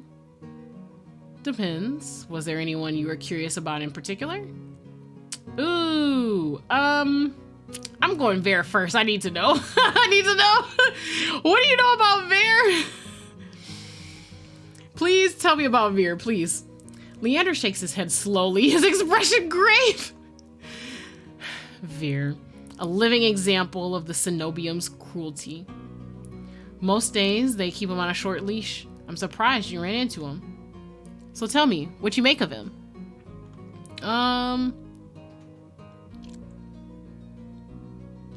He's rude. He's rude. Is he always so rude? Leander snorts, but a smile tugs at his lips. To everyone but Ace. If Vere's ever nice to you, you should take that as your hint to run. I agree, but you look like you're speaking from experience, my guy. Do you enjoy running? Are you a marathoner? Do you enjoy treading miles? I feel like the answer is yes. Why would the Cenobia let someone so dangerous hang around in bars? As long as he gets his job done, they don't care. And I mean, I don't mind having him around. He can be fun, and he's got a real presence. Oh, I bet he does. Look at the blush. Look at the blush, my guy. Presence. Okay. What exactly does that mean? What does that mean, Leander? Look at it. Leander shrugs and laughs under his breath. He's nice to look at, mouthy, but his tongue's the least dangerous part of him. I'm sure you know from experience, my guy, what that mouth do. All right. Well, what I can say is he was less messy than those other bitches were about him. Jesus Christ. My God. Okay, we're going Mhin next just to get him out the way. Mhin's interesting. Not very forthcoming, though. A big sexy presence is true. Ah, Mhin, my favorite grouchy freelancer. What's your impression of them? They seem lonely. I get the feeling that they could use a friend. I think Mhin prefers to be alone. What makes you say that? I've known them since they've arrived in Iridia, and they've turned down every attempt I've made. Well, almost every attempt. Okay, all right. Well, not turning down that one attempt is probably why they're turning down all the other ones, I bet. Betty had, spent some time with Leander and it got a little too real, if you know what I'm saying. Mhin does not seem like they want to face any type of reality about themselves, to be honest. They know what it is, but they don't want to deal with it, is what it seems like to me. Creasy, well, damn. Leander do be getting around. What was it that Lauricio said earlier? Everyone, Leander so.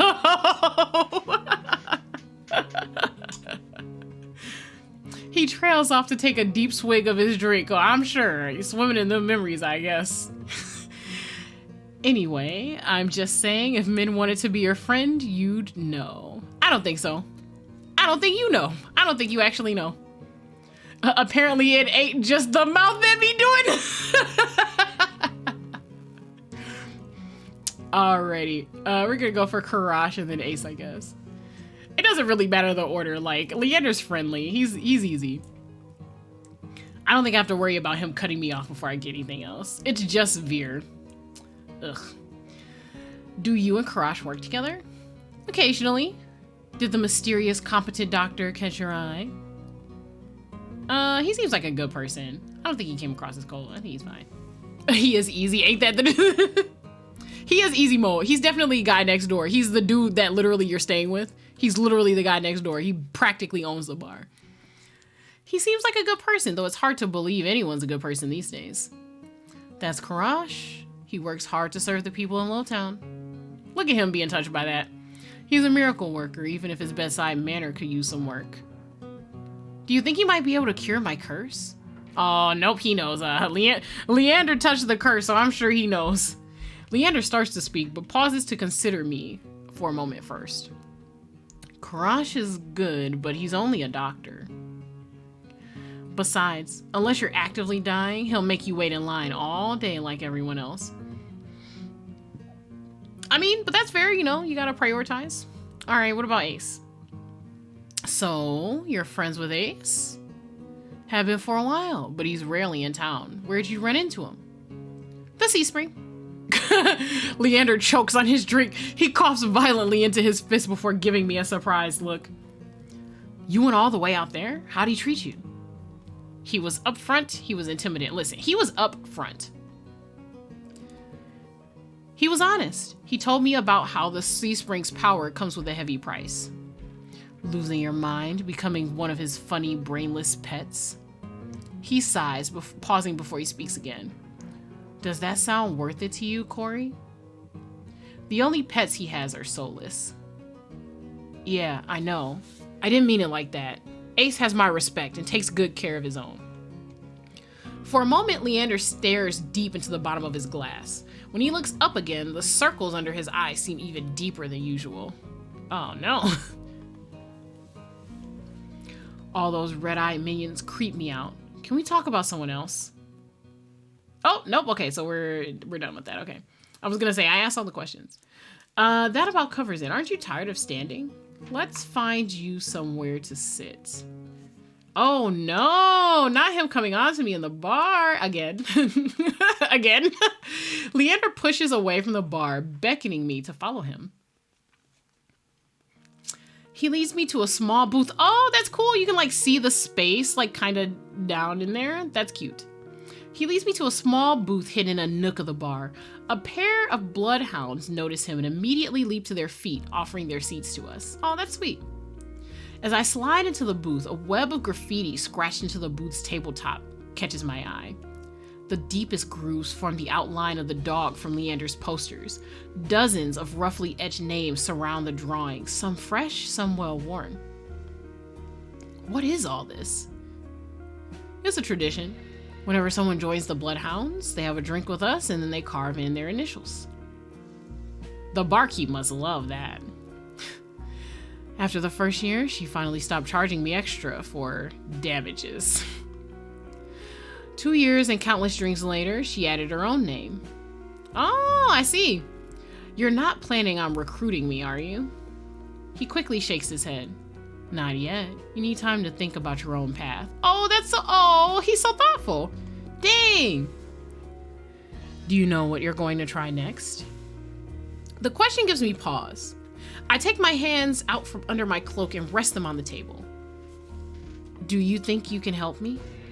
Oh, of course. We can find answers together. Oh, not you just telling me whatever I want to hear. Leander starts to reach for me, as though meaning to take my hand before stopping himself. His eyes flicker to mine. I won't fail you, Corey. Oh, no. Oh, no. And if you ever need a taste of normalcy, I'll always be here for you. Oh, I hope that's not setting up for like some tragic sacrifice later on in the story that I'll always be there for you. Oh no. My chest tightens at the memory of touching him. Even now?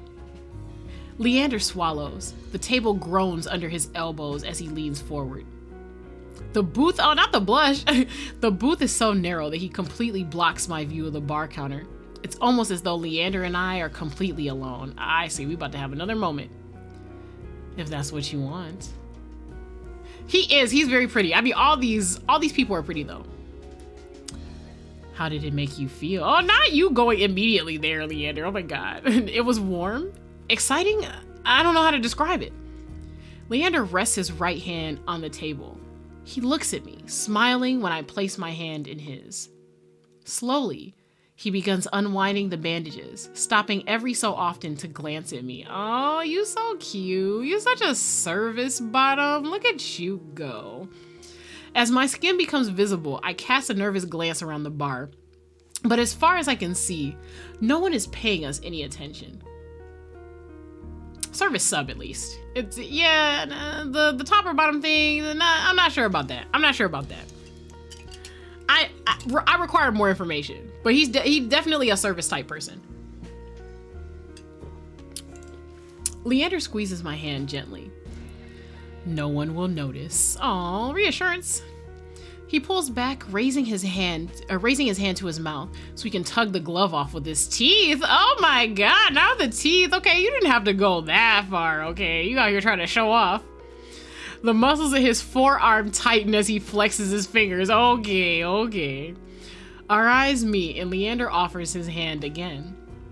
There you go. Hand holding on demand. Oh, that's such a cute thing though. That's all you buy. A lump forms in my throat. I'm certain Leander sees it in my face. The flicker of desperation. His voice lowers to a whisper. Anything you want, Corey. Oh, touch his face. Touch his hand. We gotta touch his face. We can't not touch his face. Look at the red text on there. We gotta do it. I blurt out the first request that comes to mind. Can I touch your face? Oh, sure. I lean over the table, hesitating before I reach for his face. When my fingers graze his jaw, Leander laughs softly. That tickles. It's fine. You can just... He takes my wrist, angling my hand so he can press his cheek into my palm. Warmth spreads under my fingertips. A surprised breath escapes me. Gently, I run my thumb down the ridge of the scar on his cheek, and he shudders, his earring jingling against my knuckles. You're getting awfully bold. Okay. I've never touched someone like this before. Look at him blushing. And even though it makes my head spin, it's already not enough. I want to be even closer. Not us falling for him immediately just because he's the first human that can touch us. Oh my God. We have zero standards. The bar is on the floor. The bar is on the floor. My heart hammers, filling my ears with a pulse that grows unbearably loud until I pull my hand back. Are you all right? This music is so cute too. I can barely hear his words over my pounding heart, but I manage to nod. Yeah, I'm fine. Sorry. I think I'm just getting a little dizzy. He gives me a gentle smile, eyes crinkling at the edges. You've had a long day. You deserve some rest. Luckily, your room is just upstairs. Are you trying to take me up there? Want me to walk you back? Okay, all right, Leander, okay. I shake my head and begin wrapping my hand back up. Thank you for making the smart choice, Jesus Christ. Yeah, what do you mean? Yes, please, listen. We can't just romp around like the very first night. We gotta have some sense. We're here to do something, not to lay up in a bed with some pretty boy who can touch us with his magic hands, okay? At least let us have some clarity. We need some post-nut clarity after touching him. We can't just roll with the first decision that our brains want to make, okay? With each deep breath, my head feels more clear. I'm fine, but thanks for, well, everything. Remember what I told you. If you ever need a break from the chaos of the city, I'll be here for you. That is so sweet, though. That is actually very sweet. When I rise, Leander gives me one last smile. Good night, Corey. Night. I trudge up the stairs, but even as I leave Leander behind, the warmth of his skin still lingers on mine, burning through the bandages. Alrighty. That was everybody. Sheesh. I've been streaming for a long time. Sheesh. Almost 9 hours. That's crazy. That's a subathon or something. That's crazy. Alrighty. So, I'm going to go through these just from left to right, and just read these out. Pretty wild, yeah. All right. Vere, the chained charlatan. Yes, he's definitely giving Cheshire Cat, though. Vere serves as a warning of the dangers posed by the Cenobium. As cunning as he is curious, Vere finds you fascinating and insists that he can help. But trusting him means entrusting your life to a collared beast with a lethal reputation. Can Vere protect you, or are his honeyed words a trap waiting to snap shut? Oh, they definitely are a trap, but he probably can also help you. Oh no, listen, we're not choosing our fates yet. Leander. Leander, the heroic mage. He offers you something that should be impossible, a taste of normalcy free of your curse. As the first person to withstand your touch, he could change your life, but some things are simply too good to be true. Leander promises to help unravel your curse, but at what cost? This is very bare bones. I'm shocked that, I mean, I know he's the, guy next door trope, so it's always very simple, but like, there's like no intrigue to this at all. I feel like the demo is probably going to be the common route in the full game. Yeah, probably. Ace, the demon renegade. An intimidating yet laid-back outsider, Ace presides over a sea spring with unnerving powers. He offers you a miracle, but the price means submitting yourself to the horrifying presence at the heart of the spring. Will you gaze into the abyss for answers, even at the risk of losing yourself? I mean, absolutely not. And honestly, I think if we did, you would be disappointed. Karash. Oh my god. The repentant angel. Okay, listen. I know that they mean this metaphorically, but I do actually think he is literally an angel, though. I really do. From all appearances, Karash is a principled doctor of extraordinary skill, but you know little about the man beneath the professional mask, and Karash keeps even his friends at a cool distance. If you uncover his deepest secrets, will you like what you find? This is also, you know, like, giving a little plain, but his whole plot is the mystery, so I feel like getting to know him is the mystery. That is the plot, and I'm sure it overlaps with whatever else is happening in the city. So I see it. With Leander, it's like, but what is, not like what is the catch, but like what is the complexity, right? Like you want to know what the complexity is, like what makes him, what puts him in the position he's in, like, you know, like there's no hint about like any gang rivalries or him being up against the Cenobium or anything like that. Okay, and then last we got Mhin, the cursed outsider. Despite their cold nature and familiarity with violence, Mhin is just as desperate as you to get into the Cenobium. You may be able to help each other, but they're keeping as many secrets as you. They claim they're dangerous, but they could be your only chance. Oh, but could they be your only chance at getting into the Cenobium? Okay. I'm not gonna lie. It's between Ace and Vere. I gotta figure out what I'm doing in terms of my first playthrough. If I go through this again, I'll probably like, I will very, very, very likely,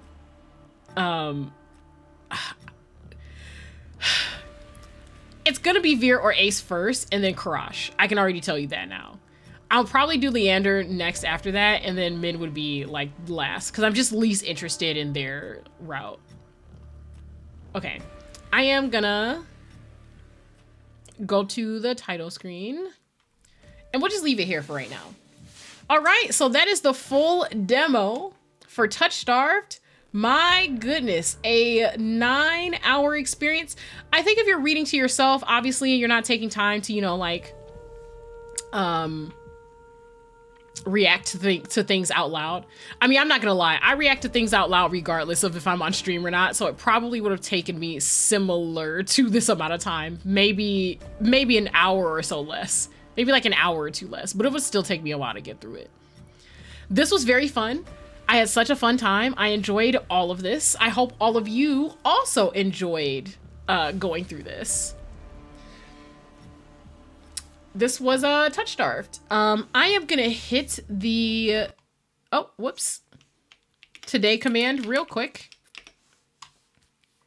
just so that anybody who's interested can, you know, take a look at the Steam page if you are interested. Oh yes, you are very welcome for the stream. I had so much fun. This is the longest stream I've ever done, and I feel like it was worth it. I need to go to bed. I have to work tomorrow. So I am actually just gonna end stream right here with like no frills, no like after stream discussion. Sorry. But I will be streaming again this week, maybe a couple times. I might do a bedtime stream. I'm kind of playing it fast and loose with the schedule right now, and I have been just because I've had some roomy stuff come up with like family in the last couple months, and it's just been hard to pin down a schedule. So if you're unfamiliar with me, you're interested in keyboard building, that's what I normally do. Playing games like this, because I very much enjoy visual novels. And also, I do bedtime story streams as well. Sometimes studying streams as well. So if you're interested in any of that, feel free to follow me on Twitter. Would love to see you stream Blooming Panic free on, it's free on Itch.io. I will look into it. I did not forget. And maybe we'll play it on stream. We'll see. I am still trying to make it through season. I'm going to be playing that this week and getting back to it. I just TOUCHSTARVED, the demo dropped recently, and I really wanted to have have my hands on it while it was relevant, while people were looking for it. Because this seems so cool. I'm so sad I missed the Kickstarter. But you can look forward to me playing this game when it comes out. They already have my money. This is it. This is fantastic. I love everything about it. I can't wait for the 2 characters that were sponsored by the Kickstarter. And hopefully you guys will also be looking forward to that eventually. But okay, that is it for now. As I always say at the end of these streams, I am your friendly neighborhood Fae Luminous Peak. And remember to take care of yourself and that you are special. If you've been here with me for the entire stream, please make sure you are eating and drinking before, bed. Try to relax a little bit. Good night, guys. Night night and have a good one. Oh, yes, everyone sleep well. I will talk to you guys later. Bye-bye.